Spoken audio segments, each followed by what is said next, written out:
This is the Big O Show. This is the Big O Show.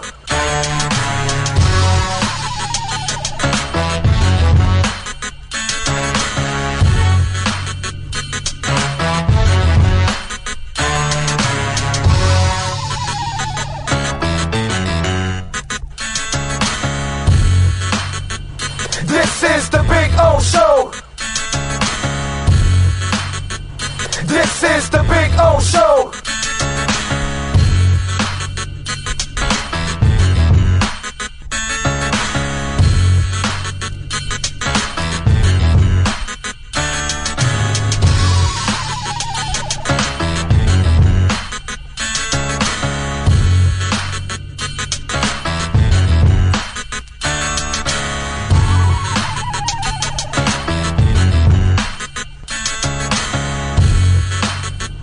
This is the Big O Show.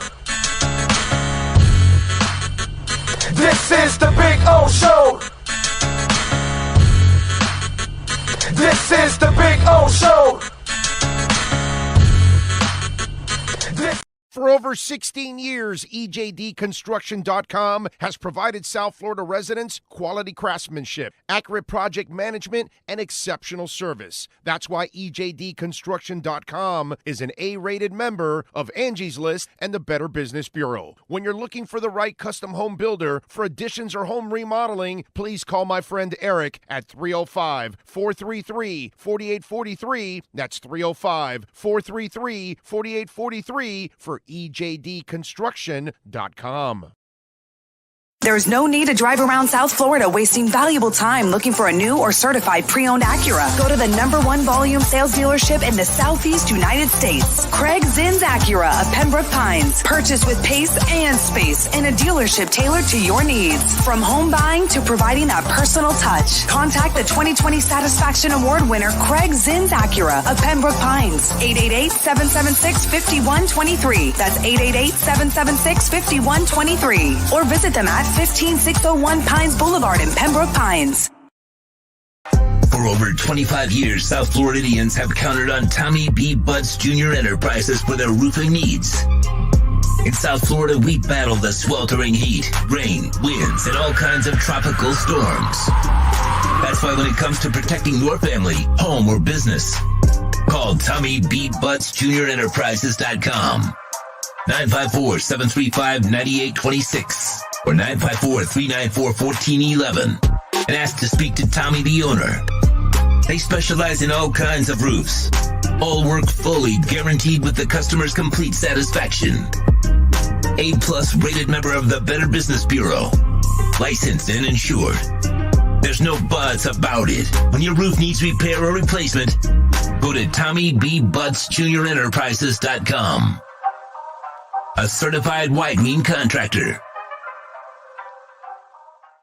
The Big O Radio Show is looking for partners to join our growing platform. If your business is ready to reach an audience that starts in Florida, crosses the nation while expanding internationally, this is the program that provides that vehicle. The Big O Radio Show is ready to broadcast live anywhere in the world to represent your event or product. To reach out by phone, 786-754-4664. That's 786-754-4664. Or email bigoradioshow@yahoo.com. Help us grow as we provide the content and personal connection corporate entities will never achieve.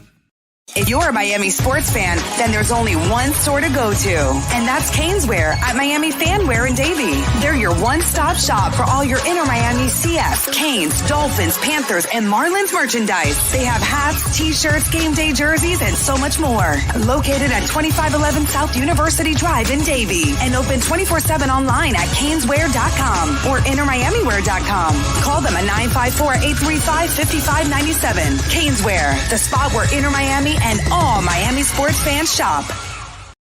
With more than 62 years of litigation experience handling insurance disputes, Welton Rayom is committed to resolving even the toughest insurance claims quickly. At Welton Rayom, they don't get paid unless you win.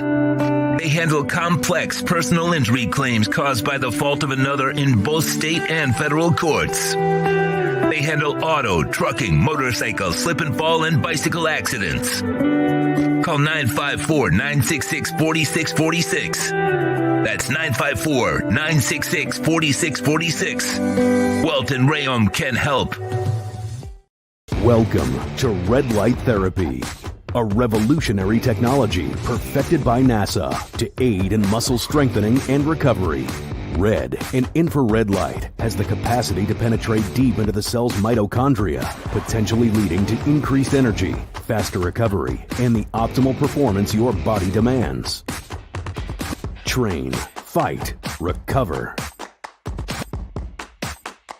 When you move, you need a reliable company led by passionate folks, eager to assist its customers during a transitional process that needs to be smooth. Call Essential Moving Experts at 844-368-5750 for all your local and long-distance moving needs. You can rely on Essential Moving Experts. Mention the Big O Show and get $150 off. Family owned and operated, they offer free 30-day storage, full-service moving, fully licensed, bonded, and insured. Moving was never so easy. EssentialMovingExperts.com. Why is it that you get locked out in the worst moments of your life? Where are my car keys? Man, I can't find my house keys. In those frustrating moments, you need a locksmith you can count on.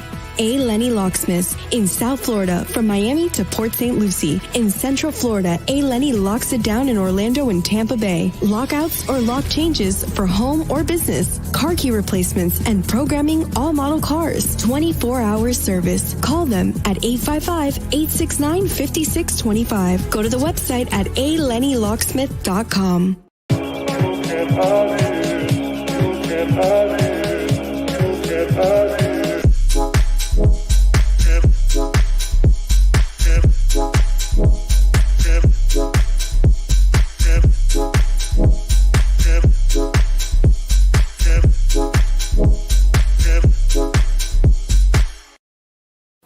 Statements or beliefs expressed on the following program by the host, guests, or callers are not necessarily the opinions of FantasyXS.com, Media Group Inc. ownership, management, sponsors, or website.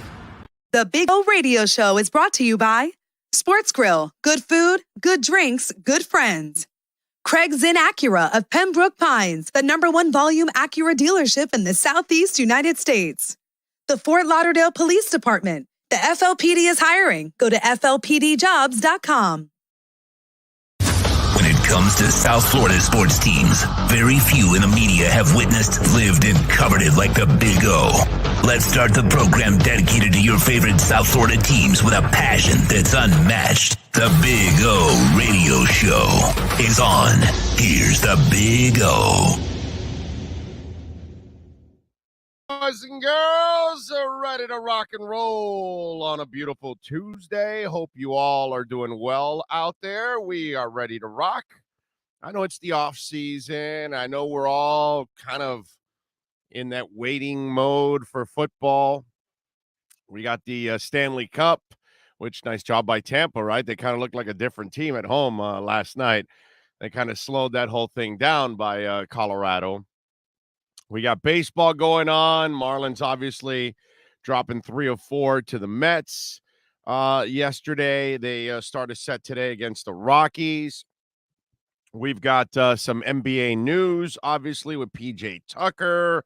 We got a bunch of things to talk about. Is it a loaded type of Tuesday? Probably not. Not a ton of stories, but we do have some good stuff that we can talk about throughout. We got a loaded show for you. Got a lot of great guests, as always. Cameron Wolf is going to stop by at 10:30. At 11:30, Manny Navarro will join us to talk a little Canes, some recruiting, and some news there on the recruiting side.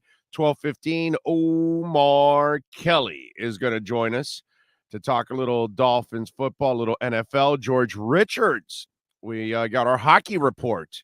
So we'll talk a little Stanley Cup. We'll talk a little Panthers with George, and talk about the league also overall, because there's some stuff that's developed too, and I want to run it by him. Also at 1:30, Anthony Chang. So we're going to get a little more basketball there with the PJ Tucker news too. So we've got all of that to talk about. Sean, we've got I don't know if you saw Ira's article today in the Sun Sentinel, and Anthony also has it too in the Herald, they've got the schedule out for the Miami Heat, right? Now I'm thinking of this, right? When they say 7 p.m. NBA TV, they're talking about Eastern. So it's really 4 o'clock for us, I would imagine, right? All these times are Eastern Standard Time.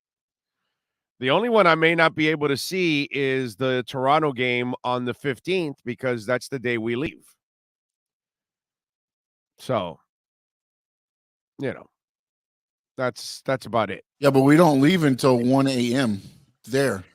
Right. Yeah. So you can watch some of the game. Yeah. And it's right down the street from the airport, Thomas and Mack, right? It is. Only thing is that night, Journey's in concert. So, I may not go to that game. You know what I mean? I'm just saying. I may have to, it'll be recorded here at home and I can watch it after. But, I got to do what I got to do. I got to do what I got to do. You know what I'm saying? I got to go jam with Neil Sean and stuff. Okay, there's no name on it, so I won't hold it against him. But anyway, so that day's a little complicated, Sean. I got to talk to you about that day. That day is, one of those type of deals. But yeah.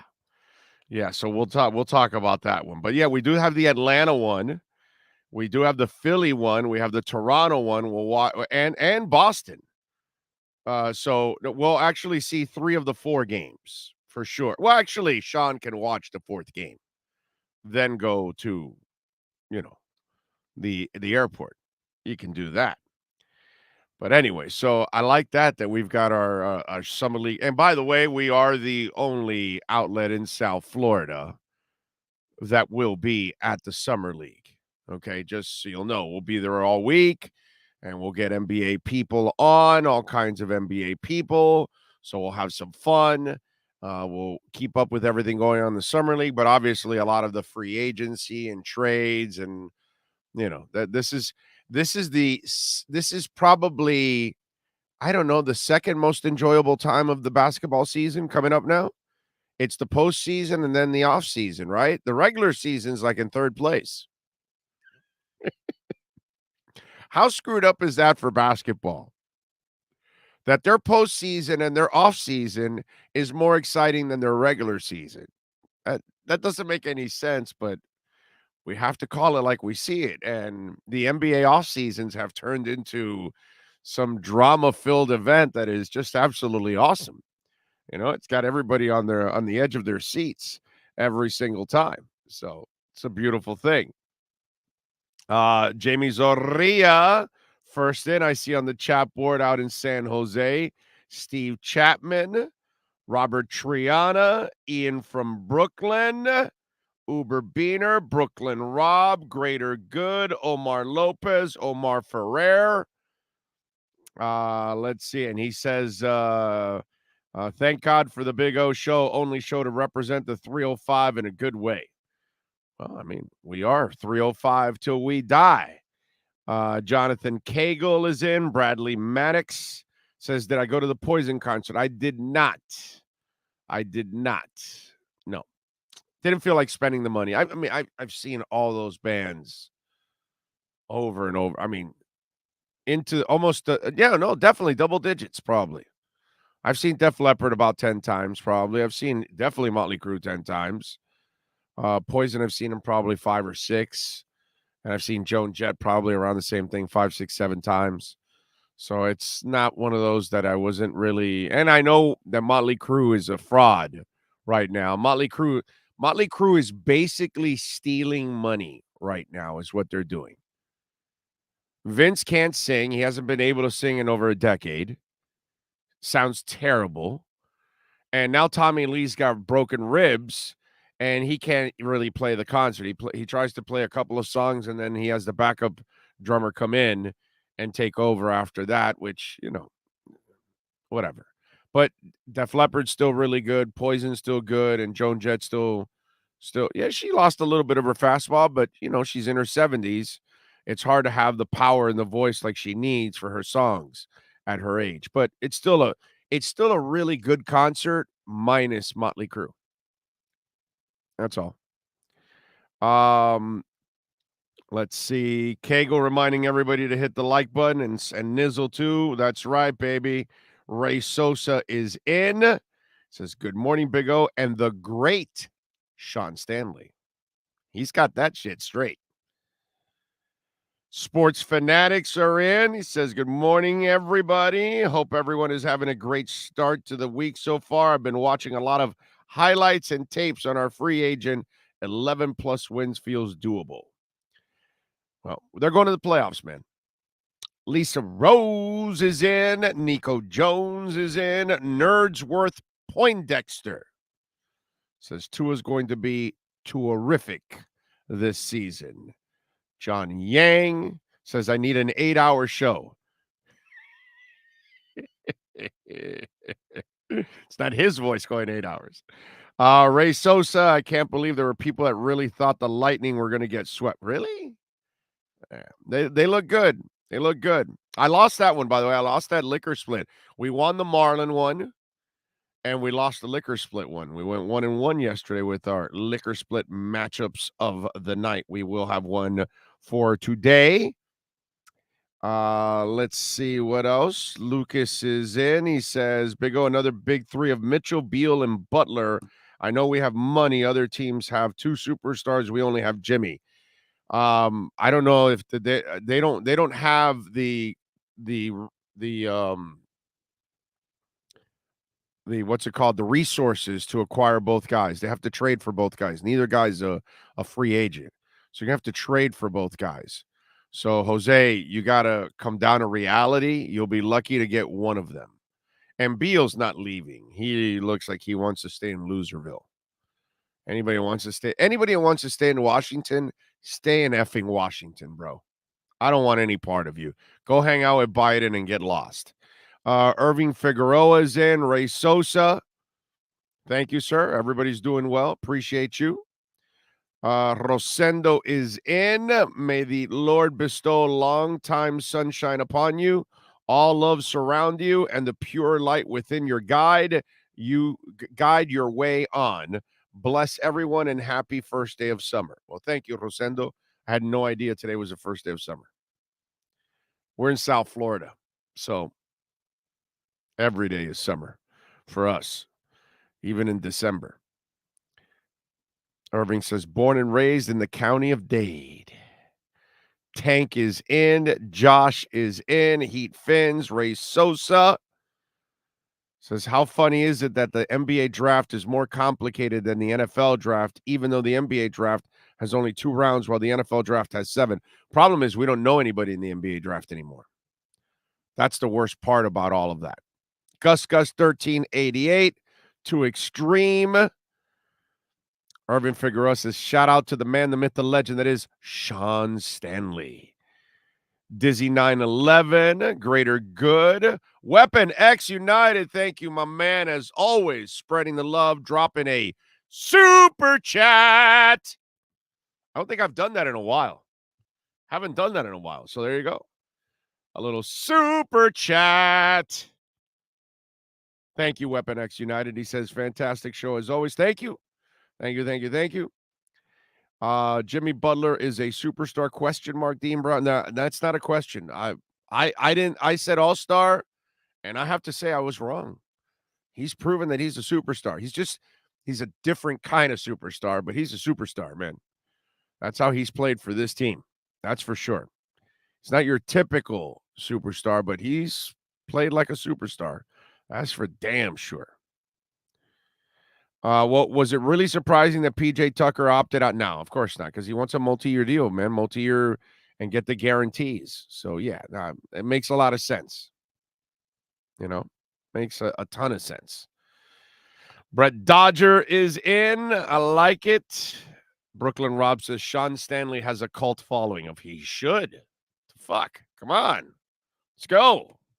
You guys should be following up on all the wrestling talk with Sean. The hell is wrong with you people?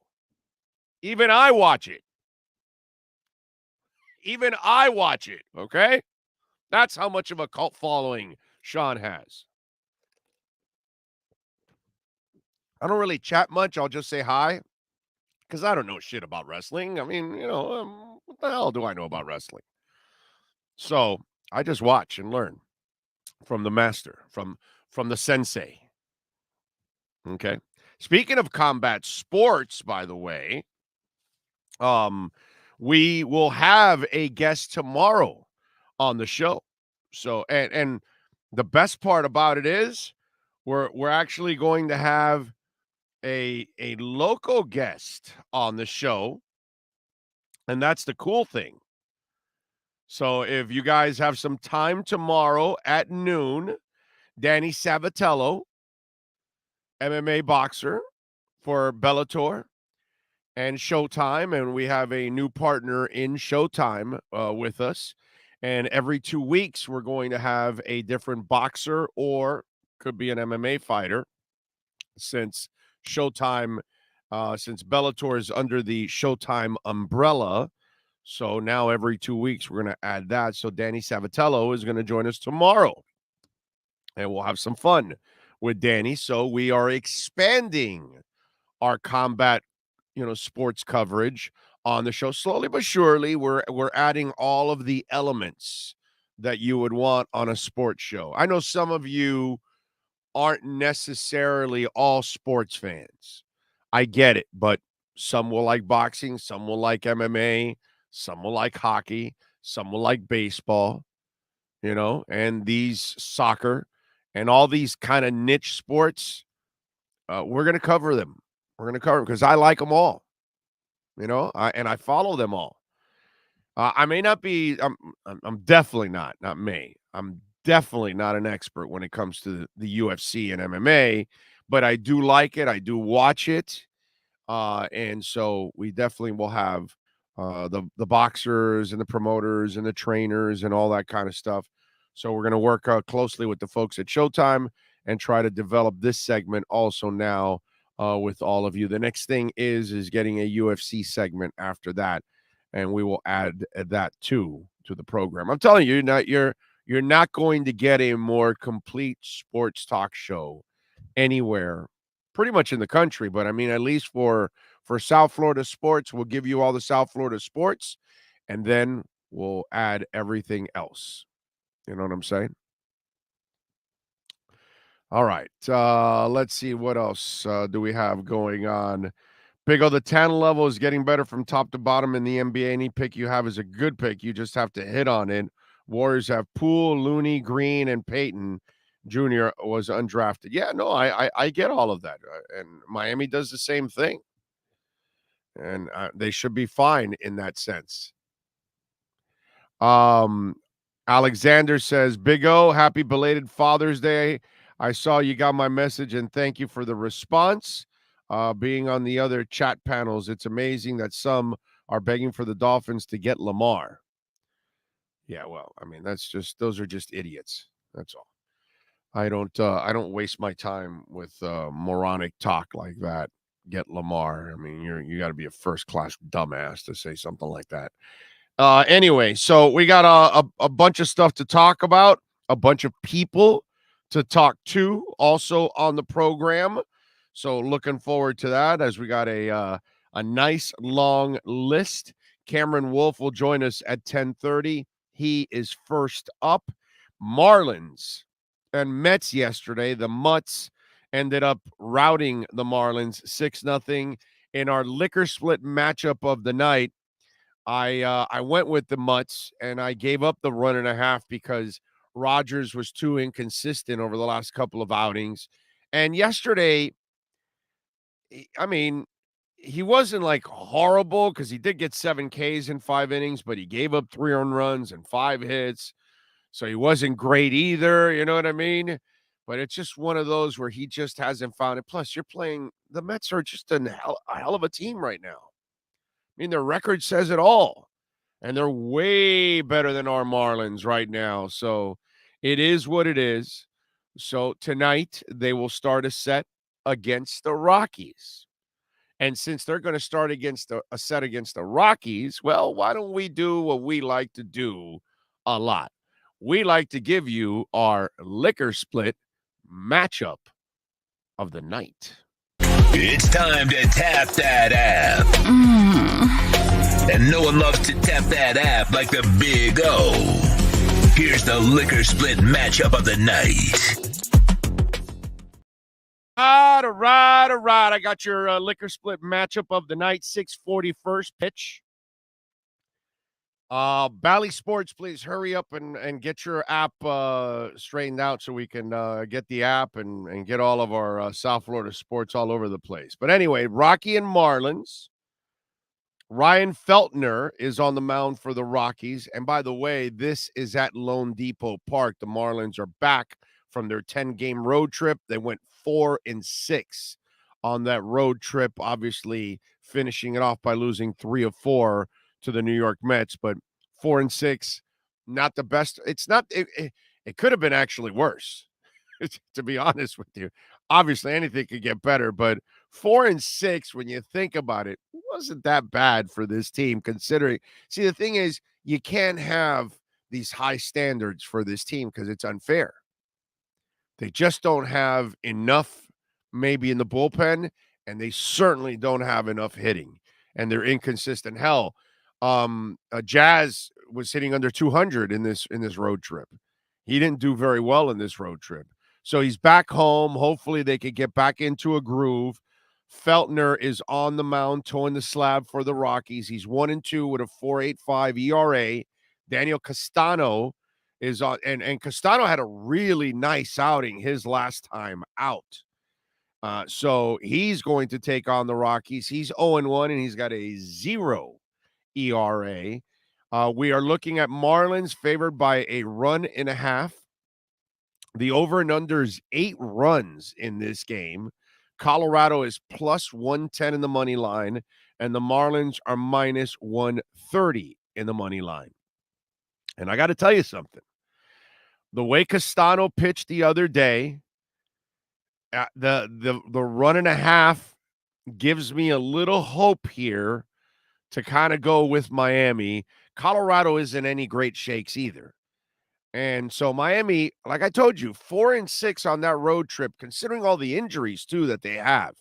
They got a bunch of guys that they really needed overall. They might be getting some of them back here in this homestand. You got 2 of the guys getting through COVID.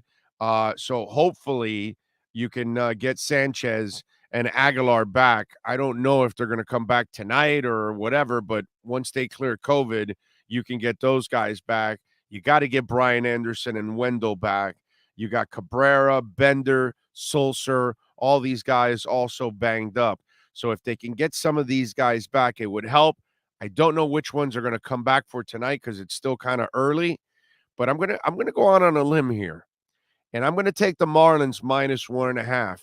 And I know that this is a team that struggles to score runs, but Colorado's not good.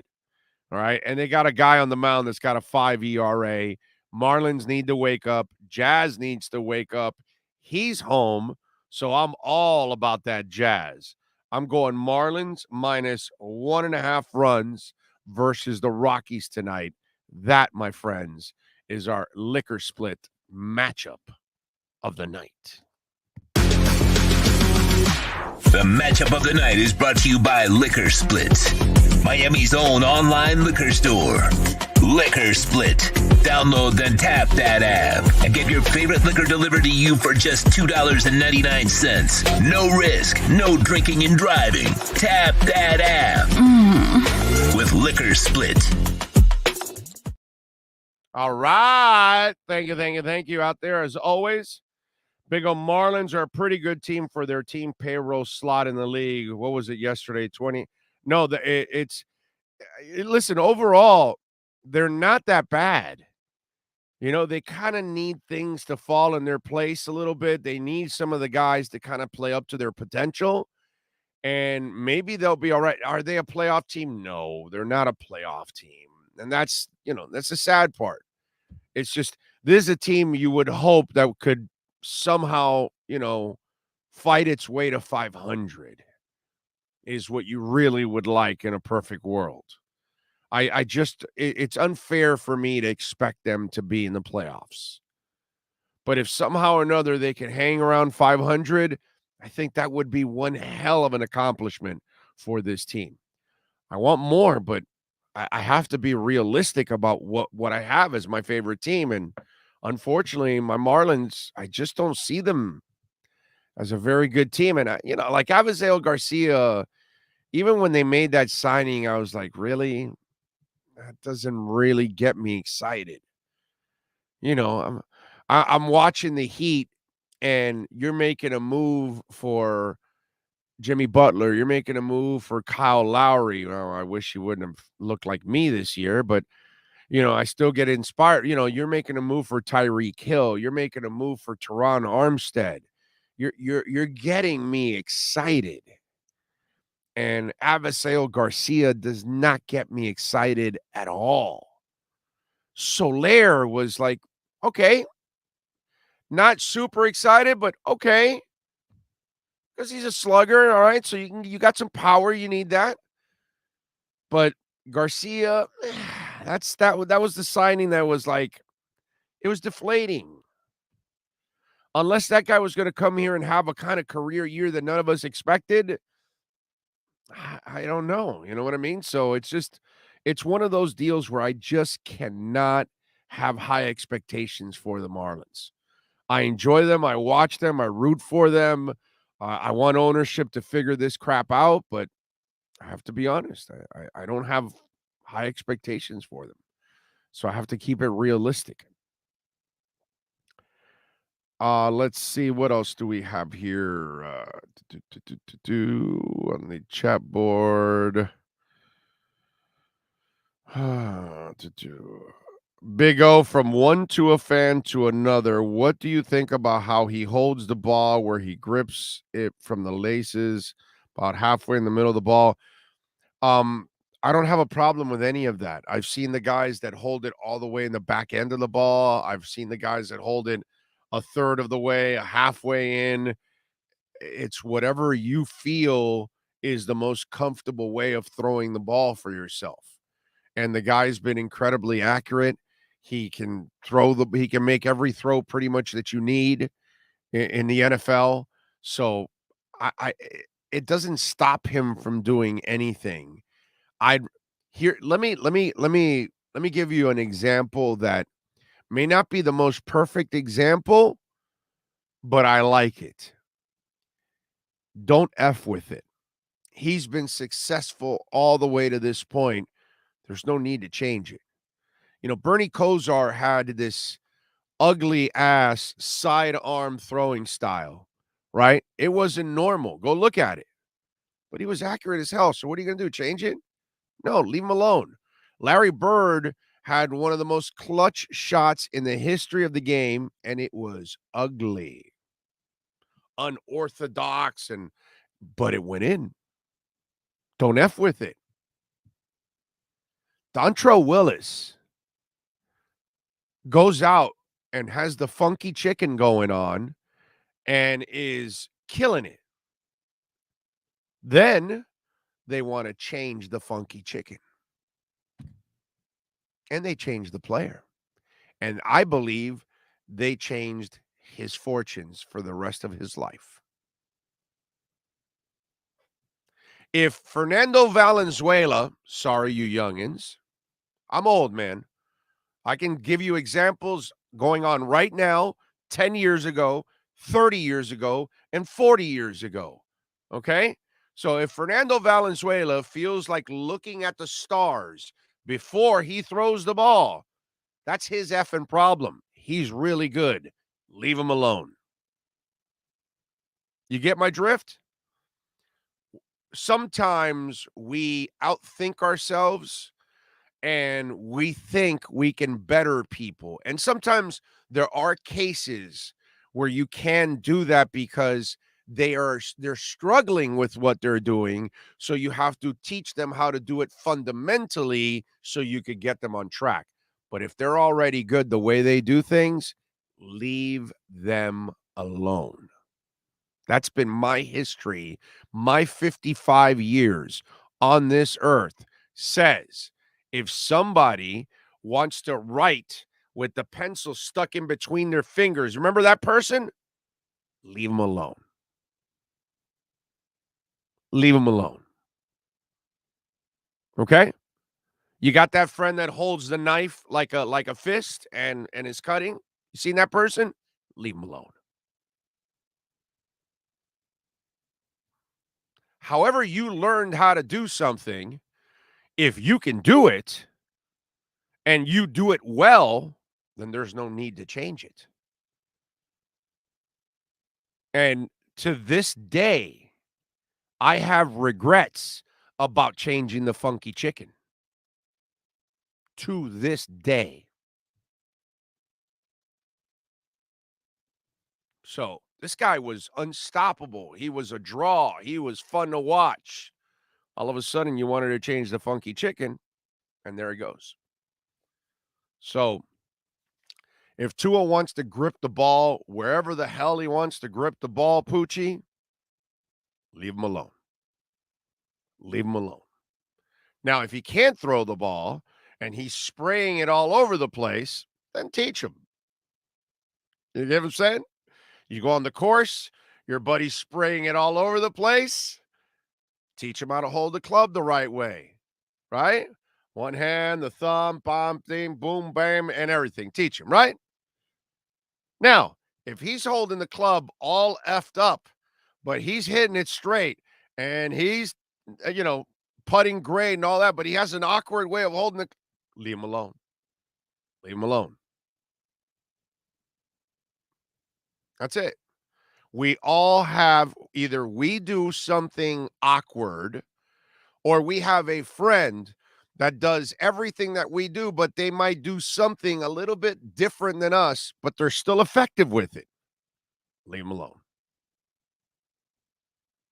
That's what I would say. I write funky, but it works. I feel you. There you go. Some people are like that. I had that friend that would put the pencil like this. You ever seen that guy? Not normal, but it works. Right? It works for that person. So, more than one way to skin a cat. Amen. Amen. And that's the only time I don't mess with it, when it works. Remember, you can reach out to us on the Welt and Rayom text line at 855-912-1056. That's always there for you at 855-912-1056. I was thinking about this, right? Because we're in the off season. There's not a lot of stuff going on. So today, we're going to have Cameron Wolf on and Omar Kelly. And I want to have a little fun with each of them. And because it's, what are we going to talk about? Oh, can Tua play or not? Are we going to do that again? We're not doing that every week. We've done it every other week. So we're not doing it this week. No, but seriously. So I'm going to ask Omar and I'm going to ask Cam coming up now, who's the guy under the radar that might make an impact that you may not expect? Like, Tyreek Hill, we're expecting him to make an impact, right? That's obvious. We're expecting Teron Armstead to, as A. Lenny Locksmith does, locks it down on the left side, right? These are the obvious ones. So the question is, who's not the obvious one? Who's the player that might be a little bit under the radar, overlooked, and they feel might make a big impact, or not, let's say big, but will make an impact, surprise people? Who's that going to be? Let's ask Cam Wolf next with our KSDT CPA, Miami Dolphins, and NFL report.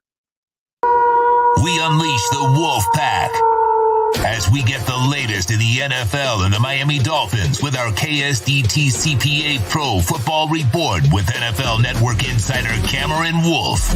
KSDT is one of South Florida's largest and one of the country's fastest growing accounting firms.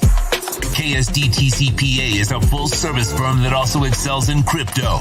Visit them at ksdtcpa.com or call 305-670-3370. Here's NFL insider Cameron Wolf. All righty, we're back. There we go. What's that shirt say there? Big what?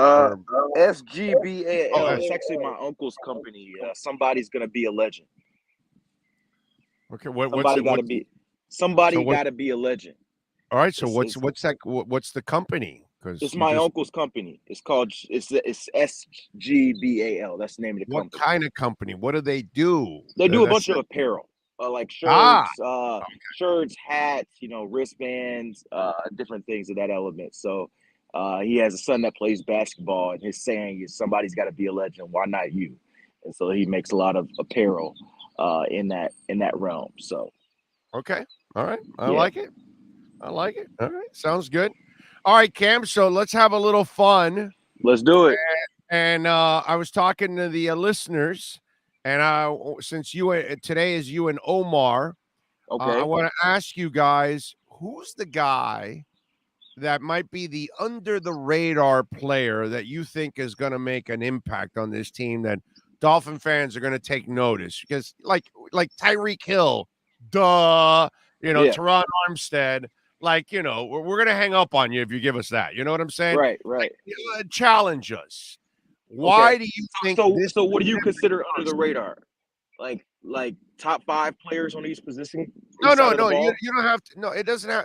There's no ranking to it. It's just a guy that is on this team or was added or traded for whatever. That's on this new team. additions. Yeah, no, it doesn't have to be a new addition. Might be a kid that was here last year, and you might think Lynn Bowden Jr. is going to have an impact. You know what I'm saying? Whatever it is, you might think Alec Ingold is going to be so impactful that we don't talk enough about him. That kind, because we talk about the obvious guys, right? Mm-hmm. So tell me the guy we don't talk about that you think might make an impact for the Dolphins this year that Dolphin fans are going to really appreciate. Let's put it that way. That's a very good question here. So that's my job. I will say Raheem Moster, the running back they picked up. We talked a little bit about him, but I don't think people realize how fast the dude is. And we talk so much about Tyreek and Jalen and all these dudes. This dude might be faster than both of them. And I know he's been rehabbing and injury heavy, so you're not going to see him a lot in training camp. You're not going to see him in full speed. So this is a guy that's going to be easy to forget about. Once we start in training camp, we're going to be talking about Chase Edmonds because he's going to be on field a lot. We're going to be talking about Sony Michel. He's on the field a lot. Alec Ingold, who you just mentioned. And Raheem Moster is going to be a little bit forgotten because I don't think he'll be on the field until August, maybe even closer to September as he rehabs that knee. But once he's full, ready to go, I think he's a game changer type player. If he comes back to that same player he was before, which, coming off an injury is an if. But if so, he's a guy who's super familiar with Mike McDaniel's scheme, playing in San Fran. He's not going to have much time to adjust. And when you play that wide zone, the sideline to sideline speed is what really hurts defenses. And so he's a guy that I think about that I wouldn't be shocked if halfway through the season we're saying, okay, maybe he's the lead back of this team instead of Chase Edmonds or instead of Sony Michel. And so he's a guy who I think can make it a really big impact, maybe under the radar for some. And so he would probably be the name on the offensive side of the ball, but I'll give you one on the defensive side of the ball as well. Andrew Van Ginkel, a guy who's been here before, but we're talking a lot about guys who got big money this offseason, Emmanuel Ogbah, Xavier Howard. Those are guys there. Jalen Phillips, we talked about a lot. I think he's going to have a breakout year 2. And Christian Wilkins has been balling. Raekwon Davis has been balling, right? So just a lot of 5 guys there. We didn't even mention Javon Holland. I think there's an opportunity for Andrew Van Ginkel to get a lot of one-on-one opportunities. It's a contract year for him. He's a guy who had a solid year last year, kind of breaking out. And I think he can have an even better year this year as more of a Swiss Army knife type player. I think he's going to get to play outside linebacker a lot more than he even played last year. And so I could see him sneaking up and maybe he becomes a double-digit sack guy for this team and eye-popping numbers and surprises in that way. So I'd probably say Raheem Mostert on offense and Andrew Van Ginkel on defense would be my 2 guys. Okay. And by the way, these questions are unfair because Cam has not had the opportunity to sit there and watch training camp and preseason. Right. And by the end of that, he might have a different guy. I have a different guy. And so my Right. thing about under the radar is I'm not going to give any of these But undrafted guys attention Right. because we haven't got there yet. So Right. for me, it's guys who I know for sure are going to make the roster, and then trying to find guys beyond that. So I'm not going to yell out a Quandre White or a Vernon McKinley because they haven't even put pads on in the NFL yet. So, but as far as those guys, those are guys who we know their names, but they're probably going to be under the radar. They're not the top 5 players on their side of the ball for sure. Yeah, and that's why I had to mention it. To be fair, these aren't fair questions at this point in time. But we're in the late June. I mean, it's like we gotta spice it up, do something different. This is content. I'd rather do this than talk about if Tua can throw the ball 52 yards, 58 yards. Exactly. I've had enough of those conversations. All right, so now here's the next challenge for you. So we got Austin Jackson at right tackle. We got Hunt at right guard. We got Connor Williams at center. We got Eichenberg at left, and we've got Teron Armstead at left tackle. Okay, so we're set, right? Right. Who is the lineman that is not starting right now that you think could challenge for a spot, and whose spot is it? By the way, again, another unfair question because you have not seen everybody play. But now that they named their starting 5 at the moment, because it's still at the moment for them too, because once they start hitting, they might change their minds also. So who's the guy that did not get the nod that could be challenging to take? Whose spot is it? Yeah, I think it's got to be Michael Dieter. This is the guy who was your starting center last year. You bring in Connor Williams and move him over to center. Maybe the experiment goes well, but I've told you on this show before, I am not a fan of moving a guy positions after paying him. He's played left guard for 4 years. Maybe he's a good center, but I feel comfortable with what he is, which is a left guard. And so maybe he has a rough training camp. Or maybe Michael Dieter just has a great training camp. You say, hey, maybe I'm just going to slide Connor Williams back over to left guard, insert Michael Dieter back in center, and roll that way. So I think Michael Dieter is the guy who's probably he's a center-only player, but he's probably your 6th offensive lineman, at least on how you view things. And so he could push one of those guys. If he has a better camp than Connor, or if he has a better camp than Liam, then maybe they shift Connor Williams over and insert Michael Dieter in. So I think he has the best shot of winning a job outside of that group. All right. To play counter to what you just said. And to play devil's advocate and defend what they're doing, because I think this is what they're doing actually. I like what you said, your basic theory of why move a guy that's already established, now you're paying him and now you're going to move him. You're right in general. But because you know he's a left guard, well, you know what happens if he fails at center. You just move him back to his original position, and he'll be fine and he'll be comfortable there. But because you clearly were not necessarily comfortable with Dieter, clearly you experimented with this. So why not experiment now, find out if it sticks, and if it doesn't, worst case scenario, he goes back to his natural position at left guard, and your left side is solid. And then you continue with your issues at center, and if J.C. Treader isn't signed, then you J.C. Treader, yo, J.C., yo, So that's why I think they might be doing it, because the fallback plan is, well, we'll move him back to his regular position, and that's I get that. So I get that idea, and in theory, it makes sense, right? But my problem with that is Connor Williams is still a young player. He's 25 years old. So although he's played 4 years with elsewhere, he's still growing as a player. He would be learning a new scheme. This wide zone scheme is not what they ran in Dallas. And so if your whole thing is in August, if it doesn't work out, we're going to switch him out. Well, now Connor Williams has 2 or 3 weeks to now work at left guard, in between a new left tackle, in between a new center, and learn a new scheme for a different position. And so I think that's a dangerous move in that respect. I have no problem with experimenting, because this is the time to experiment, but there is risk. It's not like if it doesn't work out, let's just put him at left guard because he's always played that and everything will be easy peasy and he'll be good. No, when he gets blowed up week 1 and he didn't know his assignment because he's been playing center all off season, then I'm going to know why, because Right. you decided late to move him back. So I think there is Right. risk. No problem trying it out, but know that if it doesn't work out, you got to go to Michael Jeter. Then all of a sudden, you're having a player moving positions.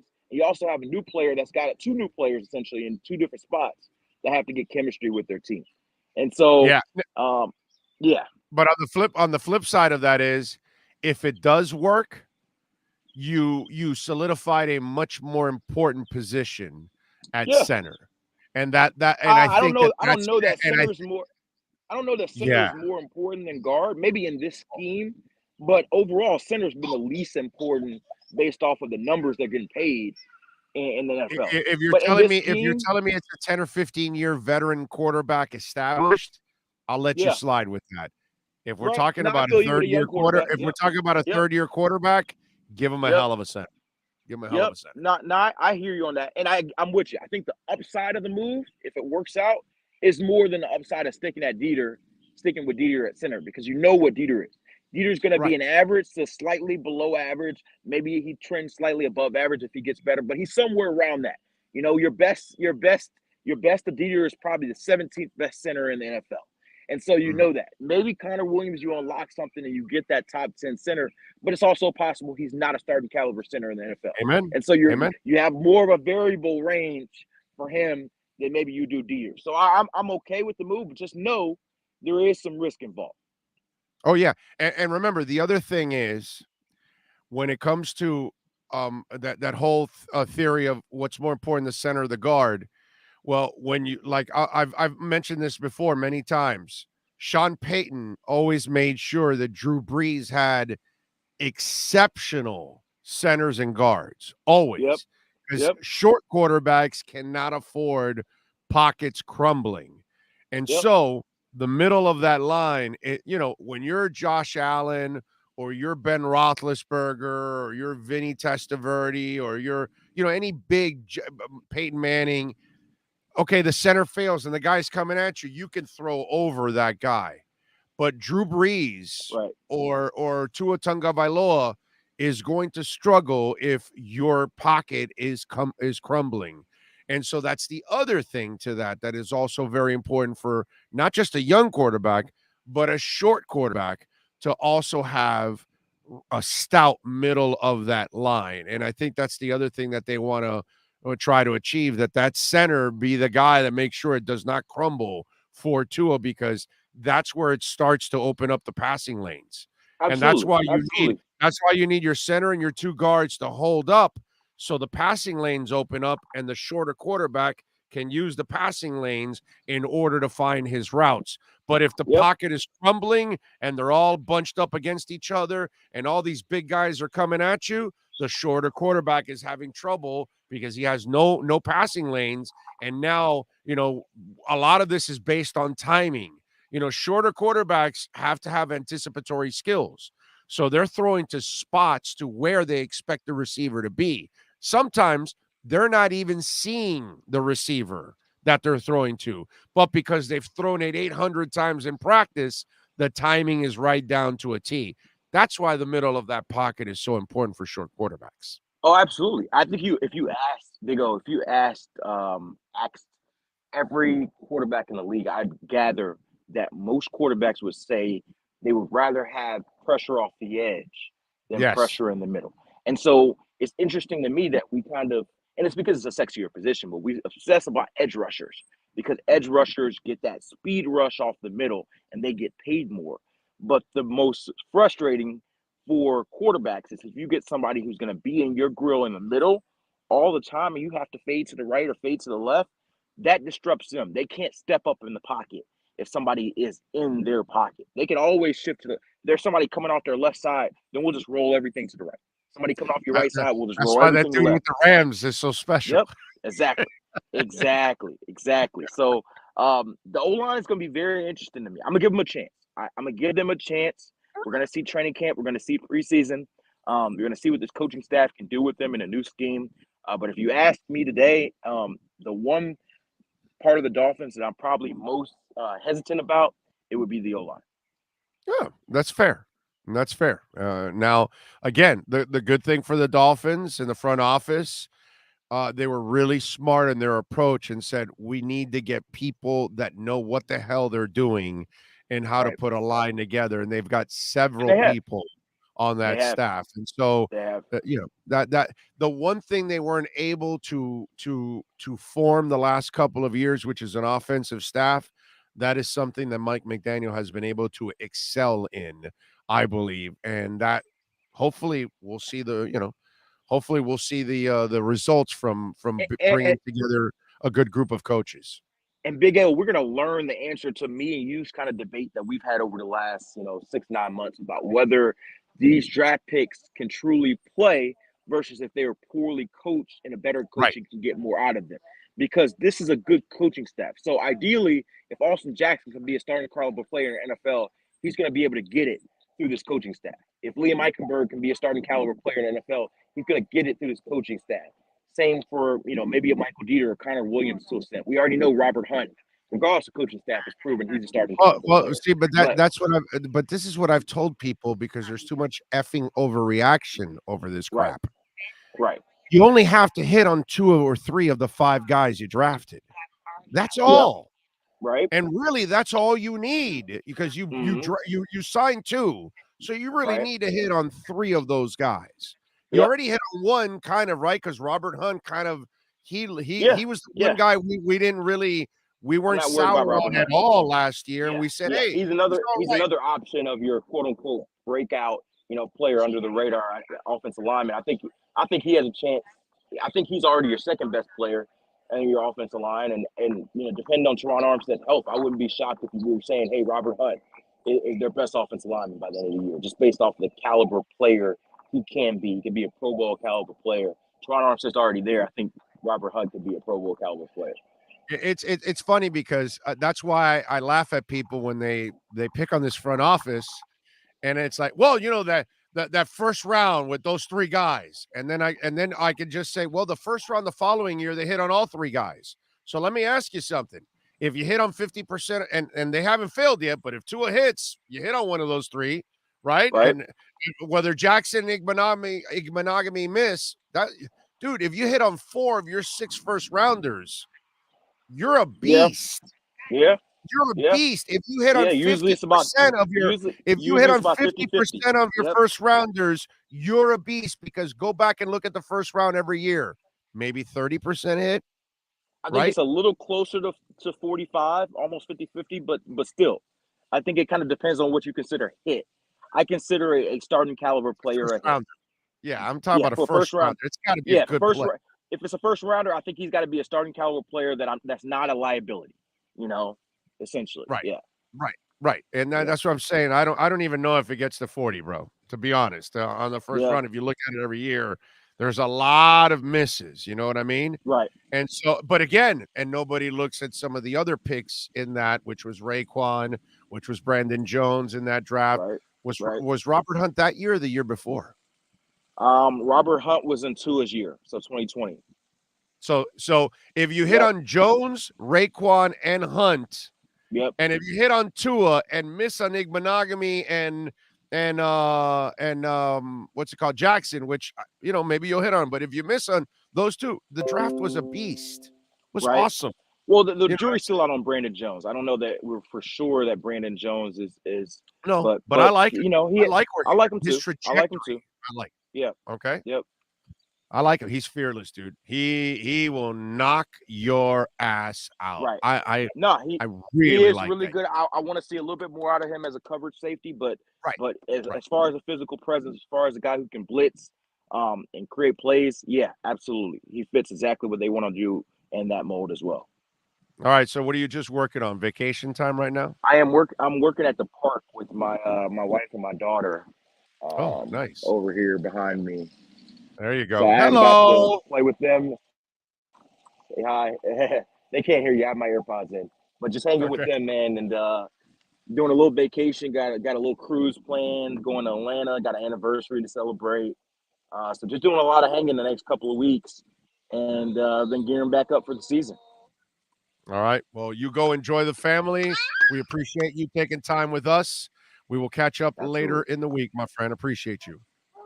All right, absolutely, man. All right, see you, Big O. You got it, baby. Be good. There you go. Cameron Wolf. The Wolf Pack has been unleashed. This has been the KSDT CPA Pro Football Report with NFL insider Cameron Wolf. KSDT is recognized by Forbes as one of the top tax accounting firms for 2022. KSDT CPA is a full-service firm that also excels in crypto. Visit them at ksdtcpa.com or call 305-670-3370. All righty. Thank you to Cameron Wolf, as always, and the great people at KSDT CPAs. We tell you about them all the time. We were there last week having some fun, hanging out with the folks out there, and they do more than taxes. So please reach out to the people at KSDT. If you're looking to buy a business, they can assess to make sure that that business is profitable and is making the kind of money they tell you it is, to make sure you're making the right investment. They do all of those things. Are you doing some planning for the future? You can do a lot of that, whether it's your will or anything else. They can help you in so many different areas. They can also help you with maybe some of the issues we may be coming up with in the economy, recession, all of those things. Maybe you need to reassess your business, personal finances, all of that, and kind of balance things out to combat what could be coming up down the line here.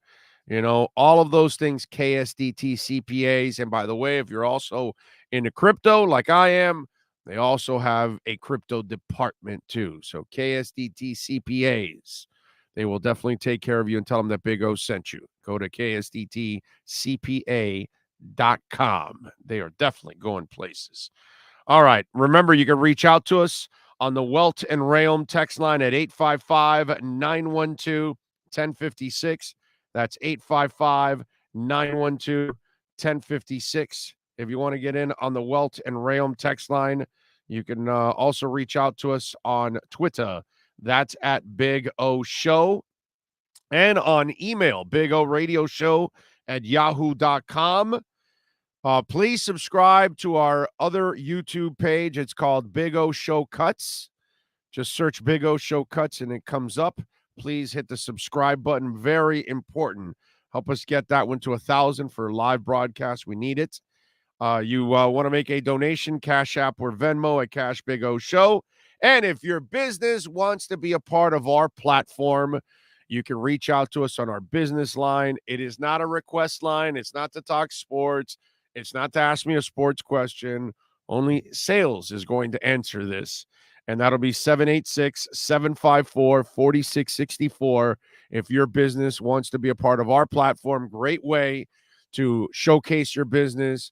Of course, great way to reach a lot of people all across the state, the city here, counties, the country, the world, all different levels we reach here on our platform. So if you want to be a part of our business, maybe you want to take us on the road to do a live show in your business somewhere in the world, 786-754-4664. If you are out of the country, you can email me at bigoradioshow@yahoo.com. And there you go. I'm dying to see who's the first sponsor that takes us out of the country. That's going to be a trip. Okay.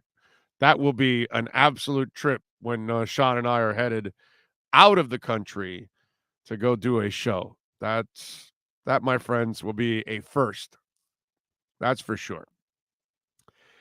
Let's see. I would go ahead and pay Treader what he wants within reason, fully guaranteed to 20, and let him do his thing. He's not even commanding that much money, John. You're giving away money for no reason at all. John Padilla says, "What's up, everyone? Been sick for 3 days. Back now." Well, we're glad you're better, John. It's good to hear. If you don't hit on that QB, you failed. Yep, you are correct. You are correct. You got to hit on the QB. I'm convinced they hit on the QB. I'm not worried about. See, for me, the QB is not the problem. Never has been the problem. Not broken. Doesn't need to be fixed. Doesn't need to be doesn't need to be mentally, catered to or any of that stuff. This is a guy that his dad was brutal on him. Saban was brutal on him. This is a tough-ass kid. I'm not worried at all about Tua. Problem with Tua is he's been playing with dog crap. And that's the problem. You had nothing at coaching. And you had a head coach that was absolute straight-ass garbage, couldn't build an offensive staff. Plus, he was terrible as a human being. So that was really the problem on the team more than anything else. I think I really have a feeling that Mike McDaniel is going to do well, and he's going to prove in the end that flow was more a detriment at times than a positive.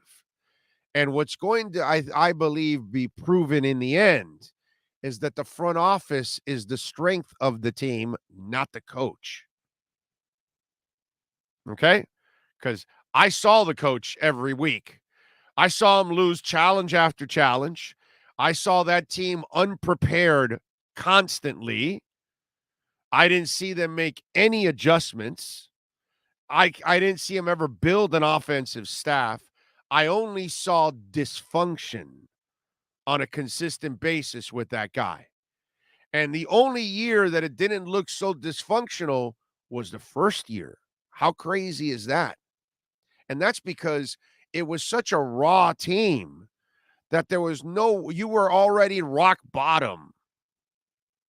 It's like the people that kid yourselves and you say, I hate to get political, but I got to. It's an example. I'm sorry. Obama did a great job. The stock market was at 8,000. Of course, the stock market was down in the dumps in the sewer. The only way it could go was up. It was going to go up with anybody. It wasn't because his policies were phenomenal or anything like that. So it's just one of those deals where that team was dog crap. The only thing it can do is go up. But after that first year, I saw a lot of dysfunction, a lot of just a team that wasn't well coached, well prepared. And that to me is what's going to end up proving in the long run. I think Mike McDaniel will prove to have a much better offensive system. I think he'll prove to be a more organized coach when it's all said and done. And what's going to end up developing is that those of you that kept picking on Chris Greer and the front office, you're going to look incredibly stupid. You're well on your way already to that, by the way.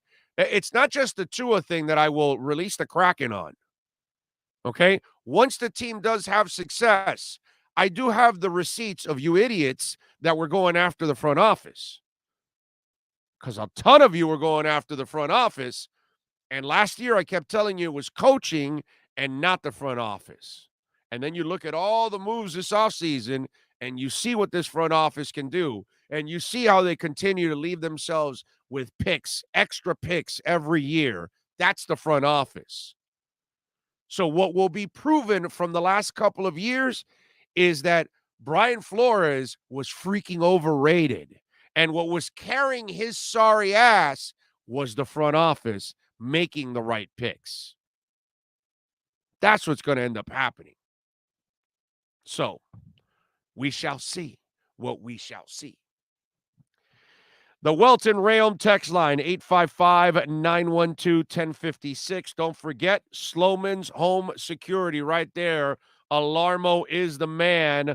1-800-ALARM-ME. We're going to give away 40 free right now. Doorbell cameras. 1-800-ALARM-ME. Tell them that you're listening to the Big O radio show. You will get a free doorbell camera. It connects directly to your smartphone. And when you use our professional installation and our low-cost central station monitoring, man, not only are you going to get that free doorbell camera, you're also going to get the LED touchscreen pad, a motion detector, 3 arm doors, and a backup battery. Keep your family safe. Keep your business safe. Tell them that Big O sent you. 1-800-ALARM-ME. That's 1-800-ALARM-ME. Hell, you might even get your own Alarmo. We already gave away a few of those. Some of you out there. Did you guys tweet them out? Those of you that won the Alarmos, I forgot, did you guys tweet it out? I think some of you did. I think you might have sent me a DM or something. But there you go. 1-800-ALARM-ME right now. First 40 Big O listeners. Get it done. All right. We got 1 hour down. We got one more. We got hour number 2 coming up. Manny Navarro will join us at 11:30. Hour number 3, Omar Kelly will stop by at 12:15. Hour number 4, George Richards will start it off at 1 o'clock. Anthony Chang will come in at 1:30, so we'll have a little fun with him. We've got a couple of other things to talk about on the program. I got to get into the Heat and PJ Tucker opting out of his contract. I want to talk about some of the free agents for the Miami Heat. Got the Summer League coming up. We're going to be there live in Vegas, so we will have name after name after name, hopefully, with us in Vegas. We got some stuff that I want to share with you. Last night in hockey, got some basketball stuff that I still can't believe exists. I've got a football note that I want to get to. I got another entertainment note that I find kind of twisted that we could talk about. We've got a KSDT CPA Sports Business Report, which is kind of interesting considering what a failure this business has been, actually. Yeah, it's kind of weird. Failure, but they're making a move that's kind of head-scratching. We will answer your questions, your comments on the Welton Realm text line at 855-912-1056. Let's take a very quick break. Get ready for hour number 2 right here on the Big O Radio Show.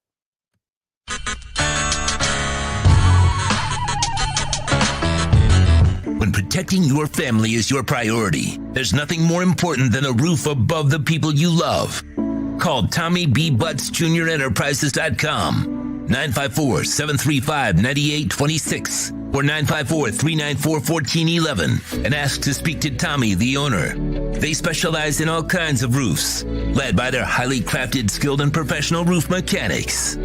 All of their previous customers have an opportunity to enter their bi-weekly drawings to receive free an exterior impact metal door. Please call for more details. That's Tommy B. Butts Jr. Enterprises.com, 954-735-9826 or 954-394-1411. Trust Tommy to fortify and protect what's most important to you, your family. Oh, I think I know what this is. Houston, we have a package. Hello? No matter where you are, the Sloman Shield Home Security System guards your home.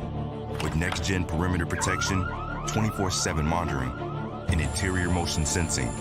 And right now, get a free Sloman Shield security system and doorbell camera, all professionally installed, for free. Shield your world, the Sloman Shield.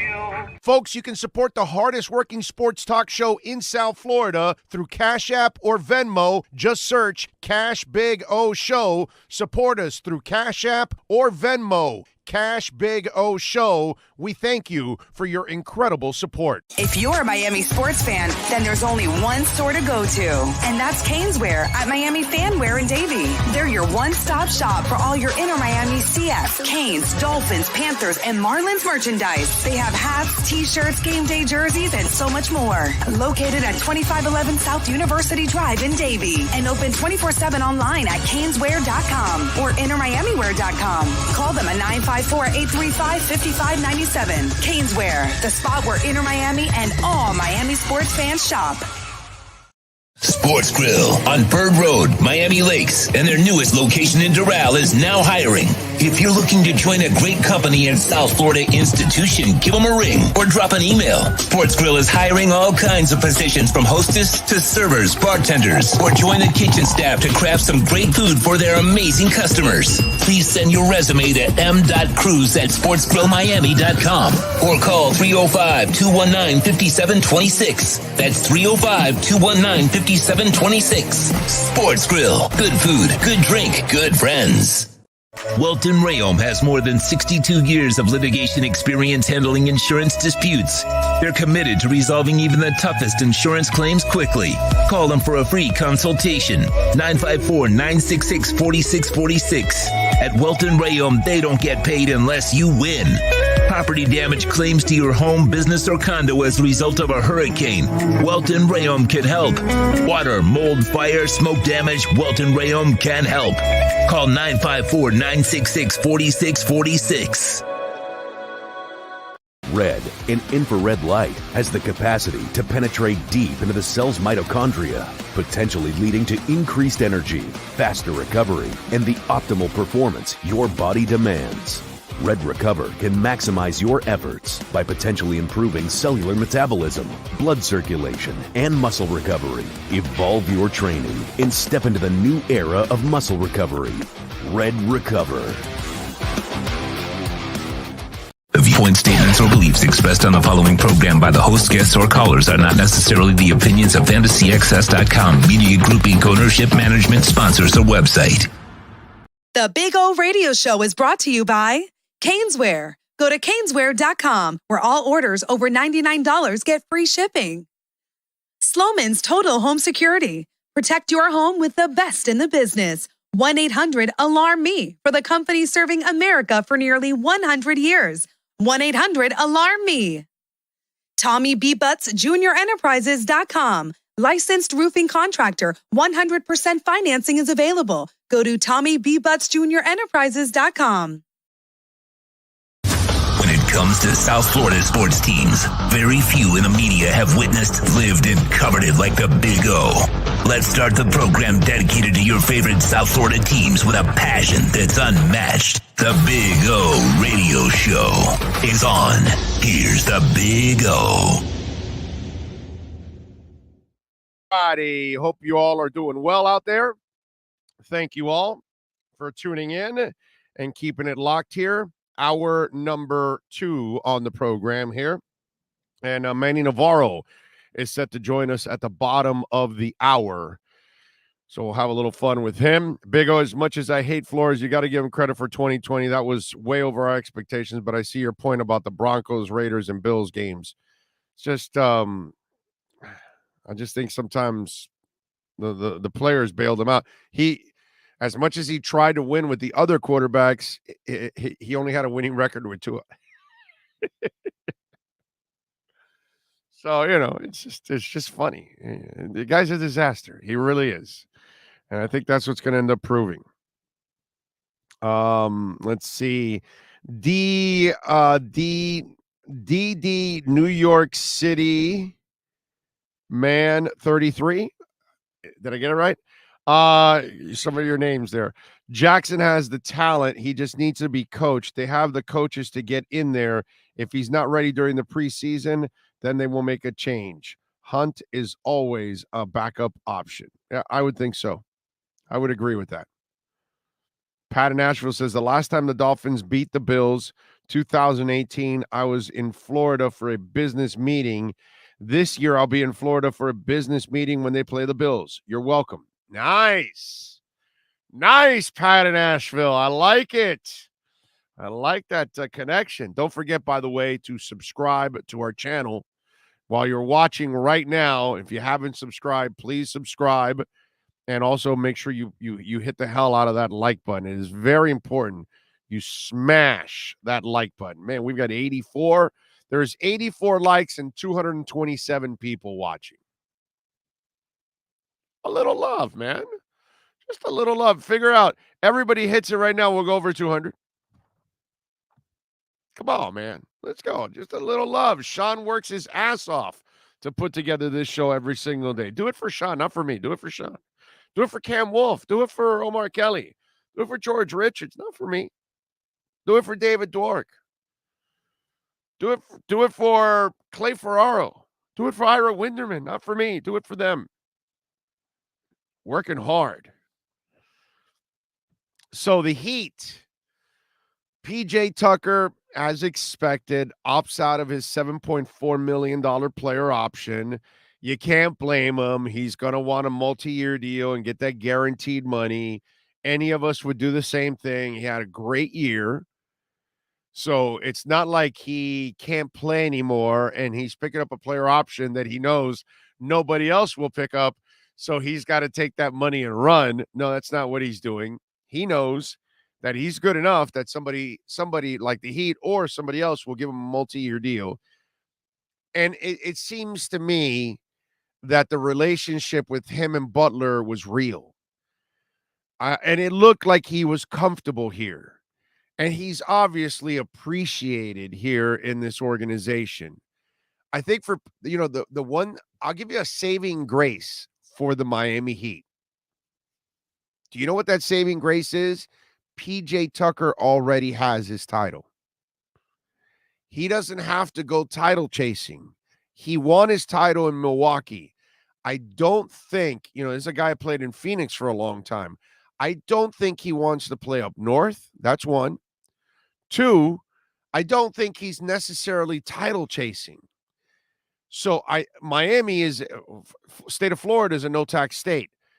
So I think as long as the deals are reasonable and they're in the same area and Miami gives him that multi-year deal, he's going to stay here in Miami.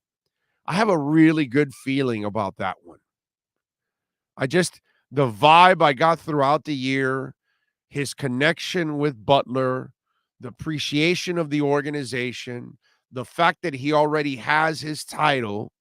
If he didn't have the title and he had to go chase it still, and there's another team out there that's where the Heat is at or a little ahead, then I can see him leaving to that team because he needs that title. But I think he really ends up staying here. So I'm not really getting nervous about losing PJ Tucker. I think PJ Tucker is going to be a Heat player when it's all said and done. I really feel that. I think that connection has been made between him and this organization overall. So that's the cool thing.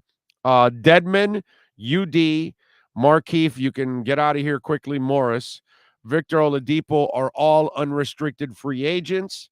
I would imagine UD is going to come back towards the end of this whole offseason, right before this regular season starts, and say, yeah, I'm back for season 37. Oladipo is the real question. What are you going to do with Oladipo? You have his bird rights.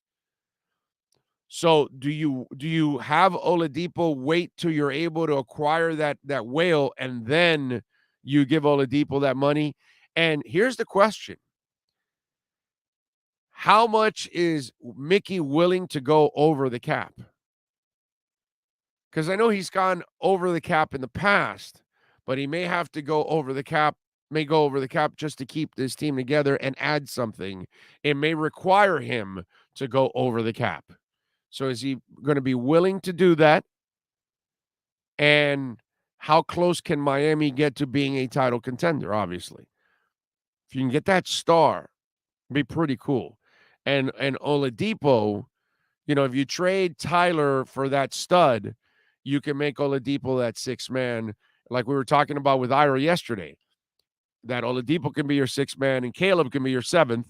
So now you've got two guys coming off the bench that can shoot, that can defend, that can handle, that can create, all that kind of stuff.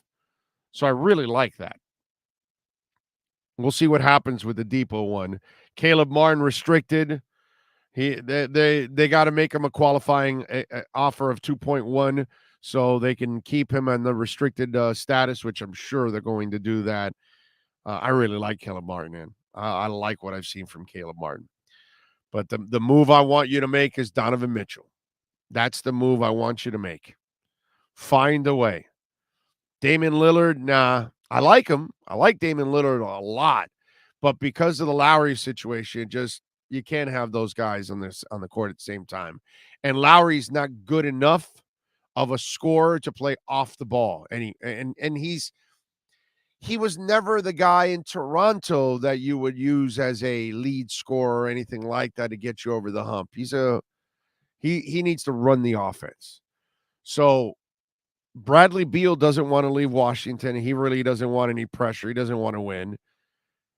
Lillard plays the same position that you already have, and to give up, plus he's up in age, which you don't want to give that guy out that long term of a deal at that age already at this point.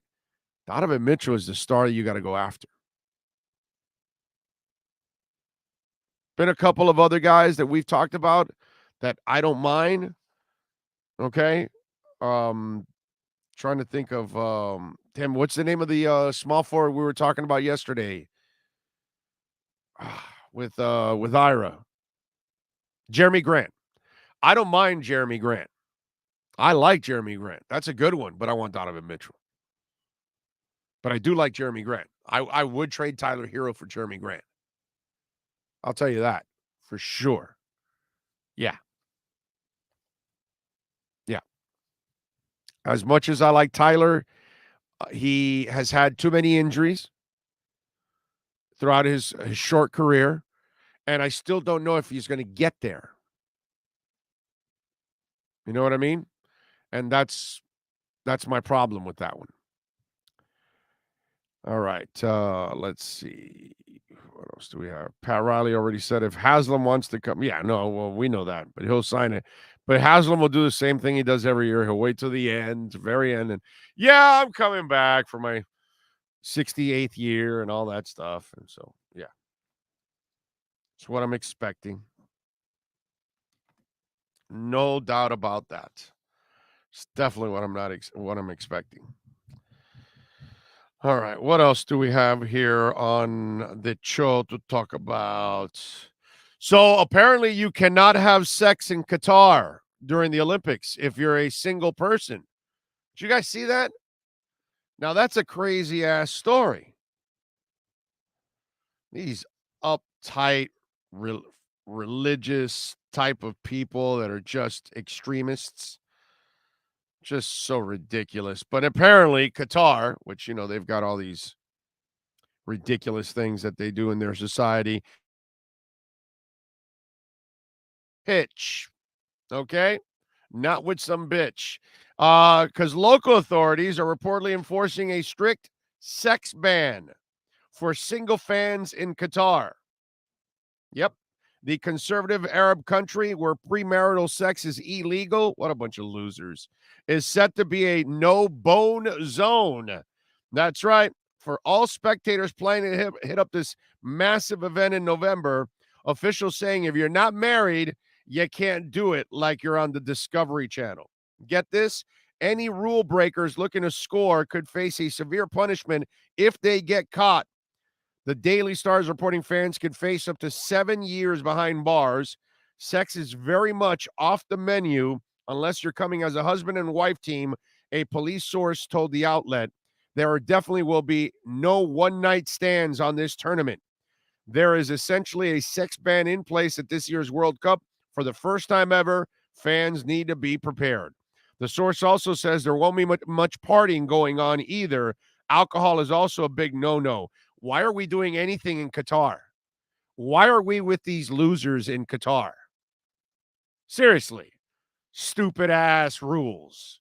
You can't get laid. You can't drink alcohol. Get the hell out of here, bunch of losers. This is what I tell you, right? The extremes on the left and the right. F everything up in this world.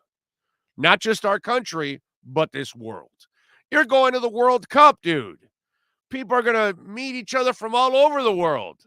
Let them have a little sex. What's wrong with a little sex?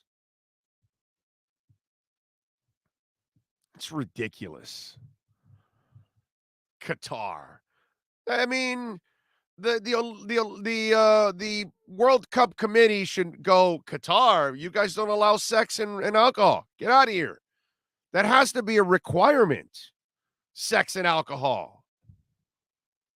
Are you kidding me? How can you not have sex and alcohol? That's ridiculous. On every level. A little sex is banned from there. That's just wrong on every level, man.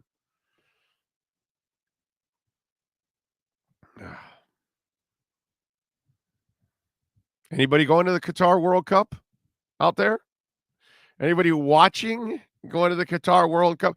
And not better yet, any single person watching going to the Qatar World Cup? disgusting. No sex. What kind of crap is that?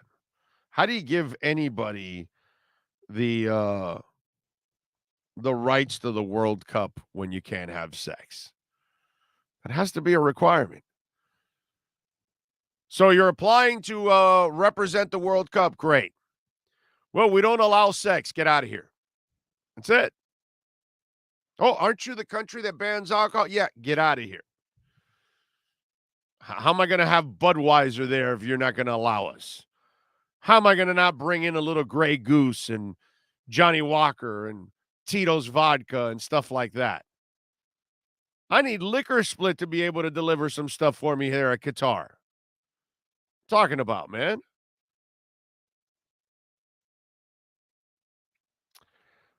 Money talks, Big O. No, that's not money. That's lame ass, rules for that country. They're just lame over there in Qatar. They're losers. That's all. Any country that is banning premarital sex, you're a loser of a country.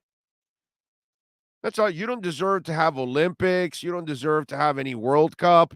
You don't deserve to be even mentioned as a country. Can't have premarital sex. What the hell is that? Sad. Steven Gonzalez says, Big O, I don't know how much truth there is to this, but it's in Twitter that Miami is focusing on two players, Mitchell or Embiid. Well, forget about Embiid. They're not going to trade for Embiid. Philadelphia's not giving up Embiid. So that's just fans.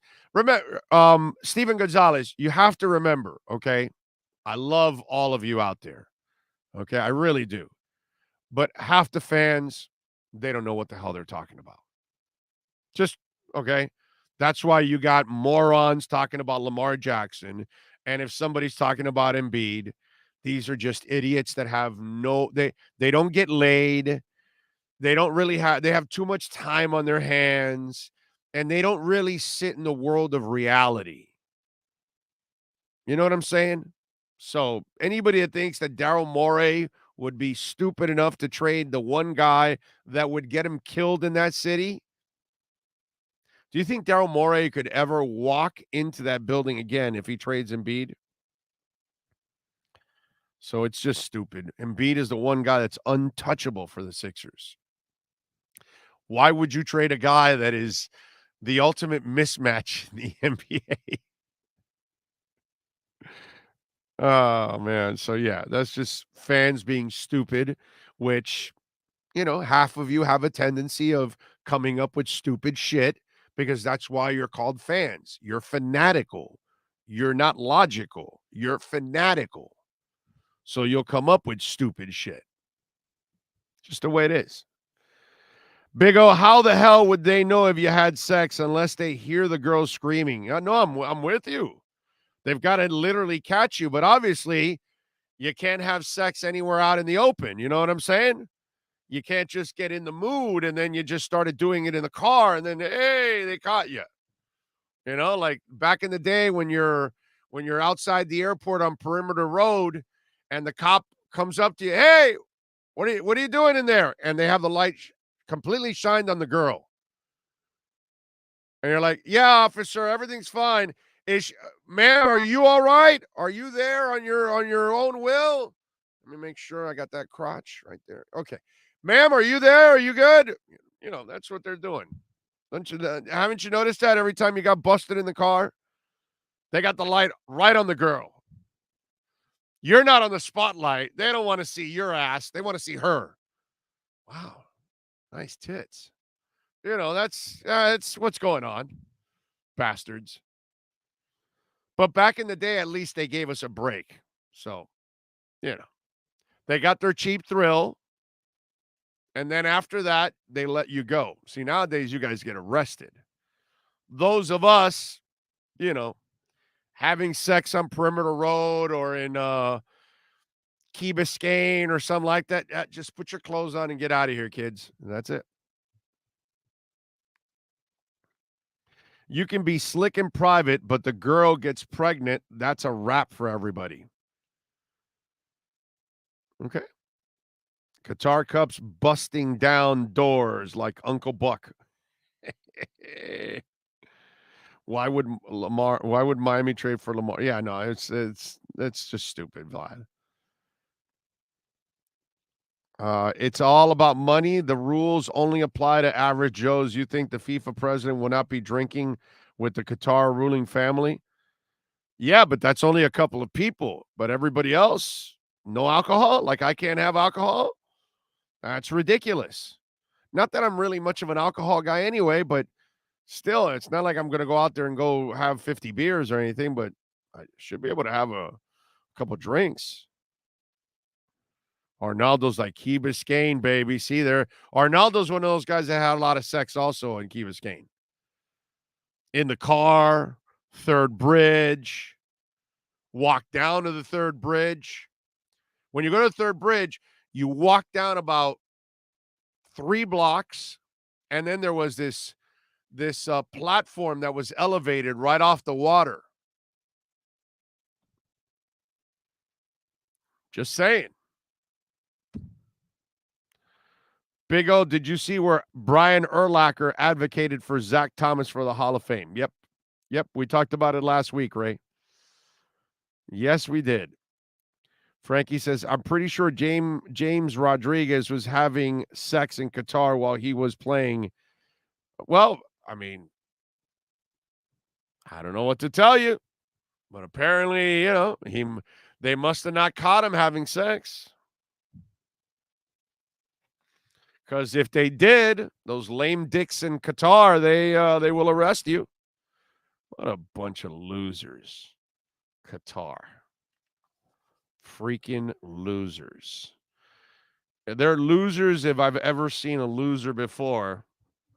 They're in Qatar. That's for sure.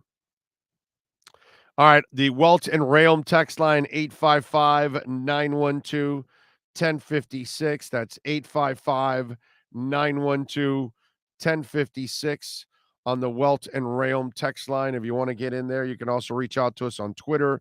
That's at Big O Show, and our email is Big O Radio Show, as always. What's this picture? Deshaun Watson when the masseuse walks in.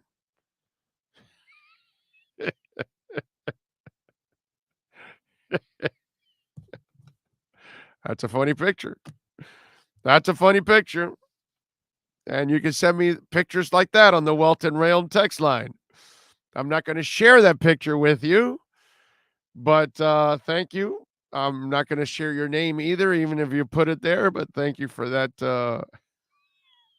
funny picture. I like it. Totally agree, Big O. I agree that the hypocrisy with all the crap with the World Cup. Big O, what do you think of Brittany Griner and how that is being handled? I've talked about this before. I feel terrible for her, really bad for her. But I also have to say, what are you doing carrying vape, weed things through the airport? You're in Russia, bro.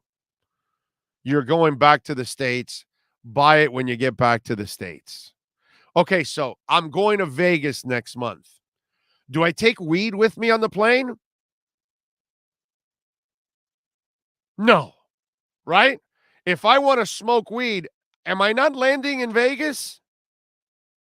I'll buy it there. So for a plane flight, I don't smoke. So Brittany Griner couldn't do the same thing? She had to have her vape stuff there. She had to have her weed. If you're in North Korea, Cuba, Russia, China, you're in one of those kind of places. Don't walk in the wrong direction. Don't fart in the wrong direction. You're in one of those places. Make sure you follow every rule. So I don't blame anybody here in the United States. It's not the government's problem now. They can try, but Putin's going to use her like a pawn. Plus, they're also racist as hell in Russia. They can't stand black people in Russia. So that's not going to help her. And she's gay. That's also not going to help her in Russia. Not that that's her fault or anything, that's anything wrong with that, but in that country, in that situation, terrible. Her decision making, by the way, before this was already questionable. She already had her issues before. She had a domestic issue and everything with, I don't know if it's her current wife or whatever, but she's already had some stuff happen in the past. She used poor judgment. And now it put her in an impossible situation because now we've got a war going on and Putin's going to use her like a freaking pawn. You know what I mean? So I feel terrible for her, but then there's another part of me that says, what the hell were you doing?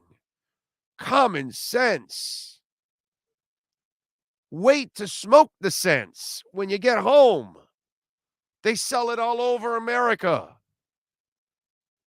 Leave it there in the trash can. Go away. You don't need to bring it through security. That's the only thing I would say about it. She kind of brought it on herself. And now you can't blame anybody except her. And you can't blame the U.S. or anybody for not being able to get her out. Because she put herself in that terrible position. I feel bad for her. I really do. Vlad, thank you for the super chat. Smash the like button. You think Miami has a shot at beating the Bills this season? Of course they have a shot. But we'll see what they develop into. We'll see what kind of team they are. All right, let's talk to Manny Navarro. He's waiting patiently. Let's get into our Miami Hurricanes report brought to you by Caneswear, 2511 South University Drive-In. Davie, you order over $99, folks. Guess what? You will get free shipping. Saves you a lot of money in today's world. Check it out. They've got everything with the logo on it. They've got Dolphins gear. They've got Panthers gear, Miami Heat gear, Marlins gear, Inter Miami gear, really sweet stuff. All kinds of stuff. Jeff and all the great people out there, man, they do an awesome job. And Brett, I'm saying, also out there, all the great people out there. Brett Gittleman, they know how to get it done, man. 2511 South University Drive in Davie. Tell them that Big O sent you. Time now for our Caneswear Miami Hurricanes report. If you're a Miami sports fan, then there's only one store to go to, and that's Caneswear at Miami Fanwear in Davie. They're your one-stop shop for all your inner Miami CF, Canes, Dolphins, Panthers, and Marlins merchandise. They have hats, t-shirts, game day jerseys, and so much more. Located at 2511 South University Drive in Davie and open 24/7 online at caneswear.com or innermiamiwear.com. Call them at 954-835-5597. Caneswear, the spot where inner Miami and all Miami sports fans shop. The viewpoint statements or beliefs expressed on the following program by the host, guests, or callers are not necessarily the opinions of FantasyXS.com, Media Group Inc. ownership, management, sponsors, or website. Time for Canes fans to get what they want. Information, insight, and perspective. It's the Caneswear Miami Hurricanes Report with Manny Navarro, exclusively on a Big O radio show. Here's Big O and insider Manny Navarro. All right. There he is. How you feeling, my man? You feeling good? Feeling good, man. Just a busy week. Got a ton of work going this week because of such a busy week at Miami in terms of recruiting visits and commitments and the Legends Camp on Saturday and all these other stories that I'm working on. So, summertime, people think, you get to relax. You have a good time. It's there's a time for vacation, but when you're working, man. So it's busy time. Come on out to the West Coast. We'll have a good time. Party. Exactly. Yeah. I came back from Vegas to a boatload of work, basically, dude. There you go. Now you're stuck in the Nakatomi building. All right. Pretty much. So let me, by the way, they were just asking me, what'd you think of that Brittany Griner stuff? Like, I feel bad for her, but like, dude, you got to leave that oil out, bro. Come on. Anybody who's stupid enough to take drugs with them to the airport in a city, anywhere. I mean, if you're willing to risk it, you're gonna pay the price if you get caught. And so to me, yes, I feel terrible that she's stuck there, but this isn't the time, right? I mean, Russia's in a war. The United States and them aren't exactly friends, and it's an unfortunate situation. You're privileged enough to be traveling through there. Right. Exactly. Leave the drugs at home, man. I mean, use common sense, bro. Smoke the sense later. Come Yeah, on. exactly. That's and at this point, I can't blame anybody in the U.S. because they're hopeless right now. It's like those two Americans that got caught fighting with the Ukrainians. So Mhm. now we have two of our guys that got caught, but what's the US going to do? They told you don't go over there. So not only did you go over there, you joined the Ukrainians to fight. Well, what do you think the Russians are going to do if they capture you, bro? I mean, it's like you can't blame the government at that point, No. You made a decision and you went against what you were supposed to do. It's a really, really tough situation. Accept All some right. responsibility in life, man. Accept some Yeah. responsibility.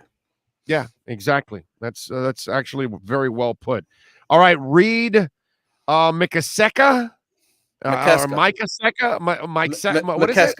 McKeska. Reed McKeska. McKeska. Okay, Yes. McKeska. Talk to me Yep. about Reed and all these other cats that have come in, and obviously Reed committed.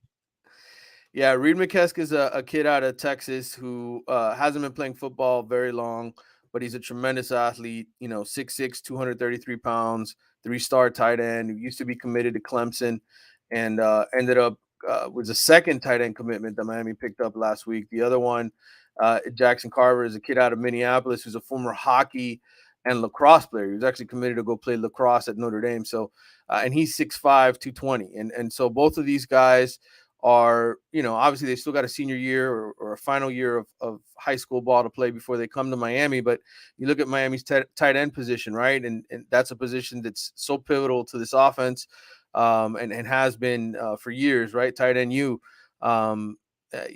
got a guy this year, two guys this year essentially, and Will Mallory and Elijah Arroyo, who are going to get a ton of work. And then you got a couple of other backups. Jaleel Skinner, who just came in, he was a near top 100 recruit.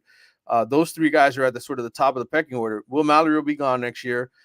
Elijah Roy will be on the verge of going pro probably after his third year. So you need reinforcements, right? You got to keep the thing rolling. And so both of these guys are guys that are going to come to Miami, be taught the position, very raw, but have a lot of toughness, a lot of physical strengths and abilities, and that's what Mario Cristobal loves. And so they've got two early commitments from two really good top 30 type tight ends that, to me, when you recruit the tight end position, it's a very hard position to recruit out of high school. There's not a lot of guys who play tight end. You're either a receiver or you're a lineman. The tight end position isn't really employed too much at the high school level. So you take a great athlete that you can sort of mold into what you want. And I think both of those guys fit the bill. And I know you wrote about him, Emory Williams. What can you tell everybody about him, the quarterback that did commit? Yeah, he is a very, right now I think he's ranked like the 900th player in the recruiting class, but he's one of these quarterbacks that is sort of on the rise. He's going to be in the Elite 11 quarterback camp, and anytime you get invited to compete to that, you're obviously viewed as one of the best in the country.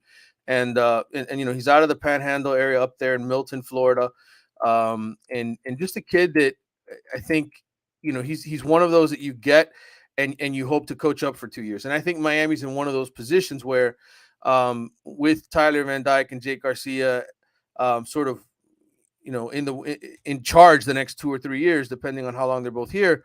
It's hard to recruit elite quarterbacks. It's hard to get those guys to come join your class. And so Emory was somebody that Frank Ponce, the quarterbacks coach, targeted early because he likes his raw ability and skills. He thinks he can really turn him into a great quarterback 2 years from now. And so that he's ready to sort of wait in the wings and be patient with. Meanwhile, Miami is also in the running for Jaden Rashada, who's one of those elite kids who's actually down here today. He got down here today, a kid out of Pittsburgh, California, 4-star. One of the kids I was watching out there in Las Vegas that I thought was just phenomenal. Jaden, many people thought he was going to Florida. Things have changed. NIL has changed the game. And I think Miami's in the running for him. So they could end up taking two quarterbacks. But going back to Emory for a quick second, I just think, what Frank and a lot of Miami's coaching staff loves about him is the fact that he's a very good leader and he's very coachable. And in today's day and age, a lot of these kids, man, they're told they're going to be great. They buy into that. This kid is just hungry to be great. He's 6'5", 190 pounds. He's going to grow into his body the next few years.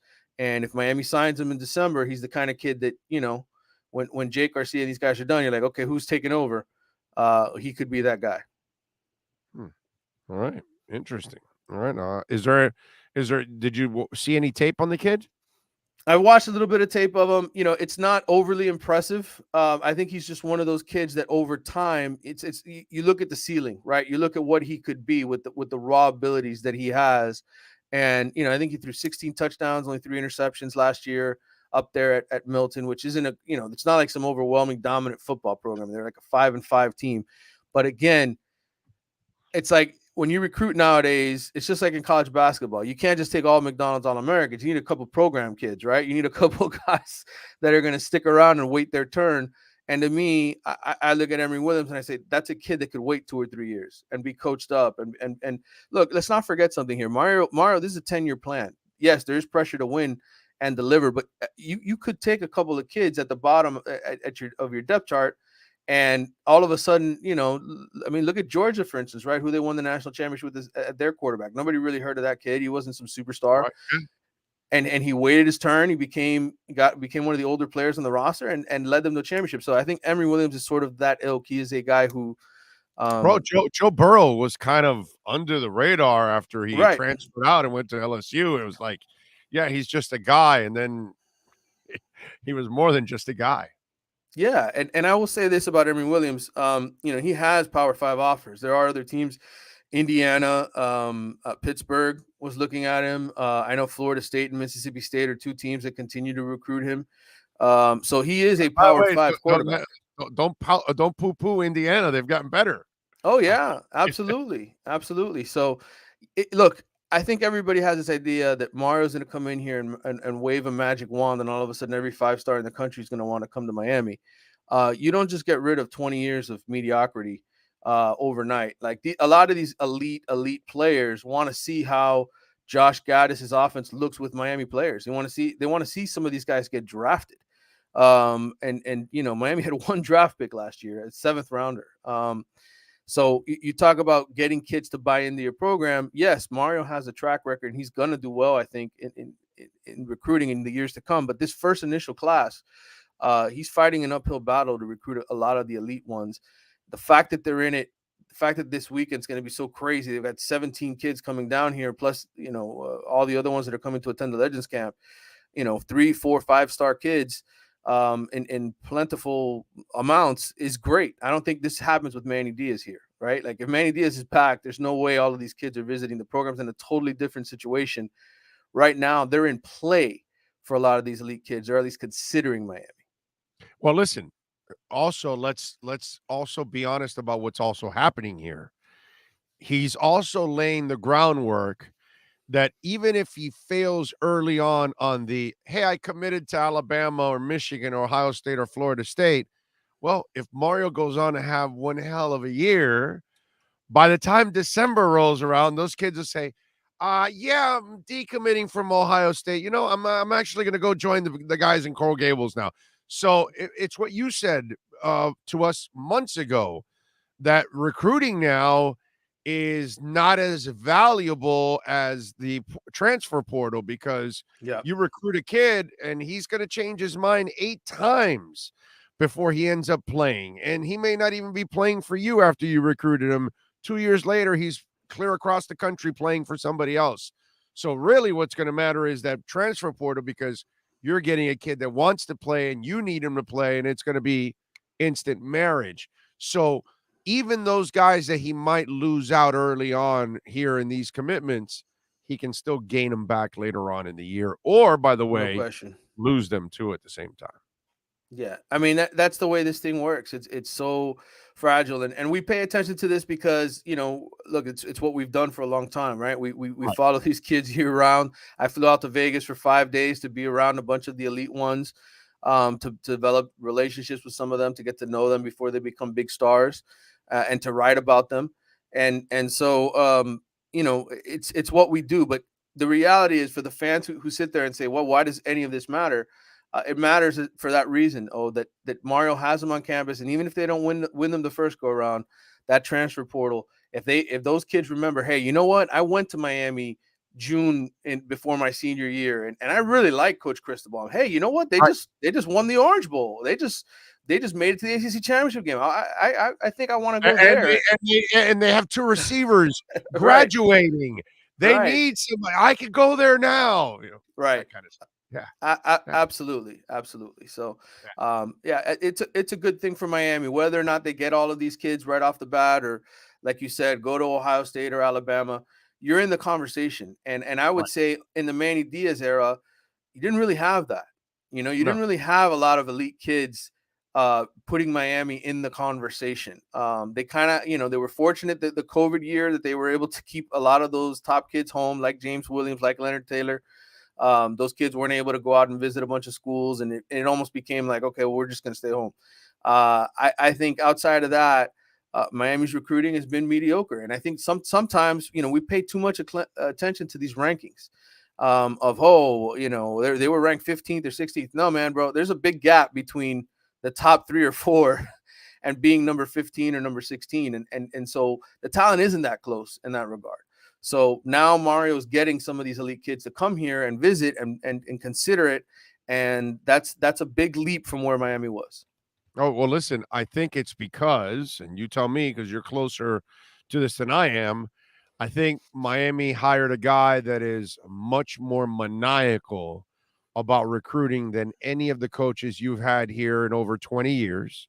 Yep. And then the other thing that I think he smokes all these people that he had here is his networking, his communicating, the way he bridges relationships. That's something that Mario's always been known for, that he's a great relationships guy. And I don't think that Randy was. I don't think Al Golden was very good at it. I don't think Manny Diaz was very good at it. Maybe Mark Richt could build relationships, but I don't think he has the fire and the and that way of connecting the way Mario does. I just think they have a guy right now that is so much more well-rounded and also knows a lot of these people, that I think he's better at building those bridges now. And that's why they're in the mix more than they ever have been. That's just me, but you tell me. People don't realize the amount of energy that it takes to recruit 365 days a year. And then in some cases to do it for 3 or 4 years with the same kid. And the same families and the same coaches. It is difficult as hell to do. And let's face it, these head coaches, every year there's assistants that leave. So they imagine you've got a DB coach who's on a kid since he's a sophomore, right? And then all of a sudden, 3 years later, when that kid is a senior, he's getting ready to graduate, your DB coach leaves for another job. Right. And he leaves you. And now all of a sudden you got to kind of step back in there. You're competing with your former coach for the same kid. And it's hundreds. I mean, it is hundreds and thousands of kids that you're talking to constantly. You have to have a real fire in your belly for this. You have to really want to be elite. And it's terrible because sometimes these kids, you'll be in the relationship with them for a long time. And then at the last minute, they just leave you high and dry because, there's money at another program or there's a so much of this is just getting up every day and doing it over and over again. And Mario does it. He gets up every single day. He texts these kids at 4:30, 5:30, 6:30 in the morning, says, good morning. How are you? Thinking about you. Really want to have you here at the University of Miami. And just has this relationship where, he's getting to know the uncle. He's getting to know the aunt, the grandmother, the 7-on-7 coach. I mean, it's so many different people that you have to ultimately be involved with. So you're absolutely right. You have to be maniacal. You have to be crazy about it to win in this game. And then you got to go out on Saturday and win too, right? Like that's just the whole nother aspect of this whole thing. Definitely. So I think you have the right coach in charge if you're going to win a national championship again, because he has that want to. He's 51 years old and he wants to win a national championship for the University of Miami. And he's got 8 million, reasons to wake up every morning and do his job, but he also has a passion for Miami and this city and wanting to see it win again. And that is, you can't put a number on that, right? The value of that. I think that's what separates Mario from a lot of these other guys who have been here. Al Golden didn't have a connection to Miami. Manny Diaz, he grew up in the city, but he I mean, he grew up under Bobby Bowden, and it was a different animal for him. He wasn't ready for this kind of job or the pressures that it brought. Mark Richter's at the end of his career. Randy Shannon was a great defensive coordinator, had great relationships, but zero communicating skills. Right. He failed at that at times. And so, yeah, I think this is it. If you want Miami, I mean, I've been saying this for years, though. You and I have had these conversations. Who's the right guy for this job? This is it. This is the guy. Right. And if it doesn't work with him, I honestly don't know that it'll work with anybody else, because I don't know that anybody else has the passion for this job the way Mario does. It's crazy, man. It really is. It's impressive what he's doing there. One more thing, I'd be irresponsible if I did not ask you, and I'll probably have to ask you every stinking week about this. On the follow-up with the NILs and the NCAA and Ruiz and everything, anything come of that? Anything, or is it just was it more just of a kind of feel-out process for the NCAA? Have anything else come from it? Gotta ask. Yeah, I think it's just a feel-out process. We don't have national writers at Sports Illustrated or other places, even The Athletic, breaking news that, the NCAA visited Tennessee or Texas A&M, because those people won't talk about it. They'll keep it all under wraps. In Miami's case, you've got a guy, obviously, in Ruiz, that's always going to talk about it. So that's why we know about Miami. But I guarantee you that the NCAA has been to those other places. It's not just Miami that they're having these conversations with. I don't know that it's escalated in any way, shape, or form. I think business is back as usual. When it comes to the NIL, I think the fact that you have some guys visiting this week, Jaden Rashada, etc., I think that tells you that business is back as usual, and there's nobody who's scared or freaking out about the NCAA knocking on their door. Follow him on Twitter at Manny_Navarro. Catch his work at The Athletic and subscribe to it as always. Manny, appreciate you, my friend. We will catch up later on in the week. Thank you. All right, brother. Take care. You got it. There you go. Manny Navarro, always getting it done. We love him. Great work by him. All right. And when it comes to Manny, and I mean, when it comes to Mario, and Manny too, he's got it for sure. But Mario has an edge that nobody else has had for 20 years here for the Miami Hurricanes. That's the difference. Nobody recruits like that guy. Nobody's on top of recruits like that guy. Nobody's constantly communicating with coaches like him. Nobody really has the relationships with people like he does. They have not had a coach like this in I don't know how long it's been. Might be Howard. They really have not had a guy that works at it the way this guy does. So at a whole different level. And because I think also the best part about this is that he cares. You know what I mean? And that's the beauty of all of this, is that he cares. And so it means a lot to him to succeed. So that's why I think this cat is completely different. What do you got, Sean? You got some breaking news? Yeah, it looks like now it's starting to come out, but while you were talking, Irie Miroff of Pro Football Focus.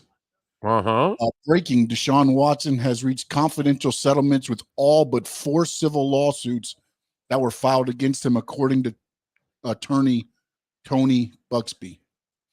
Again, that's 20 of the 24, not including the other 26 and things like that. 26, and then Matt Verderam now just sent out, looks like the whole article on, or the whole statement from Busby. So I'll look at that more, but that came across as you were talking. Okay. All right. Let's bring up Verderam, who, by the way, will be joining us tomorrow on the show. One of our many national insiders that we now have on the program. We are blessed to be able to have a nice family of insiders that join us every day. All right, here we go. Here's the release. The cases against Deshaun Watson started with one phone call from one brave and strong woman. The woman was Ashley Solis. At the time of the call, she was just one of the hundreds of calls seeking legal assistance that our firm gets weekly, even though she was originally turned away by our screening process. My staff insisted that I personally speak with her. I'm glad she persisted. Once we took a second look, after having contact with Watson's original lawyer who disrespected Ashley and her profession, who arrogantly minimized the conduct of someone he referred to as an asset, I was convinced that our law firm should try to help her. As a result of Ashley's lone but brave voice, so many women who allegedly experienced the same conduct were embroidered to step forward. I am incredibly proud to represent them all. They have endured a vile criticism and fanatical ignorance. They face withering cross-examination by skilled litigators and stood firm. They are warriors all. Today, we have an important announcement about these cases, but it is important to point out that without Ashley Solis, the conduct experienced by these women would likely have continued unfettered.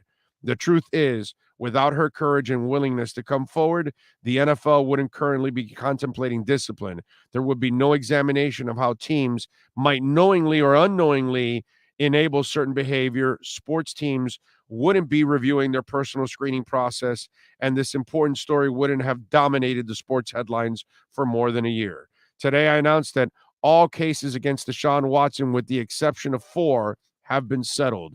We are working through the paperwork related to those settlements. Once we have done so, those particular cases will be dismissed. The terms and amounts of those settlements are confidential. We won't comment further on the settlement of those cases. As stated, Ashley Solis is one of the heroes of this story. Her case has not settled, and thus her story and that of the other 3 brave women will continue. I look forward to trying these cases in due course, consistent with the docket obligations and the court's schedule.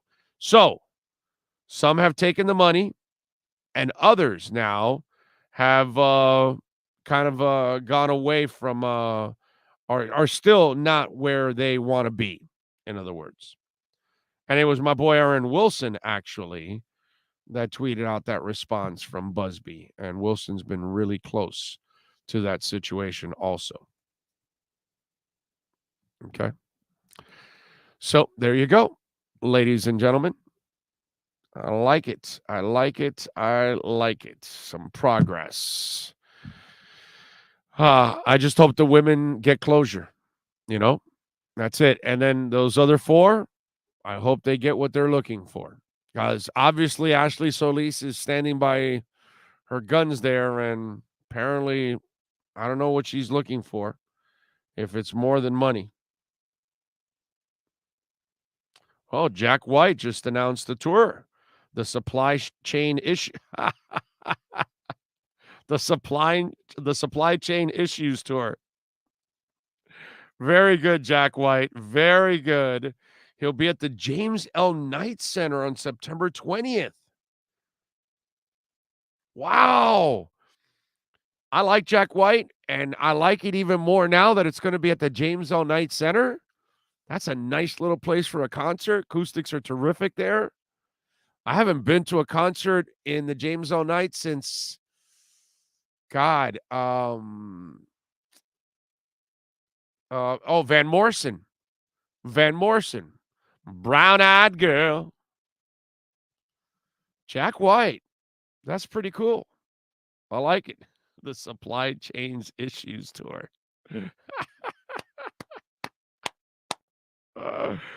Very good, Jack White. Very good. I like it. I like it.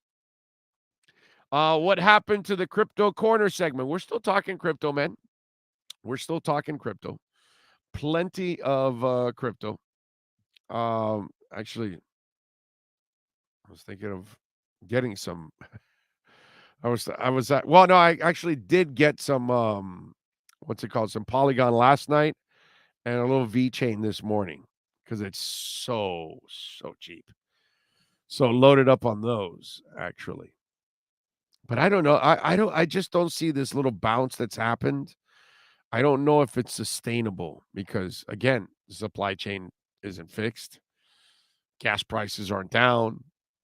War isn't over. You know, there's too many things going on for any of these little bounces. Like Ethereum is approaching 1,200 now. And Bitcoin is 21,585 right now. I don't know. It's hard. I bought ETH and Bitcoin again. Well, you can't lose with that. It is at a phenomenal price. It's a steal of a price right now. So keep loading up. Right now, Bitcoin and Ethereum, you just load up, man. Load up. That's what I'm doing. Not a financial advisor, but that's what I'm doing. Watson will get 2 years minimum suspension. Ray Rice, Mike Vick, never forget. The problem is you don't have any video of this. So I don't know if he'll get 2 years. I've been talking about maybe an indefinite suspension until he settles the other cases. But he did settle at least 20 of them now. We'll see.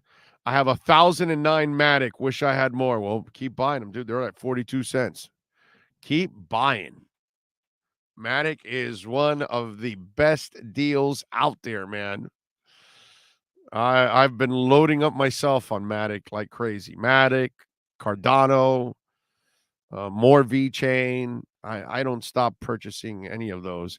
What's it called? Polkadot, Kusama, Chainlink. Oh my God, Chainlink has been. Forget it. That has been for me, that has been one of the best steals. Outside of where Bitcoin and Ethereum are right now, those are the best deals that there are. But some of the other ones that are out there when it comes to altcoins, I think Chainlink is one of the ultimate steals out there. I didn't have any Chainlink, and on this dip, I have loaded up on Chainlink. Chainlink is one of the more important ones out there when it comes to altcoins. So, Uber Beaner says, I have 2 ETHs now. Nice. Way to go. Way to go. What does that say about him if he settled? I mean, did you really need him to settle to, come on, man. You got to already think he's guilty. To me, I have no doubt in my mind that Deshaun Watson is guilty. Like zero doubt in my mind that he is guilty. He is a sick and twisted dude. Okay? There is zero doubts in my mind about that. Zero. You know what it reminds me of? It reminds me of Amber Heard. Yeah. Did you guys see that on Amber Heard? I doubt it because most of you aren't going to follow this crap. But I figure I follow this crap just for the hell of it, right? She lost her court case to Johnny Depp, right? She owes him, by the way, $8.4 million because she lost. So Amber Heard, star of Aquaman, not that there's anything wrong with this because I go there, but I'm an average person. A lot of you out there, you might go there because you're a normal and average person. She was shopping at TJ Maxx. That's right. In the Hamptons on Thursday.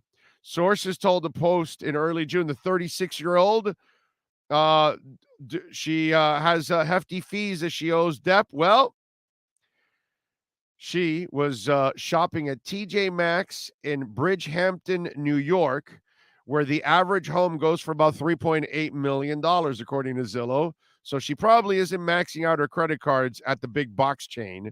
Pictures taken by a sneaky shopper show Heard wearing jeans and an oversized white button-down T-shirt while looking at clothes. She was accompanied by her sister, Whitney Henriquez, who has been by her side throughout the trial and testified on her behalf.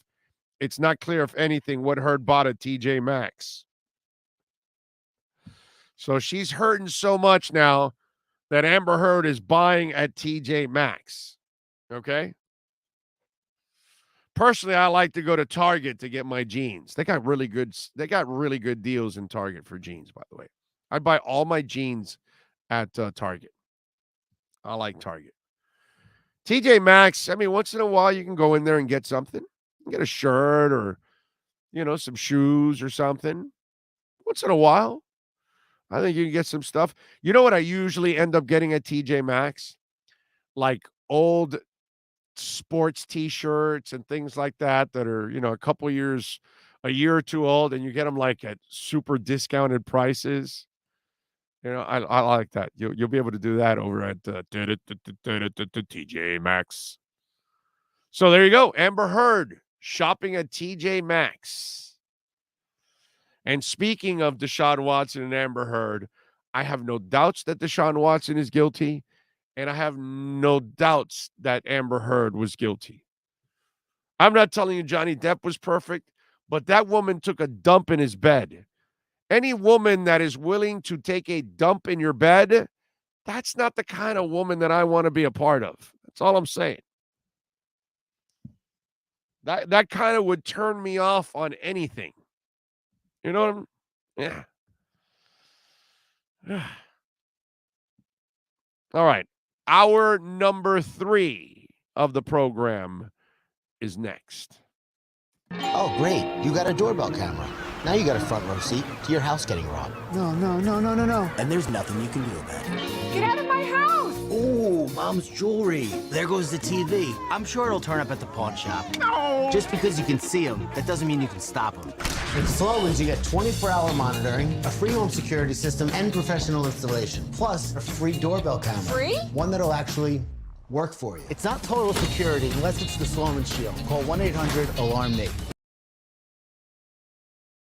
For over 25 years, South Floridians have counted on Tommy B. Butts Jr. Enterprises for their roofing needs. In South Florida, we battle the sweltering heat, rain, winds, and all kinds of tropical storms. That's why when it comes to protecting your family, home, or business, call Tommy B. Butts Jr. Enterprises.com. 954-735-9826 or 954-394-1411 and ask to speak to Tommy, the owner. They specialize in all kinds of roofs. All work fully guaranteed with the customer's complete satisfaction. A+ rated member of the Better Business Bureau. Licensed and insured. There's no buts about it. When your roof needs repair or replacement, go to TommyBButtsJrEnterprises.com. A certified widening contractor.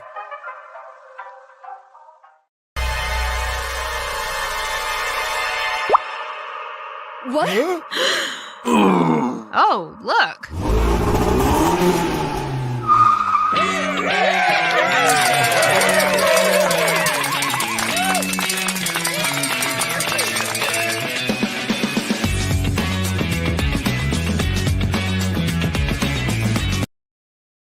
The Big O Radio Show is looking for partners to join our growing platform. If your business is ready to reach an audience that starts in Florida, crosses the nation while expanding internationally, this is the program that provides that vehicle. The Big O Radio Show is ready to broadcast live anywhere in the world to represent your event or product. To reach out by phone, 786-754-4664. That's 786-754-4664. Or email bigoradioshow@yahoo.com. Help us grow as we provide the content and personal connection corporate entities will never achieve.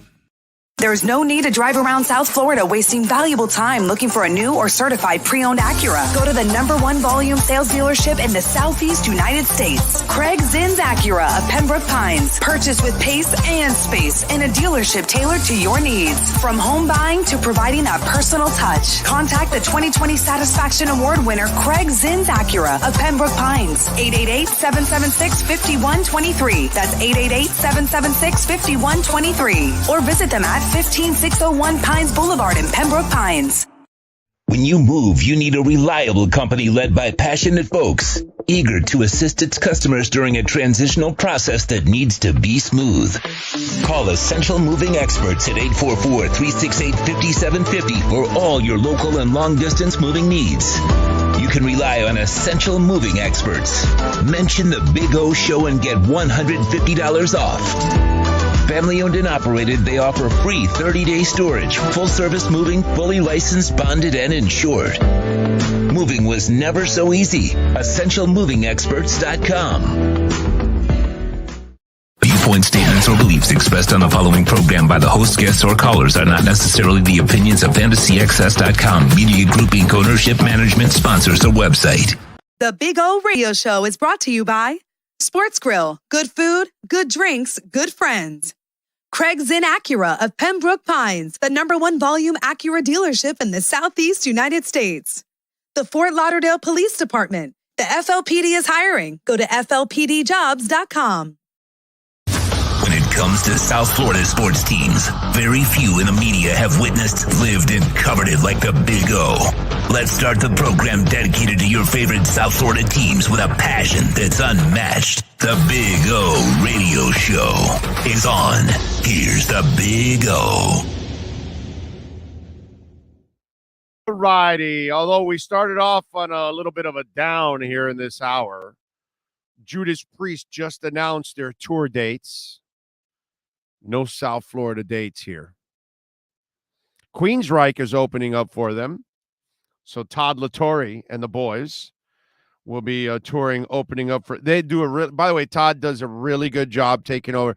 It's hard to do Jeff Tate, but I think Todd does a really good job for Queensryche, man. He sounds good. That the Queensryche, I know there's only 2 of the original members left now, but they sound good, man. They sound good, and I think Todd does a really good job of filling in and sounding a lot like Jeff does. But I'm looking at all the dates. Connecticut gets lucky, New York gets lucky, Pennsylvania, Michigan, California, Texas, Canada, Arizona, but no Florida date. I'm sad. I mean, I've seen Priest a whole bunch of times, but I don't mind seeing them again. I like Judas Priest. So 6193 sends me one of these twisted ass questions. He says, Big O, I would like to test your crazy level. 1 you keep as a friend, 1 you dump, and 1 you marry. Amber Heard, Rose McGowan, and Tanya Harding. Okay. All right, I got you. Well, you got to dump Amber Heard. She takes dumps. I'm dumping her. All right? It's pretty simple, right? She takes a dump on Depp's bed. If she's willing to leave, a turd monster on your bed, that's not the kind of woman I want to be associated with at all. So Amber Heard gets dumped. So now I've got to keep 1 as a friend and marry the other between Rose McGowan and Tanya Harding.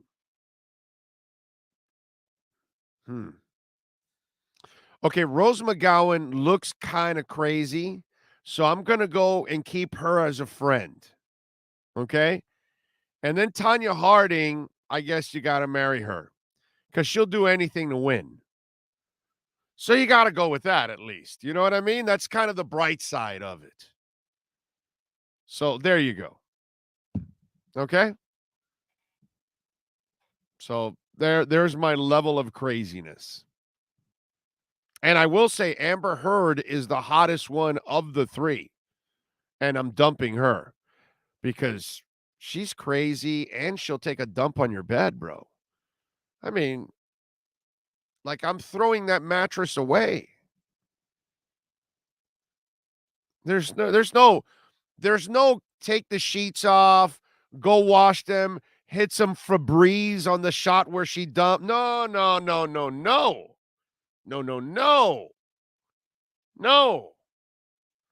I got to get rid of that mattress.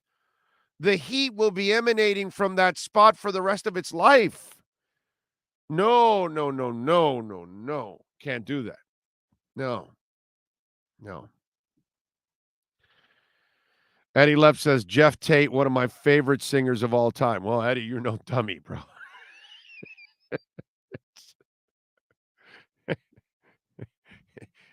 You didn't go out and, let's see, you didn't pick Wendy O. Williams. No, you picked Jeff Tate. That's a good one right there. He's got a hell of a voice, man. Hell of a voice. What else do we have here? Nothing says, I like you like a steaming pile of crap in your bed. You're right about that. Big O, the $1 million question is, can McDaniel coach? Can he lead? Well, you will find out, doctor. That's it, Doc. You will find out. By the way, we got to get Omar Kelly on. I tell you all the time, I've been telling you about redrecovery.com for a while now. And it's helped me grow back my hair in the middle. And I showed you guys the before and after pictures of my hair growing back. And I wear this hat once a day. And I did it once already in front of you guys, but I feel like doing it again because this is the hat right here. Okay.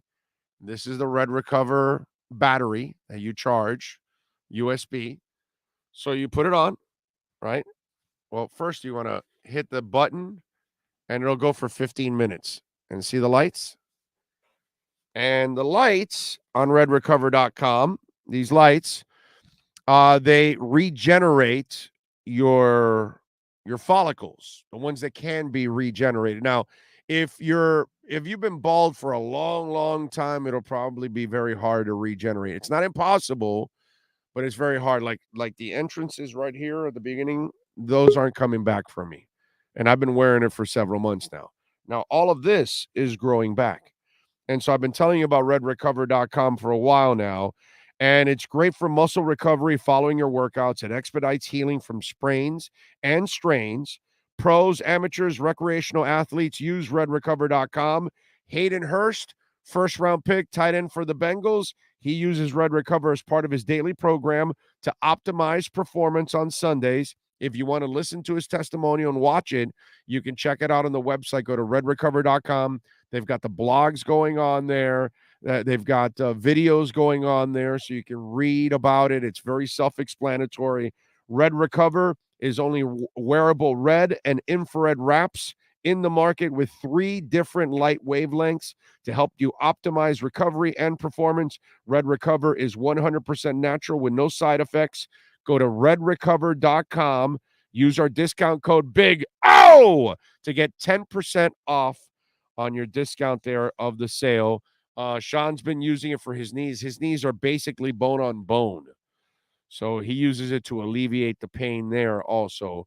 So you can use it for your knees, your ankles, your shoulders, your neck, your back. They've got all kinds of devices. And again, instead of using medicine, you can use something all natural like red light therapy. And you can also use it for growing your hair back. And this is the hat that you can buy.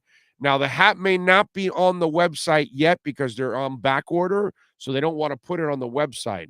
But there is an email there where you can contact them if you want to get on the list if you need to get the hat. But if you want to get any of the other products, go to redrecover.com and use my code BIG OW to get 10% off. All right, let's talk a little Dolphins. Omar Kelly and our EJDconstruction.com Miami Dolphins report next. For over 16 years, EJDconstruction.com has provided South Florida residents quality craftsmanship, accurate project management, and exceptional service. That's why EJDconstruction.com is an A-rated member of Angie's List and the Better Business Bureau. When you're looking for the right custom home builder for additions or home remodeling, please call my friend Eric at 305-433-4843. That's 305-433-4843 for EJDconstruction.com. The viewpoint, statements, or beliefs expressed on the following program by the host, guests, or callers are not necessarily the opinions of FantasyXS.com, Media Group Inc. ownership, management, sponsors, or website. The Big O Radio Show is home for the hardcore Dolphins fan. That's why we give you Omar Kelly twice a week. Buckle up. It's time for the EJDconstruction.com Miami Dolphins report, exclusively on the Big O Radio Show. All right. There he is, the man, the myth, the legend. That is Omar Kelly. How you feeling, my man? You feeling good? I'm good. I'm using my Red Recovery right now. Heard your advertisement for it, and I decided to strap up because I still got this shoulder pain I'm trying to deal with. So you haven't been using it. Is that what it is? No, I've been using I mostly use it because I sit it at my office. I mostly use it when I've been working. So I've been honestly vacationing a little bit. So I've been chilling out, taking care of business. Got to mow the lawn today. Has it What do you say? alleviated them? Has it alleviated the pain? Yeah. It's this more so than the massage. Now, I'm gonna go get a massage probably today or tomorrow, but it all helps. I don't know what's causing all this neck tension and shoulder tension I got, but I got to get it addressed. I know what it is. It's the Tua hate that you spread out and all that. The Tua Carrying negativity. Tua hate on my shoulder. It's that negative karma coming back to bite you in the ass. That's what it is. Got you. Okay. I'm actually a Tua supporter, but hey, if I got to be a hater because I don't want to, I don't want to blindly follow him and excuse all his issues. So be it. Okay. All right. So let's get on to a little Dolphins talk, and I want to challenge you a little bit here. Okay. And make you think a little bit here. These are two completely unfair questions I'm asking you. Okay. Just so you'll know. Because I asked Cam the same unfair questions, and I say they're unfair because it's only fair once you get to training camp and you watch training camp and the preseason and all that. Then you'll have kind of a better assessment to answer this question. But I'm going to put you out on a limb here, and I'm telling you ahead of time, it's an unfair question. So give me the under-the-radar guy right now that you think will make an impact on the Dolphins that fans are going to notice. They're going to be happy about it. We all know Tyreek and Teron Armstead and, the obvious guys that we're expecting. Yeah. Give me an under-the-radar guy. It might be a guy that was already here the last year or two or three. It might be a guy they just added, they just traded for, they just signed, whatever. There's a guy that maybe we don't talk enough about, and yet you think people will be talking about him and appreciating what he's doing. Jalen Phillips. I don't know if that's an under the radar enough for you. I know he basically had a solid second half of the season. I need more under the radar than Jalen. So you think Jalen Phillips is going to have I think Jalen Phillips is going to be a superstar. I think he's going to be your top pass rusher, and I think he's that piece that can make your defense elite. It's not elite now. People who think it is, they don't pay attention because they finished the year like 16th. Like they're middle of the pack. Yeah, they're not even close to being elite. Not even close. But I think Jalen Phillips, people don't understand that second year jump is very critical. And a lot of it is the game slows down for these veterans. I mean, these players who are going from their bodies get to recover because you don't understand how much training is involved, being part of the draft process and trying to impress teams and then getting there to camp. And really the off season, that next year when they have the off season and their body starts to feel the benefits of having an off season, he's leaner, he's faster, he's twitchier. I believe he's going to have a breakout season. I believe he's going to be one of the top pass rushers in the NFL. Wow, that's actually big stuff there. That's actually better than what I was asking for. I like that. And he should have confidence too, because when you think about it, 8 sacks in your rookie year is actually one hell of a rookie year. Yeah, but I don't even think that was very good for him because really it only happened in the second half of the year. Remember the first half they had him dropping back in pass coverage. So and they still plan to have him dropping back. They didn't feed him. They were making him starve. And then they still have plans to have him dropping back in pass coverage, which is puzzling to me. They still have plans to have him dropping back in pass coverage, which is puzzling to me. Because eventually you have to have him learn that. But first, start him out with what he was comfortable. Oh, absolutely. But you want a player to grow, Omar. You know what I'm saying? Like Brandon Jones. I love Brandon Jones. What are we waiting for? I do love. I've told you I love Brandon Jones. I know you do. I don't share your love. There's one thing that we need from him, right? One thing that we need to grow is the pass coverage, right? That's where he needs coverage, understanding of concepts, discipline. I hear more complaints about him than I hear about anybody else on the team. And that's just the nature of what I do. And it's like if there's a bust, it's usually him. And he's got to earn the trust of his teammates, and that's one thing that I think second-year player. He's going into his third year, bro. He's the third-year player. Yeah, I mean, but if you're starting half third year, if you're starting half your games, like, you know, he makes splash plays, and props to him because he makes splash plays. Everybody's gonna love him because he makes splash plays. But what costs you more are the busts. The busts cost you big. Of course. And they would rather have a player who doesn't bust, who doesn't give you splash plays, than they have a player who gives you splash plays and busts.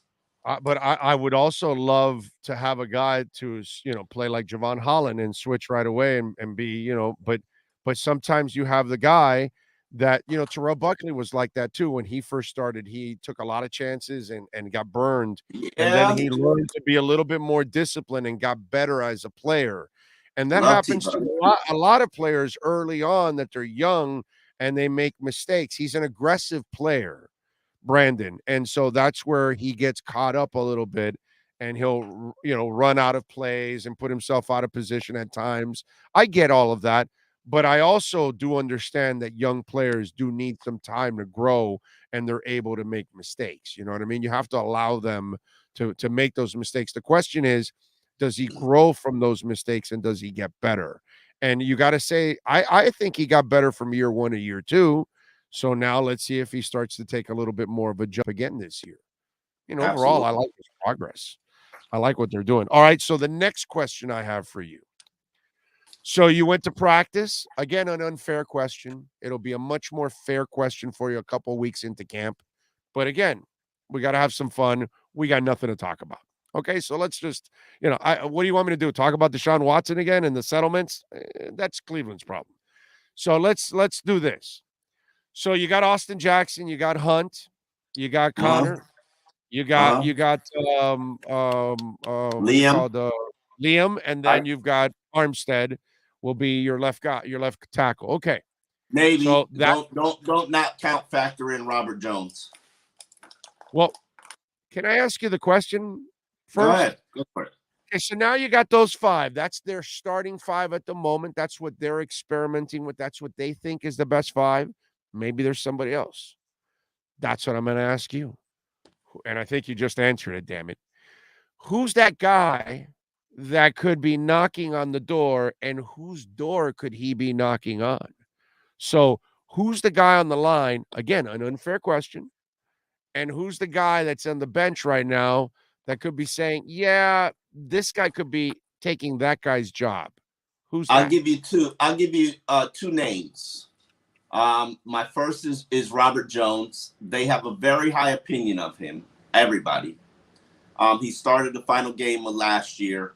Don't know why he didn't start more games, because it's not like you were playing good. Amen to that. I could see him starting at left guard. I could see him starting at right guard, with this caveat. I don't know why Robert Hunt is not a right. I knew you were going there.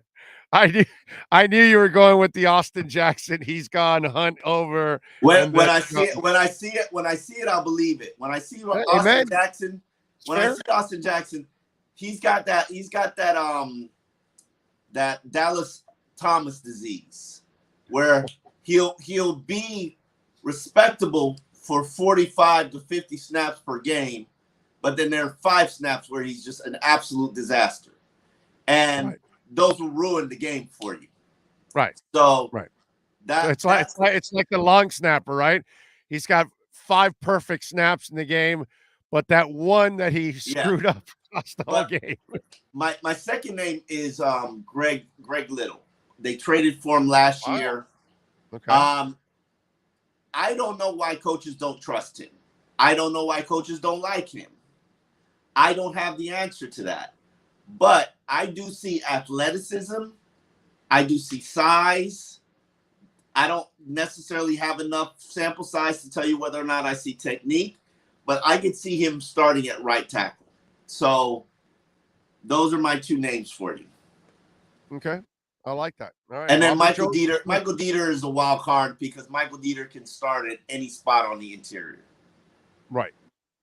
Depends on whether or not you like him or not. And I don't know how this coaching staff I don't know the opinion that this coaching staff has of these offensive linemen yet. Right. Well, and it won't be fair to tell you that until they put on pads. That's why I said that these two questions were a little unfair to both of you, Yeah. you and Cam, because we really don't have enough sample size. You guys haven't seen them hit. But I like the game. I like the game. We shall continue to play. No, of course. No, I have no.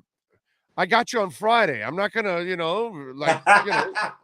use all my bullets here, bro. You know what I'm saying? So, I gotta pace myself there. Hey, what's the over under on Deshaun Watson, the settlement?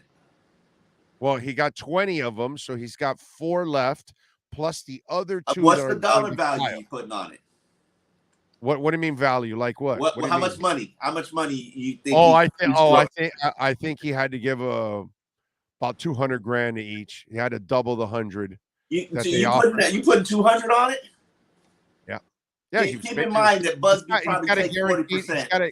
He's got a guaranteed $250 million. So if he has to give away, but keep in mind Busby takes 40%. So are you saying they walk away with $200,000 each, or Yeah, so $250,000 probably each, and then Busby takes the cut. Okay. Yeah. That makes about sense. And he's gonna have to get, dude. He's got a shit ton of money guaranteed. So, and he already made money. So that $10 million that they paid you last year. That's probably what you're giving up. If I'm the Cleveland Browns, I gave him that guaranteed money, that upfront money, to make this go away. Right. That's it. And that's kind of what it is. So he's going to have to spend $10-20 million on this whole thing. Suspended. He'll be suspended for probably the whole season, but people don't realize he got all his money in guaranteed money. He's going to make probably $1 million this year. So the NFL should probably just go ahead and suspend him for an entire season. And they will. And they'll probably add a fine to it. They'll probably add a fine because it's only $1 million in salary. So they know that you're trying to circumvent it. And so they're going to try to. I don't know if they can do that. And by the way, the NFLPA will have a say in that. Yeah, I don't know if they can do that, but yeah, I'm up for all creative ideas. But they will try. You gotta slap him on the wrist hard enough so that nobody else does it. But then you didn't slap the Patriots owner on the wrist, so. Well, right. Well, that's the owner. I mean, look, they're covering up the other loser. But you can't say it's okay on one level, but it's not okay on another level. But that's what we always say in society. But it's that's always not right. It's always okay for the more powerful people than the less powerful people. All right. It's always the same bullshit. Yeah, there was no sexual assault. Jim Irsay can be sitting in the owner's box with a Pez dispenser, dropping all kinds of drugs, and meanwhile, there's the kid from the receiver of the Browns smokes some weed and he's out for a year. Josh Gordon. I mean, yeah, it's like, and I know he had other issues too. He had some alcohol and all that, but weed was the stuff that was burning him early on. You know what I mean? I don't know if it was weed, but yeah. It might have been more. They mentioned weed all the time. I don't know. That's early on. His first couple of suspensions were weed, and then I know it developed into other things. But still, forget Josh. We've seen enough guys, Ricky Williams, whatever, weed, and you're going to lose your career for weed. Weed's not legal now. Weed's not legal. I know. Meanwhile, people are abusing prescription drugs left and right, and the NFL is abusing prescription drugs.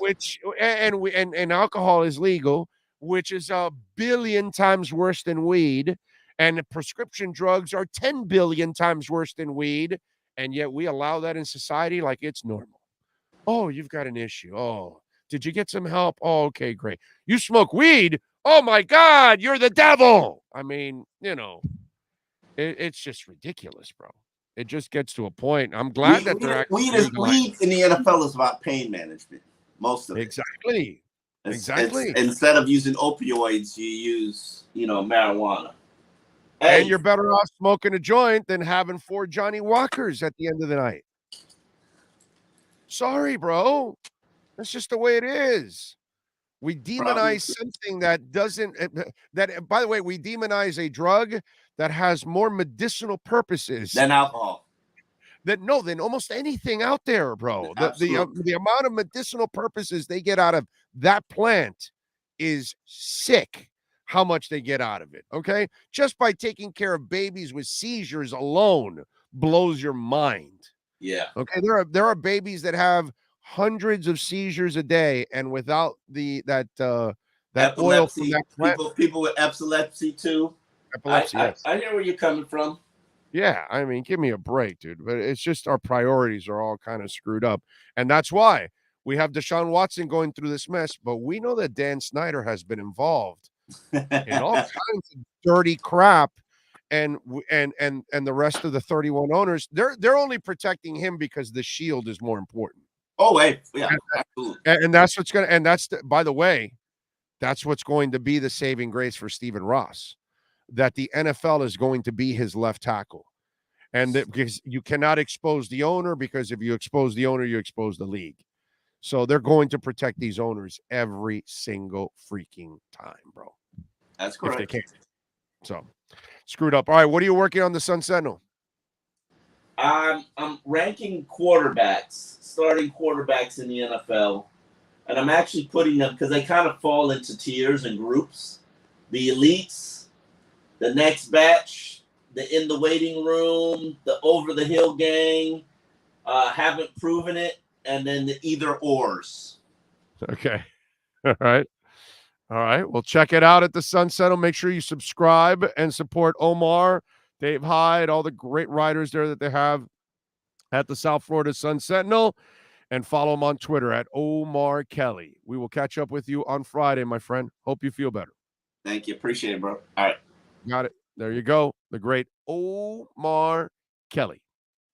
You've been listening to the EJDconstruction.com Miami Dolphins Report with Omar Kelly. For additions, home remodeling, or custom work, call Eric at 305-433-4843. EJDconstruction.com is the custom home builder and general contractor you can trust. 305-433-4843.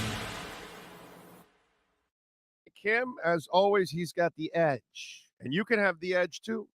That's right. Omar brings the edge every single time, like all of our insiders, but you can have the edge. All you got to do is go to myedgedrink.com and get the best energy drink on the planet, Edge Energy Drink, myedgedrink.com. You get 10% off. You use our code BIG, OW! And it is delicious, smooth, and zero aftertaste. When I tell you this, it's because that's what it is. And when you grab a can of Edge, by the way, you can also order it at Liquor Split. They will deliver it right to your house. But you can go to myedgedrink.com. There's where you're going to get the 10% off, not at Liquor Split. But you go to myedgedrink.com. Use my code Big O. You'll get 10% off. Delicious, smooth, zero aftertaste, only 78 calories. And my favorite, well, what I like to do all the time, I mix it with a little Grey Goose vodka. That is really, really good. It is I was able to mix it with a little Tito's too. Also tastes great. Rum, it's a great elixir. Fantastic elixir. I'm telling you, I am not an energy drink guy. I hate energy drinks because they have an aftertaste. That's why I don't drink Diet Coke. Has an aftertaste. Can never drink it. And I hate these energy drinks because they're full of aftertaste. Edge has nothing, zero, nada, nay. It just tastes freaking great. So check it out, myedgedrink.com, and use our code BIG OW to get 10% off. Two Extreme says, Big O, I'm surprised this was such a chilled Omar segment. Was expecting fireworks as usual. Too Extreme, there really isn't anything like to talk about juicy. There's no news going on. You know, we're really in the dead part of the off season. So that's why I kind of came up with two fun subjects to talk about to kind of get people thinking a little bit. But right now, man, listen, this is a good thing that we have nothing to talk about. Like there aren't any issues, any problems, any off the field issues. This is beautiful, man. I love it. We don't have to talk about a Kyler Murray contract. We don't have to talk about a player holding out. We don't have to talk about a Deshaun Watson case. We don't have those issues. The Carolina Panthers, they're not happy with their quarterback position. Are they going to trade for Baker Mayfield? You know, there's all kinds of drama in different cities, and we don't have to deal with any of it. I'm good. So I'm kind of glad it's boring right now. I'm kind of glad that there's really nothing to talk about. The beauty is next month when they hit the field and training camp starts, we'll have plenty to talk about. And that's awesome. And I expect us to have a terrific season, a really fun season. I think a season that a lot of Dolphin fans have been waiting for a long time. So it's it's a good thing. It's a good thing that it's kind of a calm week and there really aren't any issues with the team, because that's what gets people going and gets them pissed off and gets them concerned. And right now there's nothing to be concerned about. It's just an excitement that's building as we wait for training camp to start and get the Dolphins to report and get the Canes to report. We don't talk enough about that. We just had Manny on. I can't wait to see what Cristobal is going to do with his staff and this team. And I know I don't expect him to go win the national title, but I do expect him to win the division, or at least the division, the Coastal, and get to the ACC championship game. And let me tell you, he's got a shot at beating this Clemson team. He does. I'm not saying that he should, but I won't be shocked if he does. So the only thing I will be shocked with Mario is if he doesn't win the Coastal. He has enough talent. He's fortunate enough that he's coming to a team that has a quarterback established. So that's where I'm pumped about the Dolphins and the Canes this season. It's going to be a lot of fun, man. But the beautiful thing is, see, we just came up with an issue last week with the whole NCAA coming in to talk to Ruiz and NILs and the Canes and all that kind of stuff. That's why we were talking about it. If not, we're going to be talking about recruiting or something like that. But for the Dolphins right now, there's no free agents. There's no turmoil. There's no holdouts. There's no contract squabbles. Nothing going on right now. And I like it. No drama. Love it. Amari Cooper is going to regret signing with Cleveland if they trade Baker Mayfield. Jacoby Brissett is incapable of winning. Yeah, he sucks. Let's see what else. The doc says once the pads come on, we will know whose men are on O-line and the pads don't lie. I agree with that. Titans fans are very unhappy. Well, they've got Ryan Tannehill as their quarterback. Adam E says, it's the calm before the storm. And by storm, it's Tua taking this team to next levels. I like it. I like it very, very much. What else do we have? By the way, you can reach out to us on the Welt and Rayom text line, 855-912-1056. That's 855-912-1056 if you want to get in on the Welt and Rayom text line. You can also reach out to us on Twitter. That's at Big O Show. George Richards will join us at 1 o'clock. Anthony Chang will join us around 1:30. The Orlando Magic have the number 1 pick in the draft. And I am what would I call it? I am amused. Because the articles they're writing is the Orlando Magic doesn't know what to do with the first round pick. Do they go Jabari Smith or Chet Holmgren, right? And Jabari's been like the one that's been kind of linked to them, and people have talked a lot about. Chet Holmgren's a guy that a lot of people like. even as the number one pick. So it'll be Jabari or Chet. And again, let's go back to perspective. Let's go back to the history of what's gone on. This is the same team that had the number one pick with Shaquille O'Neal. What happened to Shaq and Penny Hardaway and Nick missing free throws Anderson, who, by the way, after he missed those free throws, the guy's career went to shit, which is just like a guy got the yips right after he choked. It was amazing with Nick Anderson. Hell of a player, too. To see what happened to him, how mentally fragile he was. Wow. So they had Chris Webber, right? Which that's how they ended up with Penny. And they had Dwight Howard. They even got Oladipo with the number 2 pick. Okay? Miami's had the number 2 pick one time, and it was Beasley. They've never had the number 1 pick. They've never again had the number 2 pick overall. What they have was Glenn Rice 4, I believe, right? Like they rarely have the high picks. Wade was 5, but they never get the number 1 pick.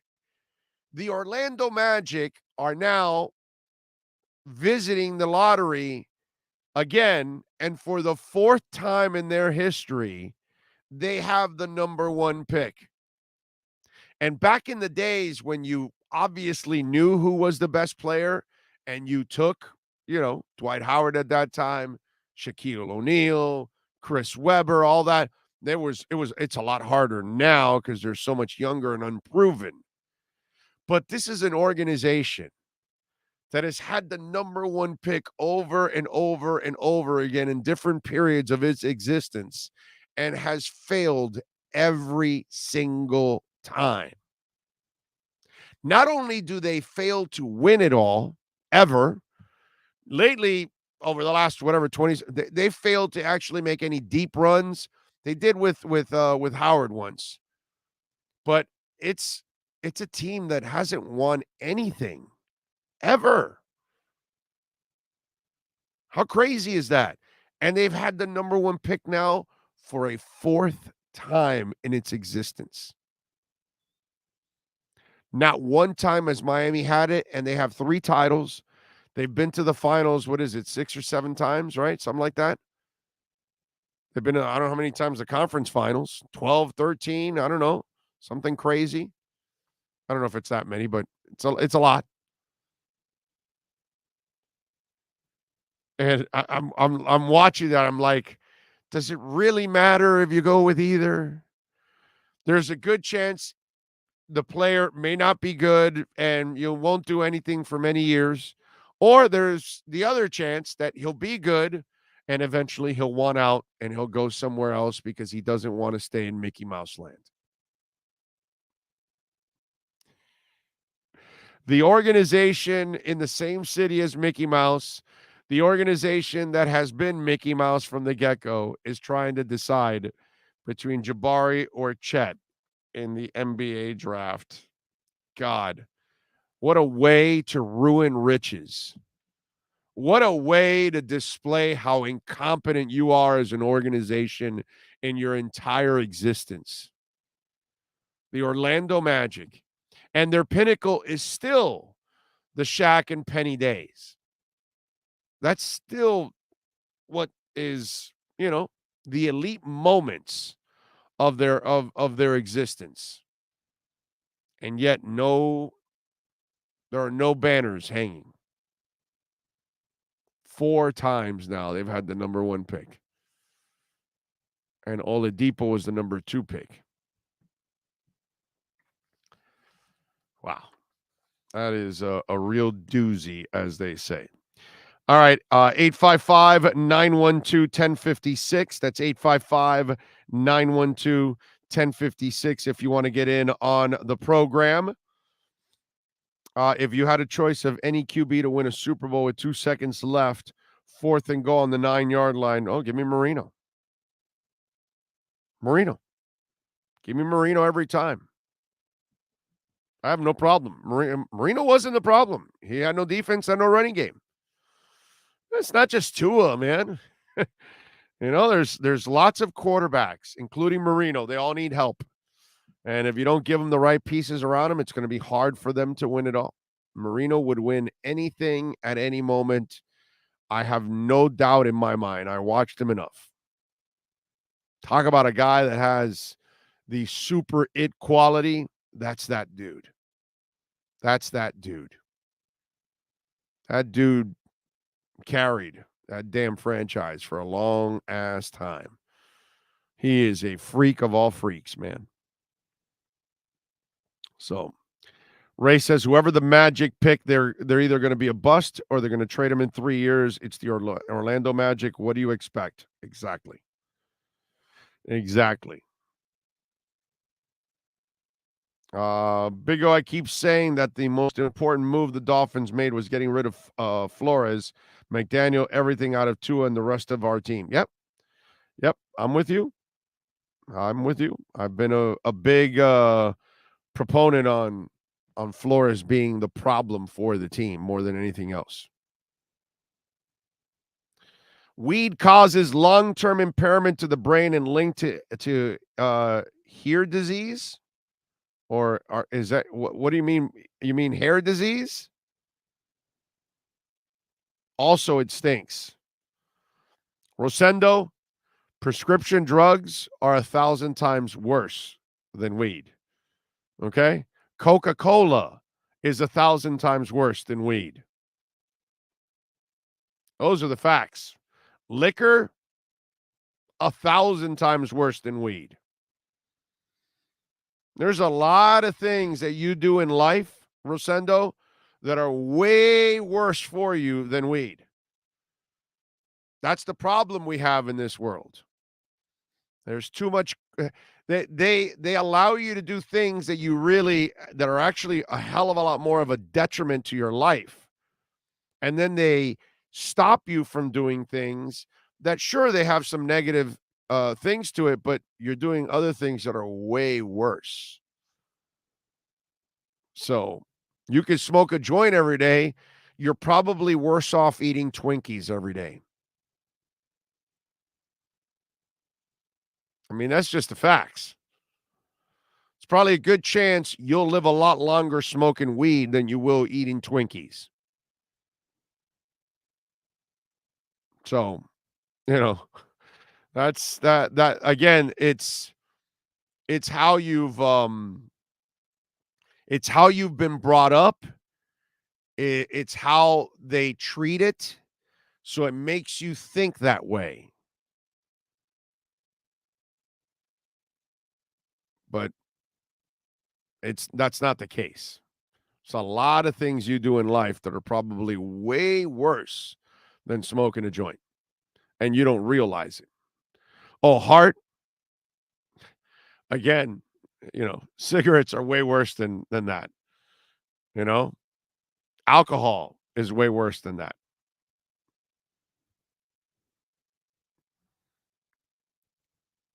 Let's see. I remember everyone on Dudley Do Wrong show hated you because how real you kept it with Flo.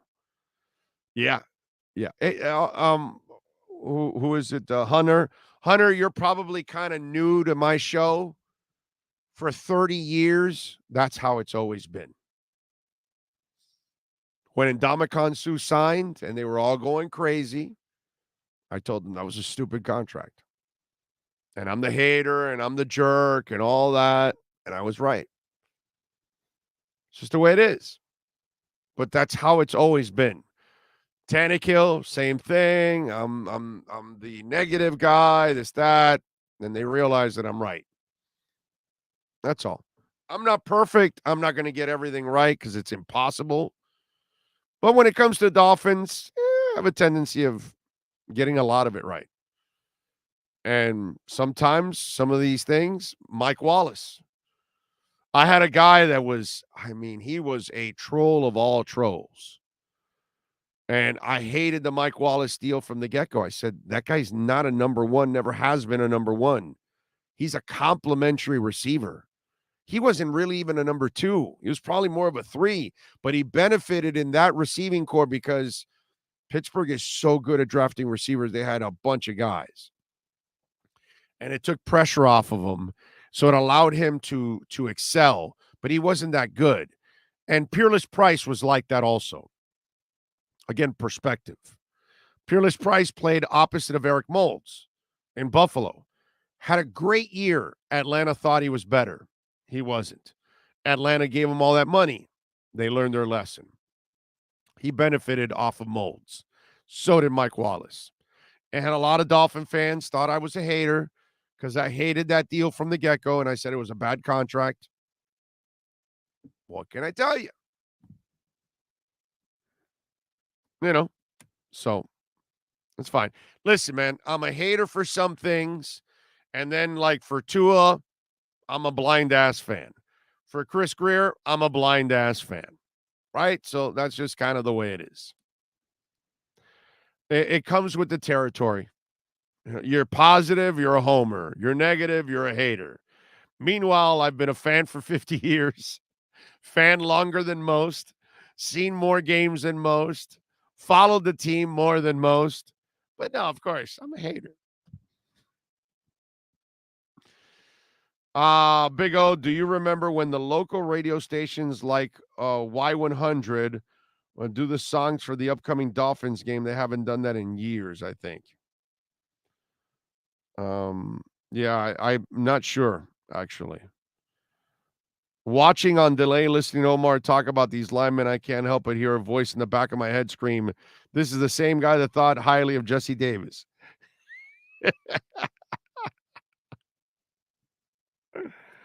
Jamie says, Big O Nation, pray for me going under the knife shortly for the first time ever, so I'm a bit nervous. Phone up, everyone.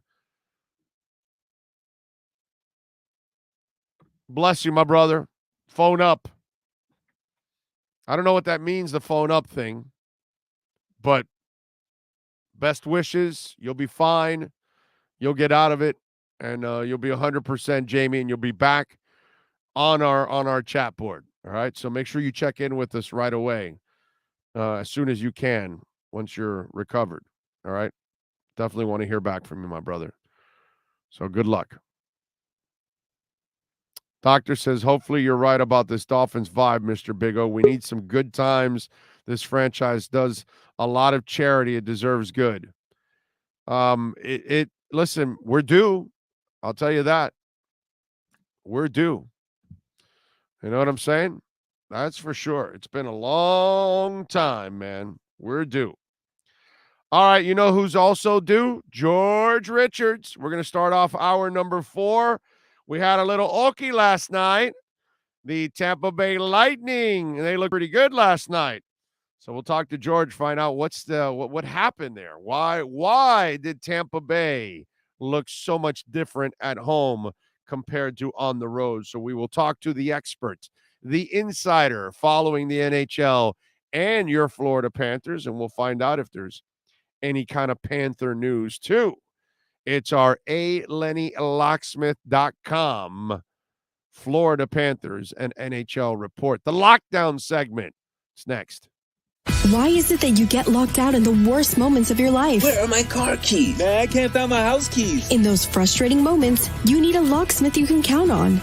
A. Lenny Locksmiths in South Florida, from Miami to Port St. Lucie. In Central Florida, A. Lenny locks it down in Orlando and Tampa Bay. Lockouts or lock changes for home or business. Car key replacements and programming all model cars. 24-hour service. Call them at 855-869-5625. Go to the website at alennylocksmith.com.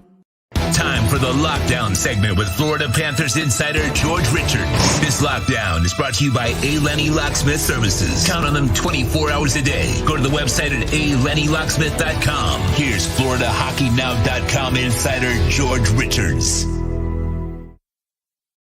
Yes, sir. Let's go. It's the lockdown segment. There he is, sporting the U and everything. I like it. Slick.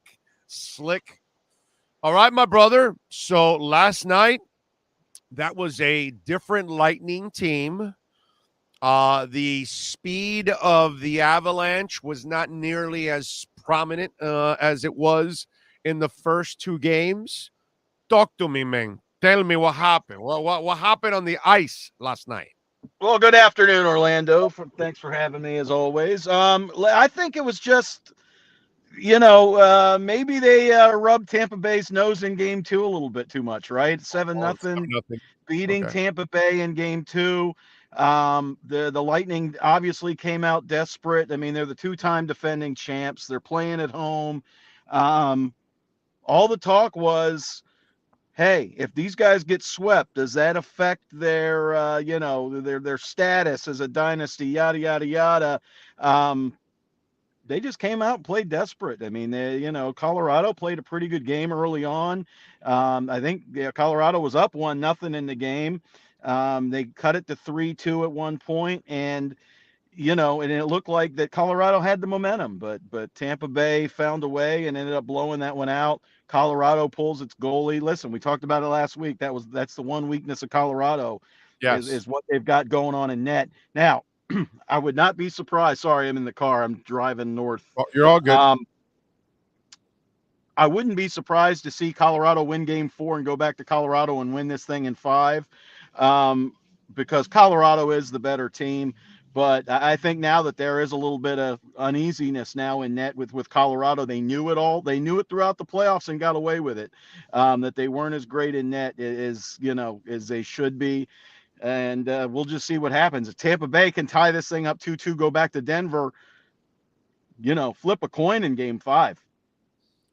But what was it about that game that their speed was kind of nullified in that second half of that game, and Tampa took off? What were they doing? How did they adjust? Because clearly there wasn't as much open ice for Colorado as there was there certainly wasn't. over in the first 2 games. That's why I'm saying.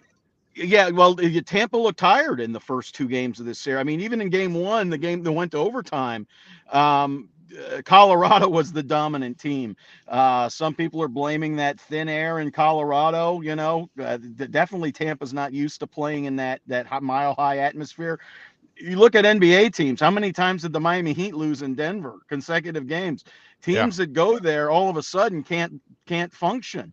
It doesn't really help the Rockies all that much, but everybody else really seems to struggle, at least in those indoor arenas. So, listen, Tampa Bay went back to selling out defensively. They blocked some shots. They did a lot of good things. Vasilevsky made a couple big key saves, especially at key times. And, listen, I was just very impressed with what Tampa Bay does. Now, in the third period, I thought they let Colorado kind of dictate some things, which was a little bit surprising. They had a nice lead, but Tampa Bay didn't try to shut things down in the third, and Vasilevsky was able to get the win.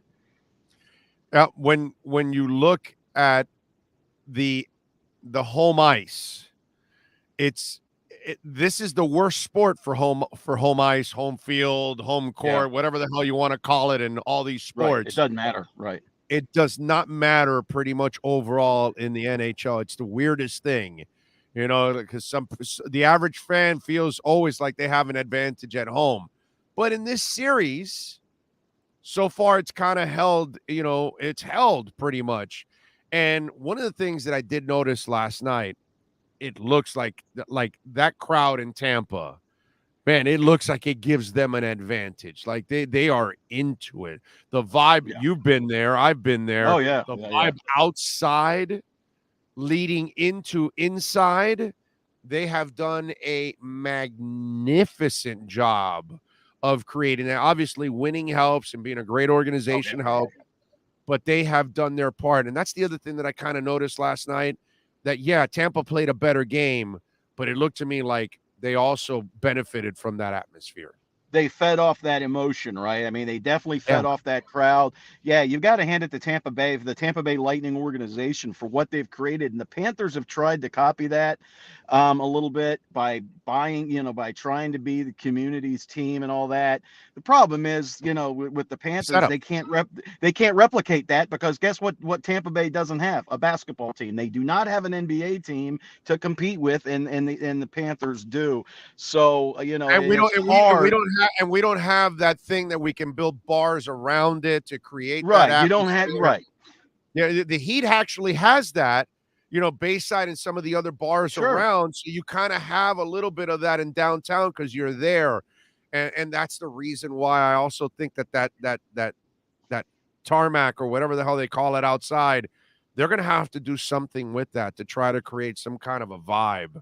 It's hard to do that though when you're charging people $50 to park in the parking lot. What do you? People are just going to show up. I mean, that's a great point. Tampa, there's people living in condos all around that, which a lot of that the Lightning own. I'm telling you, I've been covering this team for a long, long time. That arena used to be a detriment to Tampa Bay because it really was it was on the outskirts of downtown. Nobody lived downtown. The sidewalks were rolled up at 6 o'clock at night in Tampa Bay. The guy that owns the Lightning, Vinnick, bought all that stuff. He built hotels, he built bars, he built apartment buildings. They've got a Publix across the street from the arena that's what this guy wants to do in Jacksonville. The Sure. same thing. Everybody wants to do it. They've done it in Cincinnati. They've done it in Atlanta.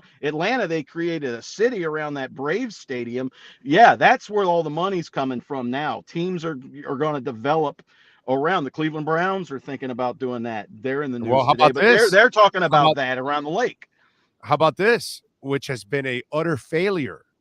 I have it ready for my KSDT CPA report. We always, a sports and business like story.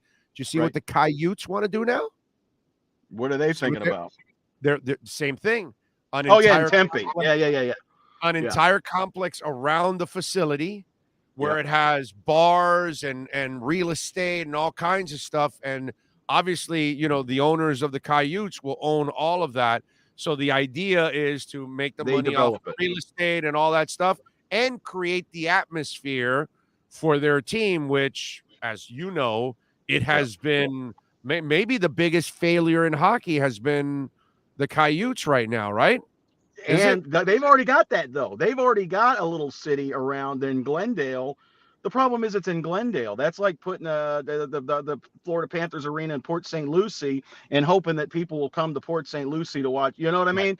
Glendale already has that entertainment center. They built it up. You can look it up. But this is in Phoenix where they want to do it. No, I know. No, right. It's got to be in the right place. In Tempe, it's going to work. That's why Bettman's like, you guys they're going to go play for 3 years in a college hockey arena with 5,000 seats.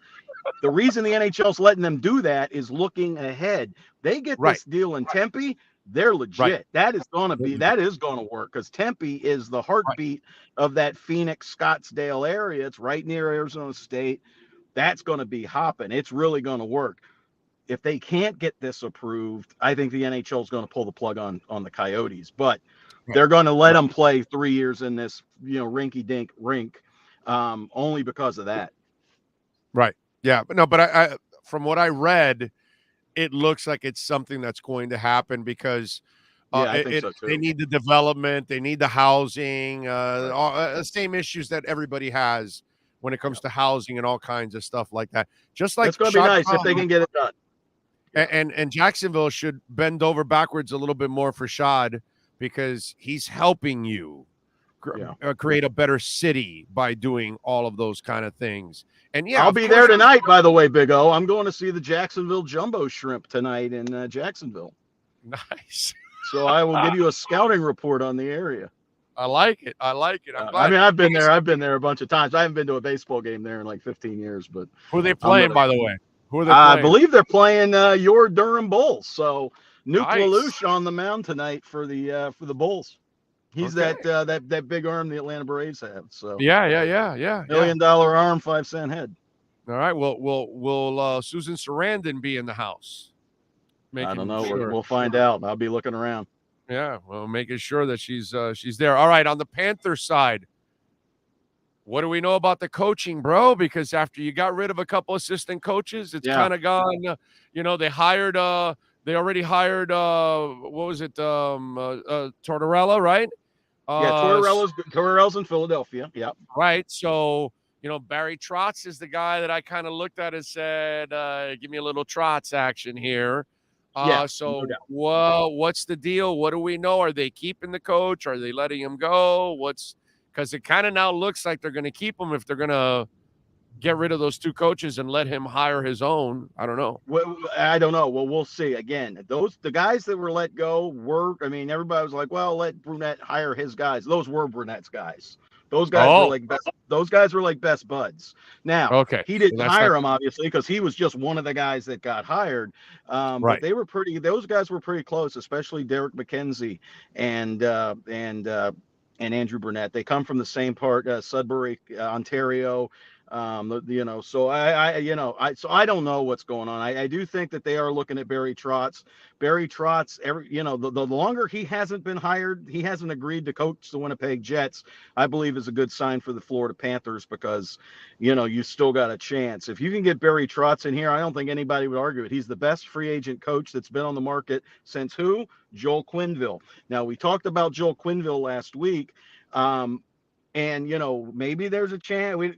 I think Gary Bettman put his foot down on that. Yeah, dude, it this looked week. like He was, that's not going to happen right now. Yeah, he talked to ESPN about it and told ESPN before, I guess, game 1 of the finals that, listen, we haven't talked, which is what he told us when he was here in Sunrise about 6 weeks ago. But what he said was, I don't think this is the right time. We know Joel wants to coach, but he hasn't talked to us about it. He doesn't have a team in mind. So it sounds like, he doesn't, is not with the Panthers. I know Did you pick up from that conversation when he was, I'm kind of paraphrasing, but he said something about meeting with them and he having to do something, or it almost feels like there was a requirement in order for you to get, reinstated again and be able to get a job again. And it almost feels like Q had not done what he needed him to do in order to then get to that point of deciding to get reinstated. I almost feel like Q is not doing something required. I don't know about that. You're dealing with Gary Bettman, who's a lawyer who speaks in lawyer terms. It could be that enough time hasn't passed, right? Could be that. Any way that Joel Quenneville comes back, and we talked about it over the last couple months, the day Joel Quenneville gets reintroduced as a new head coach somewhere, even here in Florida, he's going to talk about self-reflection. He went to see some therapists. He did some kind of, he went through some kind of counseling about these kind of issues to change my mind, to rectify things. That's gonna happen. I mean, I don't know what you would call it, but there's gonna be some kind of, I've been seeing someone, I talked to someone, all that kind of stuff. I went through some kind of program. That's gonna happen. Whether or not he's done it or not, we don't know. But it sounds like to me, Gary Bettman's just saying there hasn't been enough time here. I mean, he just resigned and it was November. The Kyle Beach situation just got settled by the NHL.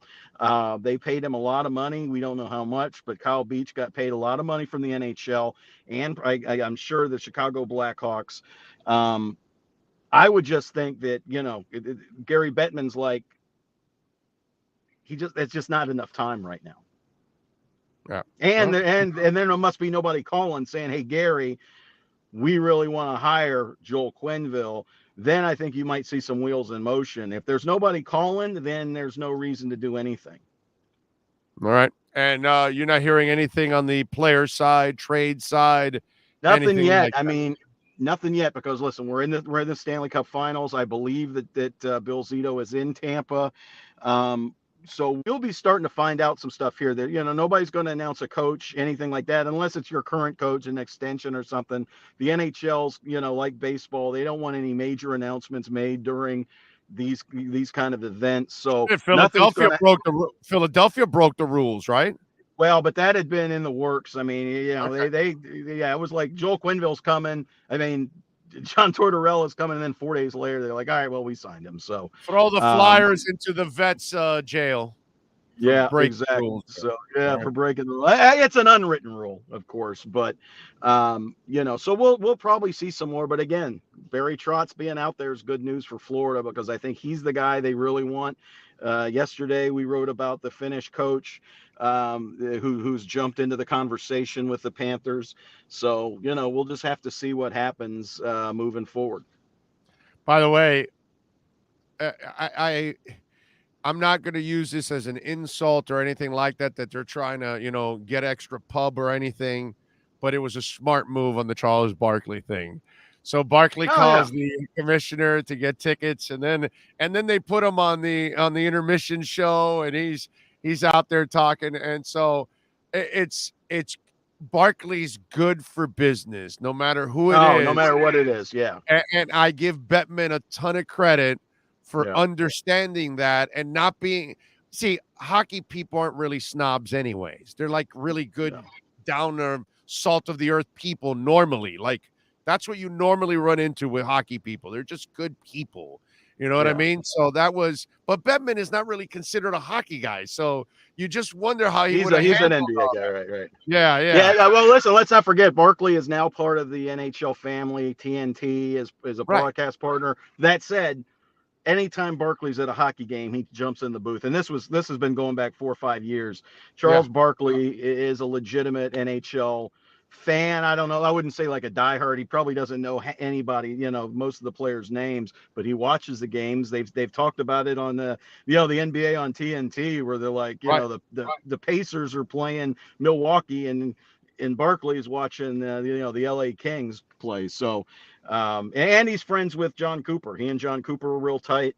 Charles Barkley's good for anything, like you said. I remember, covering the Hurricanes in the Fiesta Bowl back in 2002, the Ohio State game, and Barkley was hanging around with the Hurricanes and all that kind of stuff, and that was fun. So he's just a big sports fan. He's like a big kid, and he's just having a good time. By the way, for those of us that are wondering, the future of the NHL and all of that, I was reading the last couple of days. Not only did they make $5.2 billion in sponsorship revenue, but I think like in corporate revenue, they went over $1 billion this past year, which was something new for them. I think it was called corporate revenue or something like that. Something like that, yeah. Their revenue streams, the league's revenue streams are going up, which is actually really, really cool. Consider we were just talking about this Coyotes situation, and if they're able to get over the hump with that other thing, obviously that will get them on track to becoming a productive franchise, money-wise. But through it all, the league is making progress now, and TV contracts have gotten better. The coverage has gotten better. We have more options to find, games now. It's really nice to see that the NHL is actually growing again. Yeah, I mean, they're still fourth, of the big four. But that is what it is. I mean, that is what it is. I mean, I'm sure you remember the we're not expecting them to beat them. Yeah, right. So it is. Yeah, 4 out of you're still in the big four. There was some talk that they dropped out a few years ago. So I mean, everybody was like, "Oh, NASCAR is overtaking Major League Soccer." That's not happening. So they're doing fine. They've got a very good TV contract now. TNT and ESPN treat them very well. I think it was a huge move getting away from that NBC deal. I mean, NBC not only very boring coverage, but not very good placement on their channels. No. At least with ESPN, the games. Not a lot of the games are streaming, and a lot of people are complaining about that. But that's the way of the future. The NHL is going to make a lot of money on streaming. You're hearing now, Bally Sports Florida is now offering in Florida the standalone package because it started already. Did it start already? I just read yesterday it's kicking off this month. That you're going to be able to buy it as a standalone package for like $19 a month or something to get the Marlins, the Heat, and the Panthers locally. By the way, George, the NHL's fine and they're right. The world moves to streaming. Okay, that's where it's moving to streaming. Bro. Antennas are dying. People are like, "Oh, I had to watch it on my phone." I'm like, "Well, you get a smart TV, don't you?" Right. Most people do, and if you don't, I get it. Some people, I get it. Right. But you can get a Fire Stick for $20. Right. You don't have to have a smart TV, Right. But anyway, I get it. Some people are like, "Listen, I pay a cable bill. I want to watch the game on cable." I get that. I understand that. How many Panther games were taken off of Bally's this year? 10? Because they were on ESPN Plus or something. So people had to stream those games. I understand. But that's just the way of the world. The NHL's making money. If you want the salary cap to rise, you got to sign those kind of deals. Look at My baseball. brother They've got football's games on Prime. They've got games on Apple. They've got games here, there, everywhere. That's what's NFL going to moved have to to happen. Amazon. NFL moved to Amazon on People Thursday are going. night. That's going to blow people's minds because people don't even understand. Like you go to a sports bar on a Thursday night. How many sports bars are prepared for Thursday night football next season? With smart TVs. They're all getting smart some TVs. do, some do, but you how many bars have you been to where you walk in at 8 o'clock at night and CNN is on? A lot of Right. places don't have anybody that even cares, but you're going Right. to have football fans wanting to watch the Patriots, Carolina, whatever it is, on a Thursday night, and they're going to be like, "What are you talking? Well, what channel is it on? I'll put it on channel 7." Well, it's not there, pal. You got to have. It's people are in for a rude awakening when they realize that you have to stream these games. I think the world is adjusting to it. You know what I mean? That's just the way They it is. will, right? For sure. It's a lot. Hey, listen, what we're doing right now. This is kind of groundbreaking. What we're doing right now. This is not something that goes on in every city, but eventually you're going to see a lot of this. Platforms will end up becoming the main source for sports for cities because the regular radio stations aren't going to spend any money for the coverage. Like they're not now, right? I know that. Obviously, I mean, not in this market. What we're doing on this platform has never been done ever on local radio. Period. Nobody's and ever you've had to do it because of this market, this so-called major market that we're in. Exactly. Yeah. But who the hell has 14 insiders? Nobody has that. But we do that because that's the only way you're going to be able to actually put together real programming. So fans all over the world of South Florida teams will be able to follow it. And that's why platforms are the future. That's where everything is going to be. And eventually you will learn to use your smart TV because it's no longer going to be about changing channels. All these cable companies and these TV companies, they all have to adjust or they will die. Pretty simple. And most of them have. Most of them offer a streaming service. Yes. Because they know you. I mean, I've got whatever it was, AT&T. Now it's DirecTV again. Because when I was in Ohio and I was traveling with the Blue Jackets, I wanted to be able to have my channels on my iPad with me. It's been great. So I've been, I had to go away from that, but you have to have good internet. Some people don't have that, and I understand. There are still places that do not have good internet, and you can't stream stuff. A lot of us are just used to streaming everything. I'm streaming on my phone right now. Some people don't have that option. Some people that don't live in metro areas, that kind of thing. I understand. But as this gets stronger and stronger, it's not going away. It's only going to grow. That's why Elon Musk has that link Skylink satellite thing that he's selling, that you can stream anywhere in the world. All you have to do is order it, and you'll have your satellite in your house and your connection like right away, and you can live anywhere and be able to stream because that's, dude. I heard they what is it? His company alone, Tesla alone, is going to be sending up somewhere in the neighborhood of like 60 to 80,000 satellites in the next 5 years. Just his company. Crazy. Yep. They're going to cover the earth as the old that paint commercial. Yeah, we're by I think it's by 10 years we're going to have like a whole shield of satellites that are flying all around the planet. Crazy shit. Unreal. And you know how many of those are going to end up getting broken down and landing, and it's just going to be like a lottery thing of where a satellite's going to land in the world and crush something, and you hope it lands in water or a desert somewhere.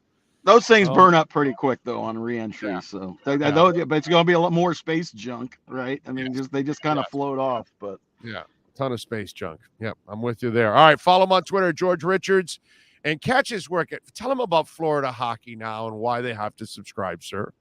Well, FloridaHockeyNow.com. It's the only, we're the only ones covering the Panthers year round. Every day we've got a different story. Today was a Lynx column, but tomorrow we've got a story on Robert Hagg, defenseman that the Florida Panthers got from the Buffalo Sabres at the trade deadline. Is he going to be coming back? I'm thinking he's a guy that may have an opportunity to return to the Panthers at his price point. So, come visit us at FloridaHockeyNow.com. If you subscribe, it's just over $3 a month or $30 annually. You sign in, there's no ads. It's nice and clean. I mean, that was the thing about the Athletic. They're there's no ads, no banners, no nothing. When you're signed into FloridaHockeyNow.com, it's a very clean reading experience on your phone or your tablet or wherever. So come visit us, FloridaHockeyNow.com. And by the way, there are only 2 outlets covering the Panthers on a yearly basis. Yeah. Florida Hockey Now and the Big O Radio Show. Okay. Yeah. Just want to say, okay, just want to throw us in there. No, well, you know what I meant. You know what I meant. I know, but I just want to know because we're right on. I mean, we're on. I'm on your show once a week. Everybody knows. That's right. You and the Dorkster. So there we go. We give you coverage of all of our teams on a year-round basis. That's the beautiful thing. All right, follow him on Twitter at George Richards. George, we will catch up next week, my friend. Thank you. Thank you, my brother. Be good. You got it. There you go. That is your lockdown segment. This has been the Florida Panthers Lockdown segment, brought to you by A. Lenny Locksmith Services. Count on them 24 hours a day. Call 855-869-5625 or go to the website at alennylocksmith.com. All right. And by the way, car keys, home keys, you got to program those car keys. A. Lenny Locksmith does that. 24-hour service, okay? 7 days a week, 24-hour service, all throughout South Florida, Dade, Broward, Palm Beach counties. Our friends in Central Florida, in Tampa and Orlando, we have offices there. We have another one also in Phoenix, Arizona, all the way to Tacoma, Philadelphia, Atlanta, LA. No, just Phoenix, Arizona, okay? I just went into a Steve Miller song, that's all. But anyway, there you go.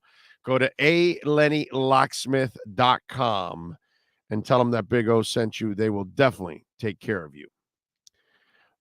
Eddie Lepp says the Jumbo Shrimp does a great job. Awesome promotions. I go there a few times a year. What the hell is that? What are we talking about? Mocha says aloha, Big O. It was where George is heading to the Jacksonville Jumbo Shrimp. Oh, I see. Oh, okay. That's right, because that's Eddie's neighborhood. I got you now.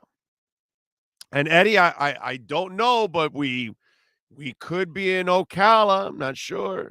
It might be there for the Bucks game weekend. Yes, sir. Were you going to say something else? Okay. I thought you were going to say something else there. Let's see.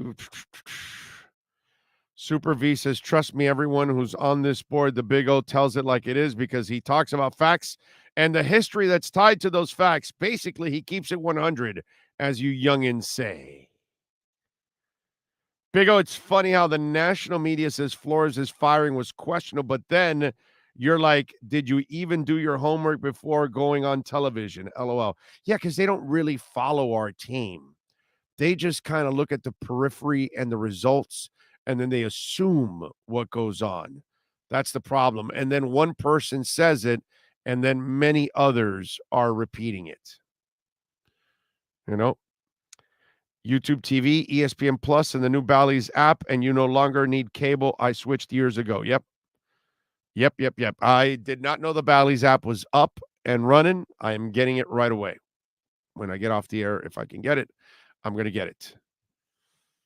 Okay? I will definitely do that. All right. Anthony Chang will be joining us any second now, so we'll have a little fun with Anthony. By the way, Charles Barkley at the Stanley Cup yesterday. Okay? So he was telling the story how he called the commish, and the commish says, so if I get your ticket, are you really coming? He goes, yeah, man, you get me a ticket, I'm really going to come.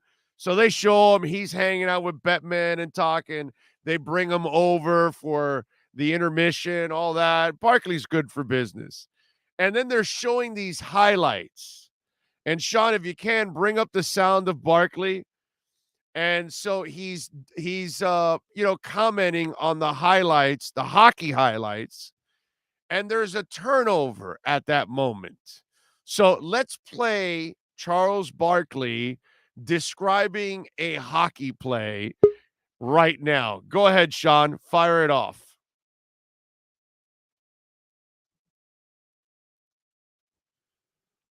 Hold on. Sean's got it a second. Let's see.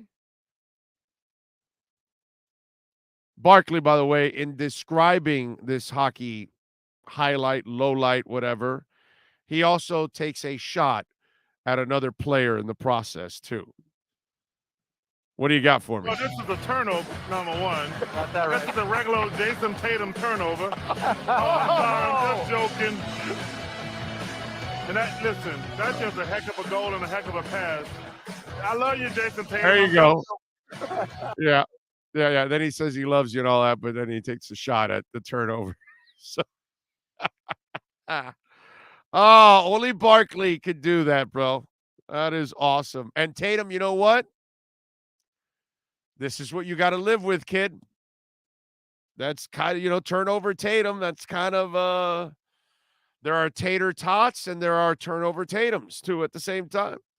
But only Barkley would show up at the Stanley Cup, hang out with the commissioner, be in the intermission, and then in the middle of a highlight, take a shot at Jason Tatum. That was awesome. All right, let's take a quick break. Anthony Chang is ready to join us, baby, with our liquor split Miami Heat and NBA report. Let's tap into the latest with the Miami Heat and our liquor split app Miami Heat reports with insider Anthony Chang. Liquor Split is Miami's own online liquor store. Download, then tap the app and get your favorite liquor delivered to you for just $2.99. No risk, no drinking and driving. Tap that app with Liquor Split. Here's Anthony Chang. He is. Did you catch that last night with Barkley taking a shot at Jason Tatum? I did not catch that. I missed that. Yeah. Well, there you go. You just heard the highlight or low light where, that turnover, that was a Jason Tatum turnover. He got that in the middle of a hockey highlight. With only Barkley could end up doing that. How you feeling, first of all, since we know you ended up getting that COVID that everybody's getting? Yeah, I feel much better, thankfully. I had a mild case, so it wasn't too bad. And I feel pretty much 100% at this point. So very thankful for that. You're ready for Vegas, is what you're saying. I'm ready for Vegas. The schedule's out. It's getting closer. Just a couple weeks away. We'll be there, Big O. It's going to be fun. That's right. That's right. And you're going to have to come join us over at Tommy Rockers. Damn, that as big as that event is, you know that the NBA doesn't have a Radio Row for it yet? Really? I mean, listen, the way radio is nowadays, they're so cheap. They don't spend anything on anything. So right. But I would expect, like a Vegas or LA stations, San Fran, whatever, maybe would go there, Yeah, the West Coast, yeah. Yeah, West Coast. Obviously, I don't expect anybody from the East to be that crazy and nutbags to go there, and really cover it because they care about sports. Nobody does those of course, But only anyway, lunatics do that, Big O. Yeah. Hey, man, but we are giving South Florida fans all over the world. It's gonna be fun. It's gonna be good. It's gonna be good. Right? Summer League for the Heat is always interesting because there's always the next. Last year was Max Strus and Omer Yurtseven. This year, Omer's gonna be there again, so he's gonna, I'm sure, dominate Summer League. There'll be somebody else that surprises us. So Summer League for the Heat is always interesting. Yeah, and let me tell you, I love the fact that Yurtseven is going to actually play, because that you look forward to the Highsmith kid was interesting. Yeah, and then there'll be another guy. There'll be some guys for sure. Yeah, there'll be a guy that's going to catch our eye and go, "Wow, he found another guy." Yeah, you got to give that guy a two-way contract. Before something else signs him. It's always that conversation in Summer League. Yeah, exactly. So I'm looking forward to it. I just wish they had a Radio Row. Although, again, with budgets nowadays, it's probably not even worth exploring. Now, we did have some Heat news yesterday. As expected, PJ Tucker did opt out. So talk to us, first of all. What do you think is going to develop from this? I think the Heat, this is not breaking news. The Heat want PJ back. Sure. Right. And the expectation was he was always going to opt out because why not? Right. He had 1 year left at $7.4 million. Even if he doesn't get a raise, he can get more years in 1 year. Especially at 37 years old, that's important, right? You want that security of multiple years, 2 or 3 years. So I would expect the Heat to make, with non-bird rights, I think they can offer him, $8.4 million the starting salary, so they can give him a $1 million raise, plus give him maybe 2 or 3 years. So I would expect something like that where they give him that small raise, $8.4 million, maybe a 2-year, I even give like a 5% raise on the starting salary. So maybe something like, 2 years, 18 or 19 million. And they keep him. So I would expect PJ to be back. Obviously, there's going to be interest for him. The problem is there aren't any really contenders that have cap space. So any team that's going to try to get him that, I'm sure he wants to win, any contender that's going to go after him has the exception pretty much only. So it's not much more than the Heat can offer, especially when you consider there's no state taxes in Florida. So I think that he'd have a really good shot of bringing PJ back. I was talking about this earlier, and I'm convinced he's coming back. Yeah. Why? I think he liked the vibe of the team. I think he and Butler really, it looks like they formed a bond. Definitely, yeah. And then here's a couple of other things. He already got his championship, so he doesn't need to go chase. And then I think the other thing is, he played a lot of years in Phoenix. Now he played here in Miami. He ended up playing up in Milwaukee. I don't think he really wants to play up in the cold. So he'd probably play somewhere more south. But since he already has his championship, it's a no state tax. He's got a good vibe. They love him there. Pat loves him. He gets along with Jimmy. I just think everything is perfect for him to come back. Now, the question I have for you is if he does come back, is this one of those things that we will see late, just like maybe Oladipo? Because if they're going to trade for a whale, they must first accommodate and trade for the whale first before they re-sign their own. Now with PJ, they don't have a birds rights thing. Bird rights, right. They do with Oladipo, so it doesn't matter. Does it affect the whole PJ Tucker thing before or after a whale because they don't have bird rights? Please explain. No, I don't think so, because they're not using cap space, right? So they're already over the cap. They're pretty much using an exception to sign the non-bird exception to the $8.4 million if they go that route, or they can use one of the mid-level exceptions to sign them. So that just basically, they're over the cap already. They're not trying to, like, when you have cap space, you have to go in a certain order of signing guys to make sure you use the cap space correctly. But they're not in that situation right now, so I don't think it really matters. I mean, I wouldn't be surprised if PJ's quick, or maybe he takes his time, like you said, like Victor Oladipo last year. He surveys the market. There's no harm in doing that, right? He knows the Heat want him back. Pat Riley and Eric Spoelstra were very clear in that message after the season. So, I don't think you can't rule out it happening maybe in the first few days of free agency, just because the Heat don't have cap space and they don't have to do certain, they don't have to do that type of thing in a certain order with their situation. Now, in Las Vegas, marijuana recreationally is legal.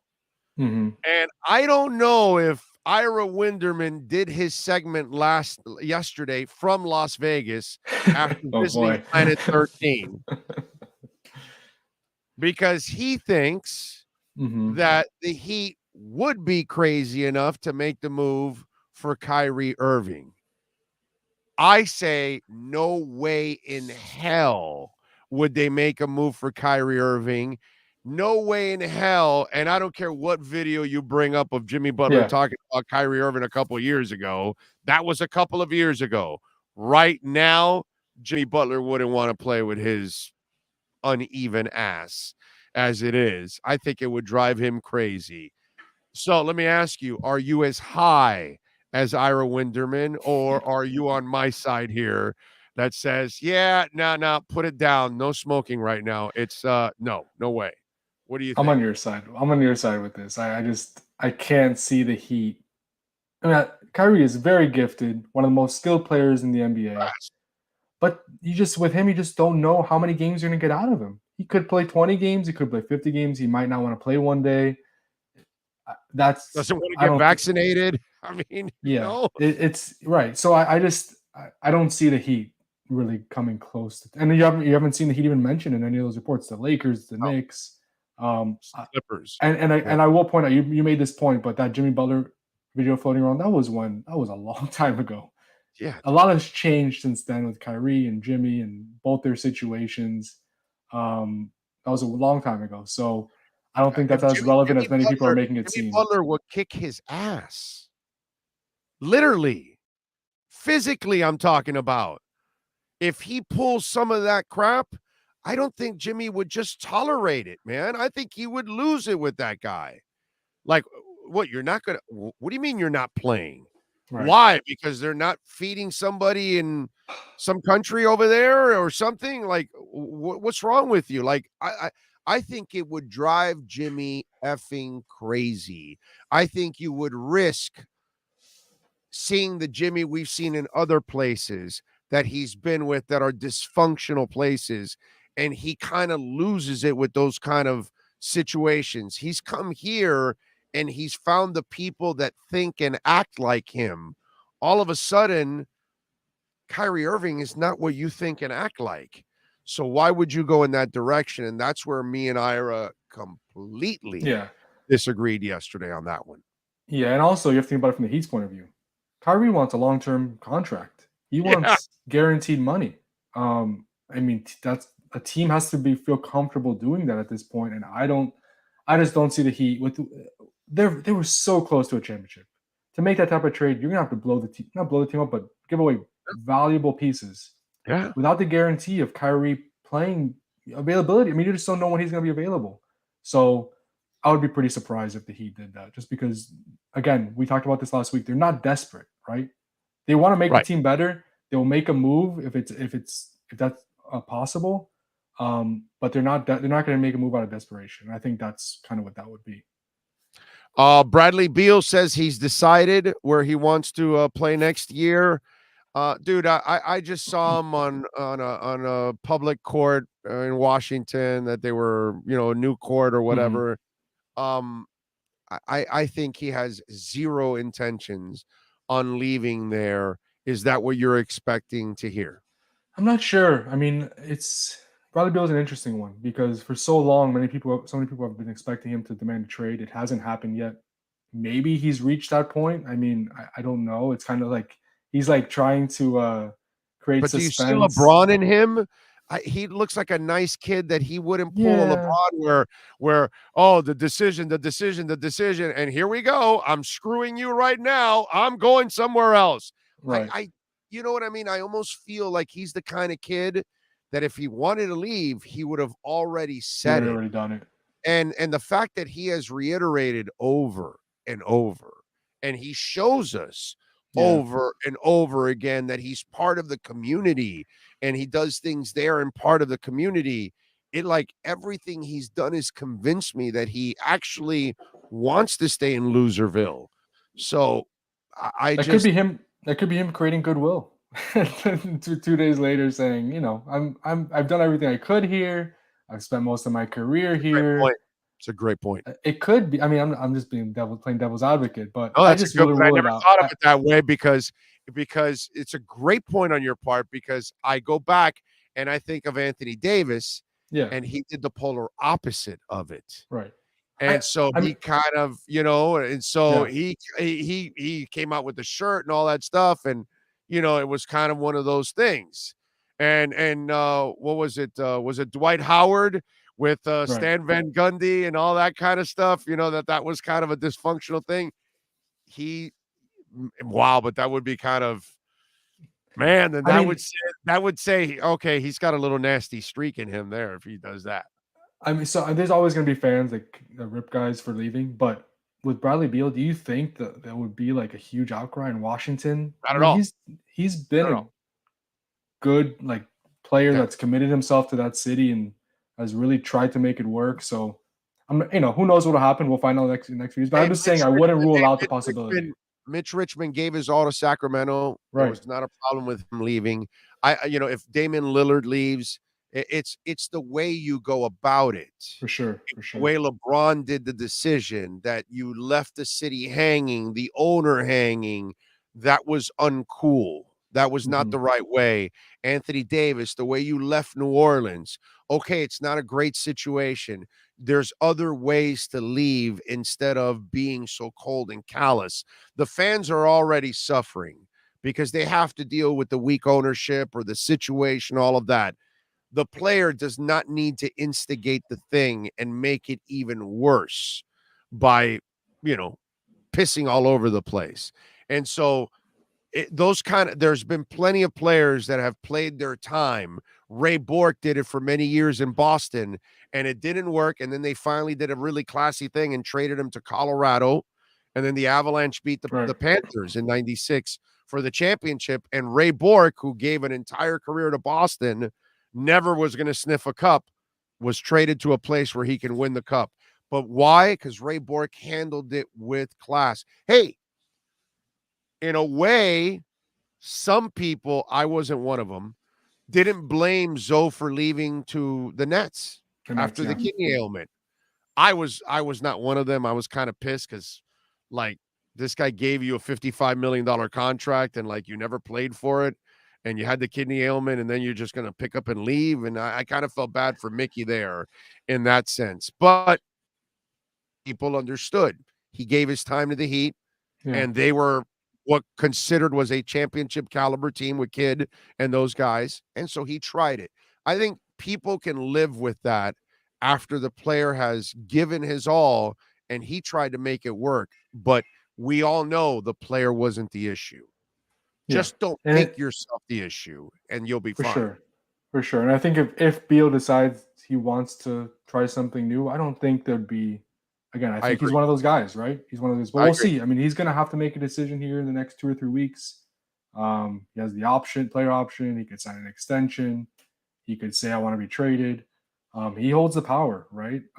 Like so many of these stars. And he's earned that. So I would not rule him out as a possibility because he has those options and he hasn't committed one way or the other. All right. So what do you hear? Any Donovan Mitchell news? Anything going on? Nothing new. Other than that photo with the trainer. Damn it, bro. Nothing new. Damn it.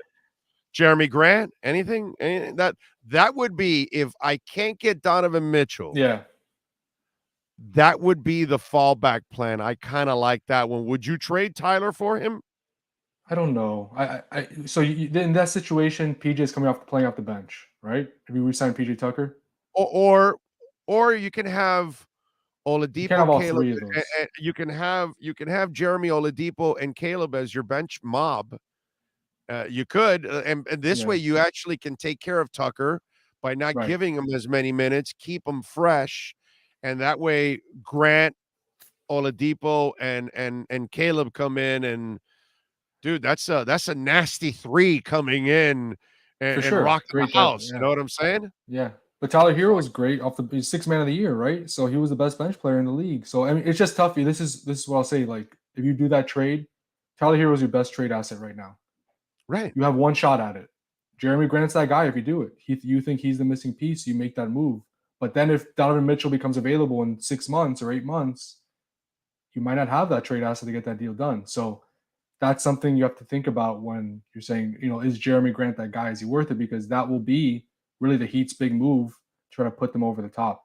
But I would imagine that if you're making the Jeremy Grant move, it's because you're convinced already you cannot make the Donovan Mitchell move. It's what they just can't tell the future right now at this point. I'm only making the Jeremy Grant move after I've found out that I'm not getting anywhere with Donovan Mitchell. Sure. That, like Utah told us, hey, look, man, he's under contract for 4 years. We're building around him. We're not getting rid of him. We're going to build around him because kind of the talk has been that they're getting rid of Gobert, which, by the way, would make all the sense in the world that if you can dump Gobert, go dump Gobert and get somebody else that can complement Mitchell. And I get it. The problem is for them, it's Utah. And if you don't draft them or trade for them, you're not going to get them to it's tough. It's tough. That's fair, but you just don't. You know how it is in the NBA. I mean, there's guys that come available that you don't even expect in 2 or 3 months. So it's just you wouldn't be in that position at that point. If that does happen, maybe it doesn't. You wouldn't be in that position to really put together maybe the trade package you would if you still had Tyler Hero on the roster. So it's just something to think about when you're trying to make that type of trade. All right, what are you working on in the Herald so folks can check you out, my friend? Yeah, so this week's obviously the draft on Thursday. He had the 27th pick. Yesterday I wrote about I'm kind of doing a series on different options that he'd have with the 27th pick. Yesterday I wrote about why they should the pick. today on why they should trade the pick. So just read both those stories. It kind of gives you some perspective on both possibilities and maybe what the Heat are thinking at this point, 2 days before the draft, because we really don't know what's going to happen, right? I mean, they could easily trade the pick, or they could make it if someone they like is still available. So just perspective with their situation entering Thursday. Oh, by the way, I talked about this earlier on the show. How funny is this? The Magic are undecided on who they're going to get at number one, Jabari or Chet. But this is the fourth time they've had the number one pick. Crazy. With Dwight, with Shaq, with Weber, and now this one. And Oladipo is the number 2 overall pick. Wow. So think about how many times Miami has never had the number 1, and they've got 3 titles. These guys have had the number 1 4 times, have no titles, and they end up losing all these players every single time. So whether Jabari or Chet get drafted, if they turn out to be good players, they'll be playing for somebody else 4 to 6 years down the line. I mean, that's just like, think about that vicious cycle that Magic fans have been on from day one. Yep, the Heat has spoiled South Florida, that's for sure. Big time. That'll teach you how much we've been spoiled. Yeah. No number 1 picks and 3 titles. Yeah. And the number 2 pick they got, they didn't actually hit on it because it was Michael Beasley. Right. They still made do and won a title a few years later. So yeah, they got Michael Spicoli with the number 2 overall pick. Spicoli, you know who Spicoli is? No. Fast Times at Richmond High. The Stoner, Fast Times at Richmond High. You're a little young. I figured you weren't going to pick up on the Spicoli reference. I'm sorry. Sean Penn Spicoli. That's all you need to do. Okay. YouTube it. Sean Penn Spicoli best of, and there you go. Okay. I'll do that homework assignment.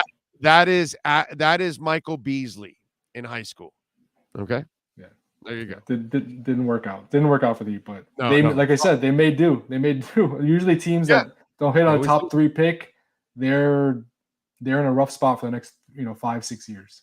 Not these guys. They figure out a way to get back on track, man. They are just absolutely amazing.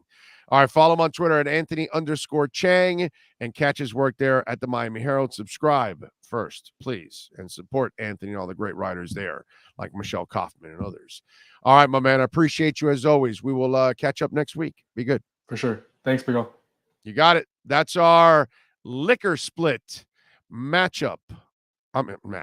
That's our liquor split Miami Heat and NBA report. You're now tapped into the latest with the Miami Heat.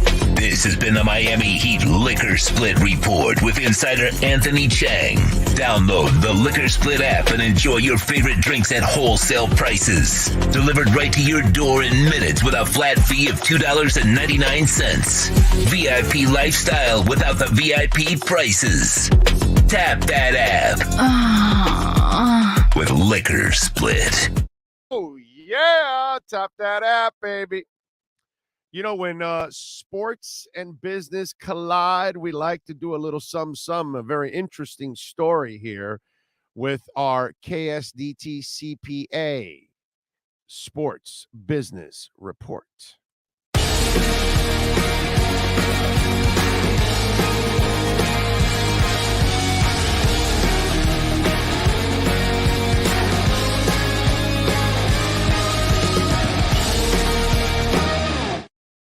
You know, the Arizona Coyotes have been an absolute disaster.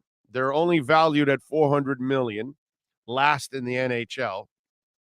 And right now they have a debt that they own, an outstanding debt to the city of $250,000 to the city of Glendale.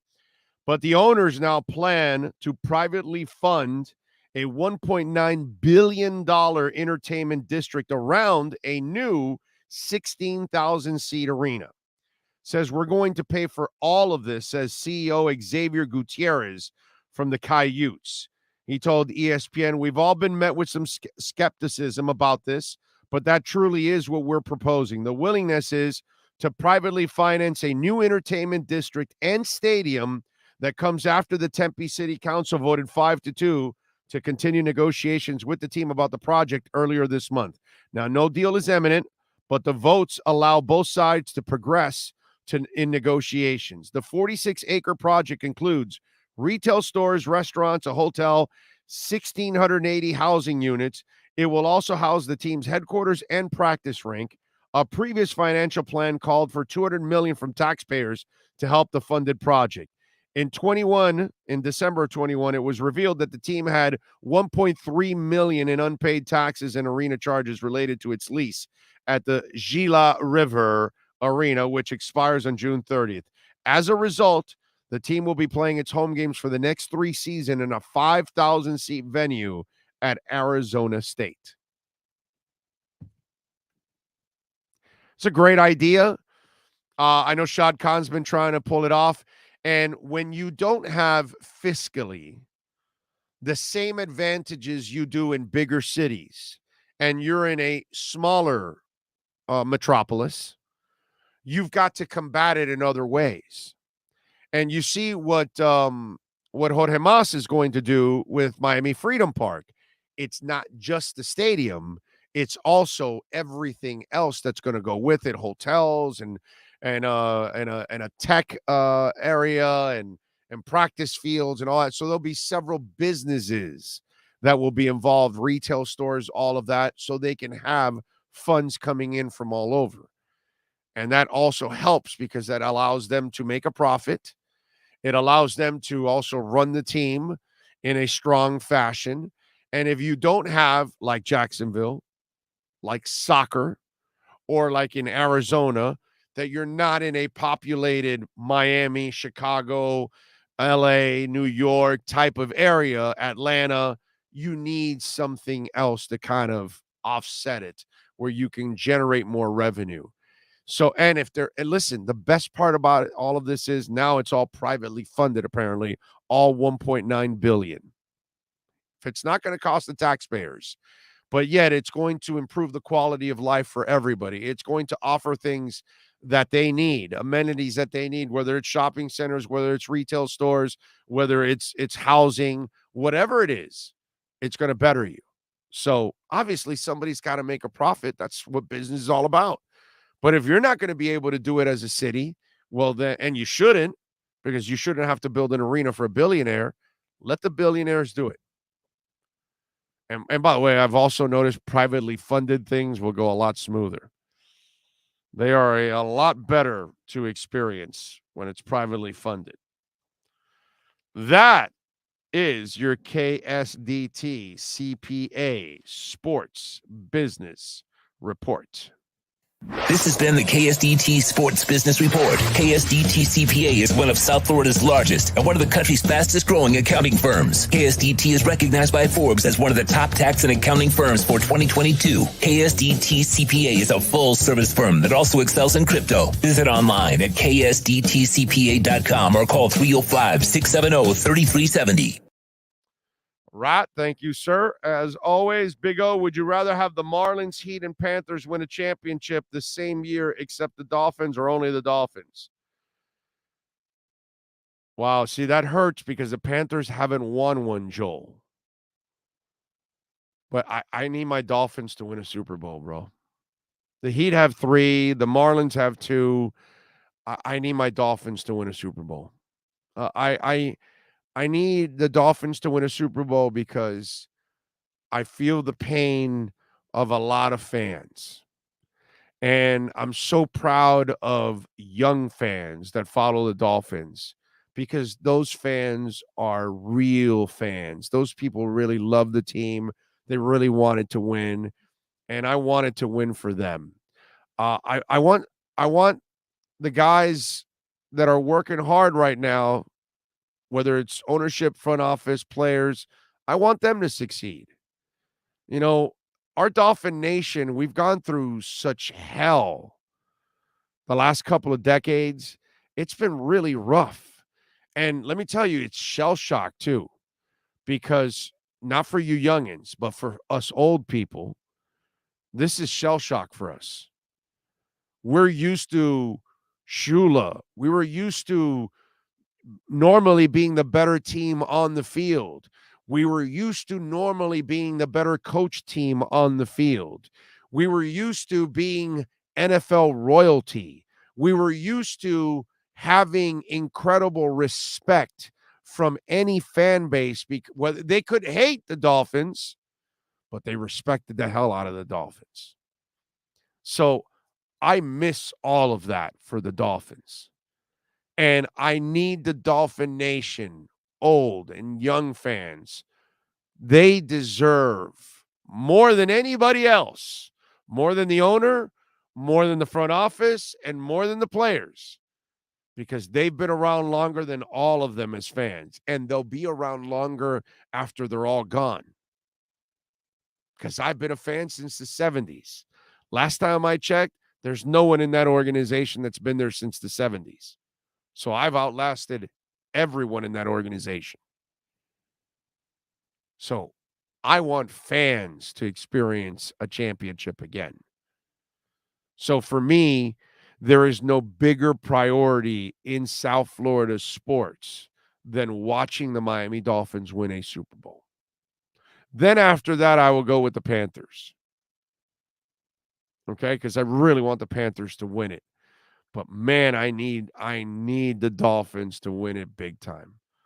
I just get to deal with fans all over the world all the time. I'm going back and forth with them on a tweet, on a DM, on an IG, on a Facebook post, whatever, on my email, on our text line, and I feel their pain. So for me, there's nothing more important right now in sports, in South Florida sports, than the Dolphins winning a championship. I would not trade that for any other sports moment at all right now. I need the Dolphins to win a championship. Badly.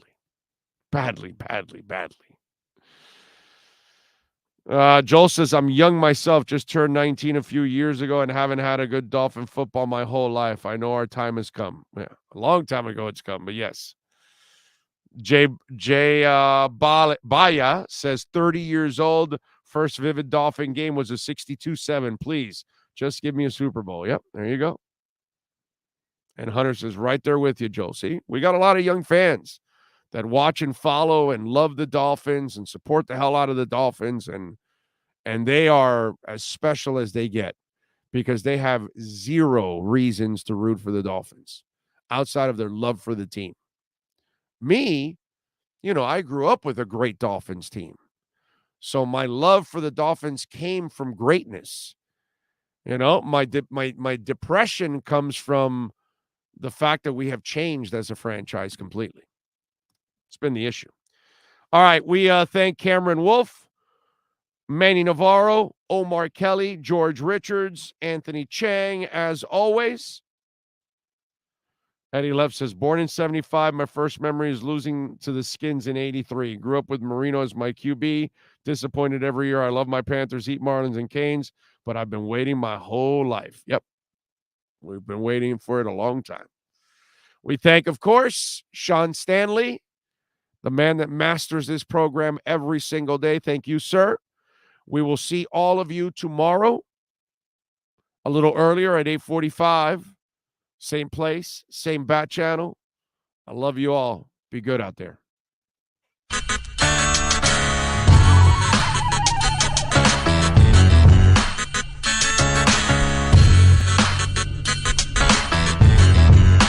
This is the Big O Show.